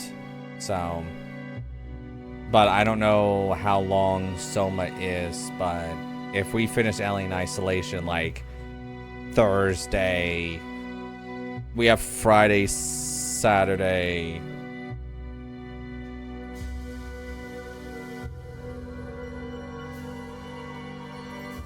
Friday, Saturday, and Sunday. And then the 29th, I really like. I'm going to stream the 30th of the month, but the 29th and 30th is already locked down for BioShock Minerva's Den, because I know I can finish that in 2 days. Hopefully 2 days. So I don't really know, unless I do Minerva's Den, and just to be on the safe side, you know, on like Monday, and then or Sunday. I mean, it'd be Sunday, right? It'll be the 27th. Maybe like Monday I do it.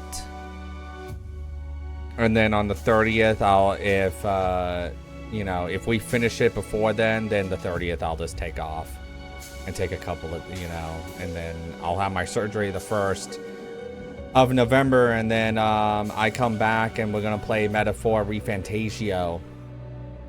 I'm genuinely excited about playing that. So.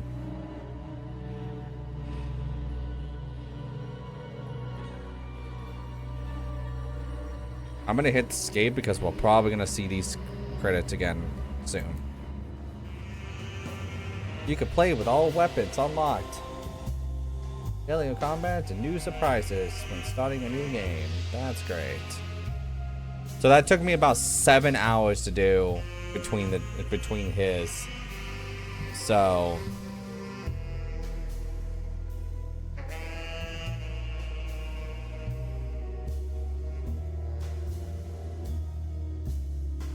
I think that's what I'm gonna do. I'm just gonna do it like that. Anyway, this is all what I'm playing tonight. We'll come back later tonight and play, at least get about 3 hours into Emily's story, and then a very long stream on Friday. So, yeah. Hello everyone, if you like this video then don't hesitate to check out the channel, where I upload my playthroughs, thoughts on games, and many other videos based around video games. If you want to see when the next video goes up, then don't hesitate to hit that subscribe button. Hope everyone has a great morning, afternoon, evening, or night, and I'll catch you all in the next video. Bye!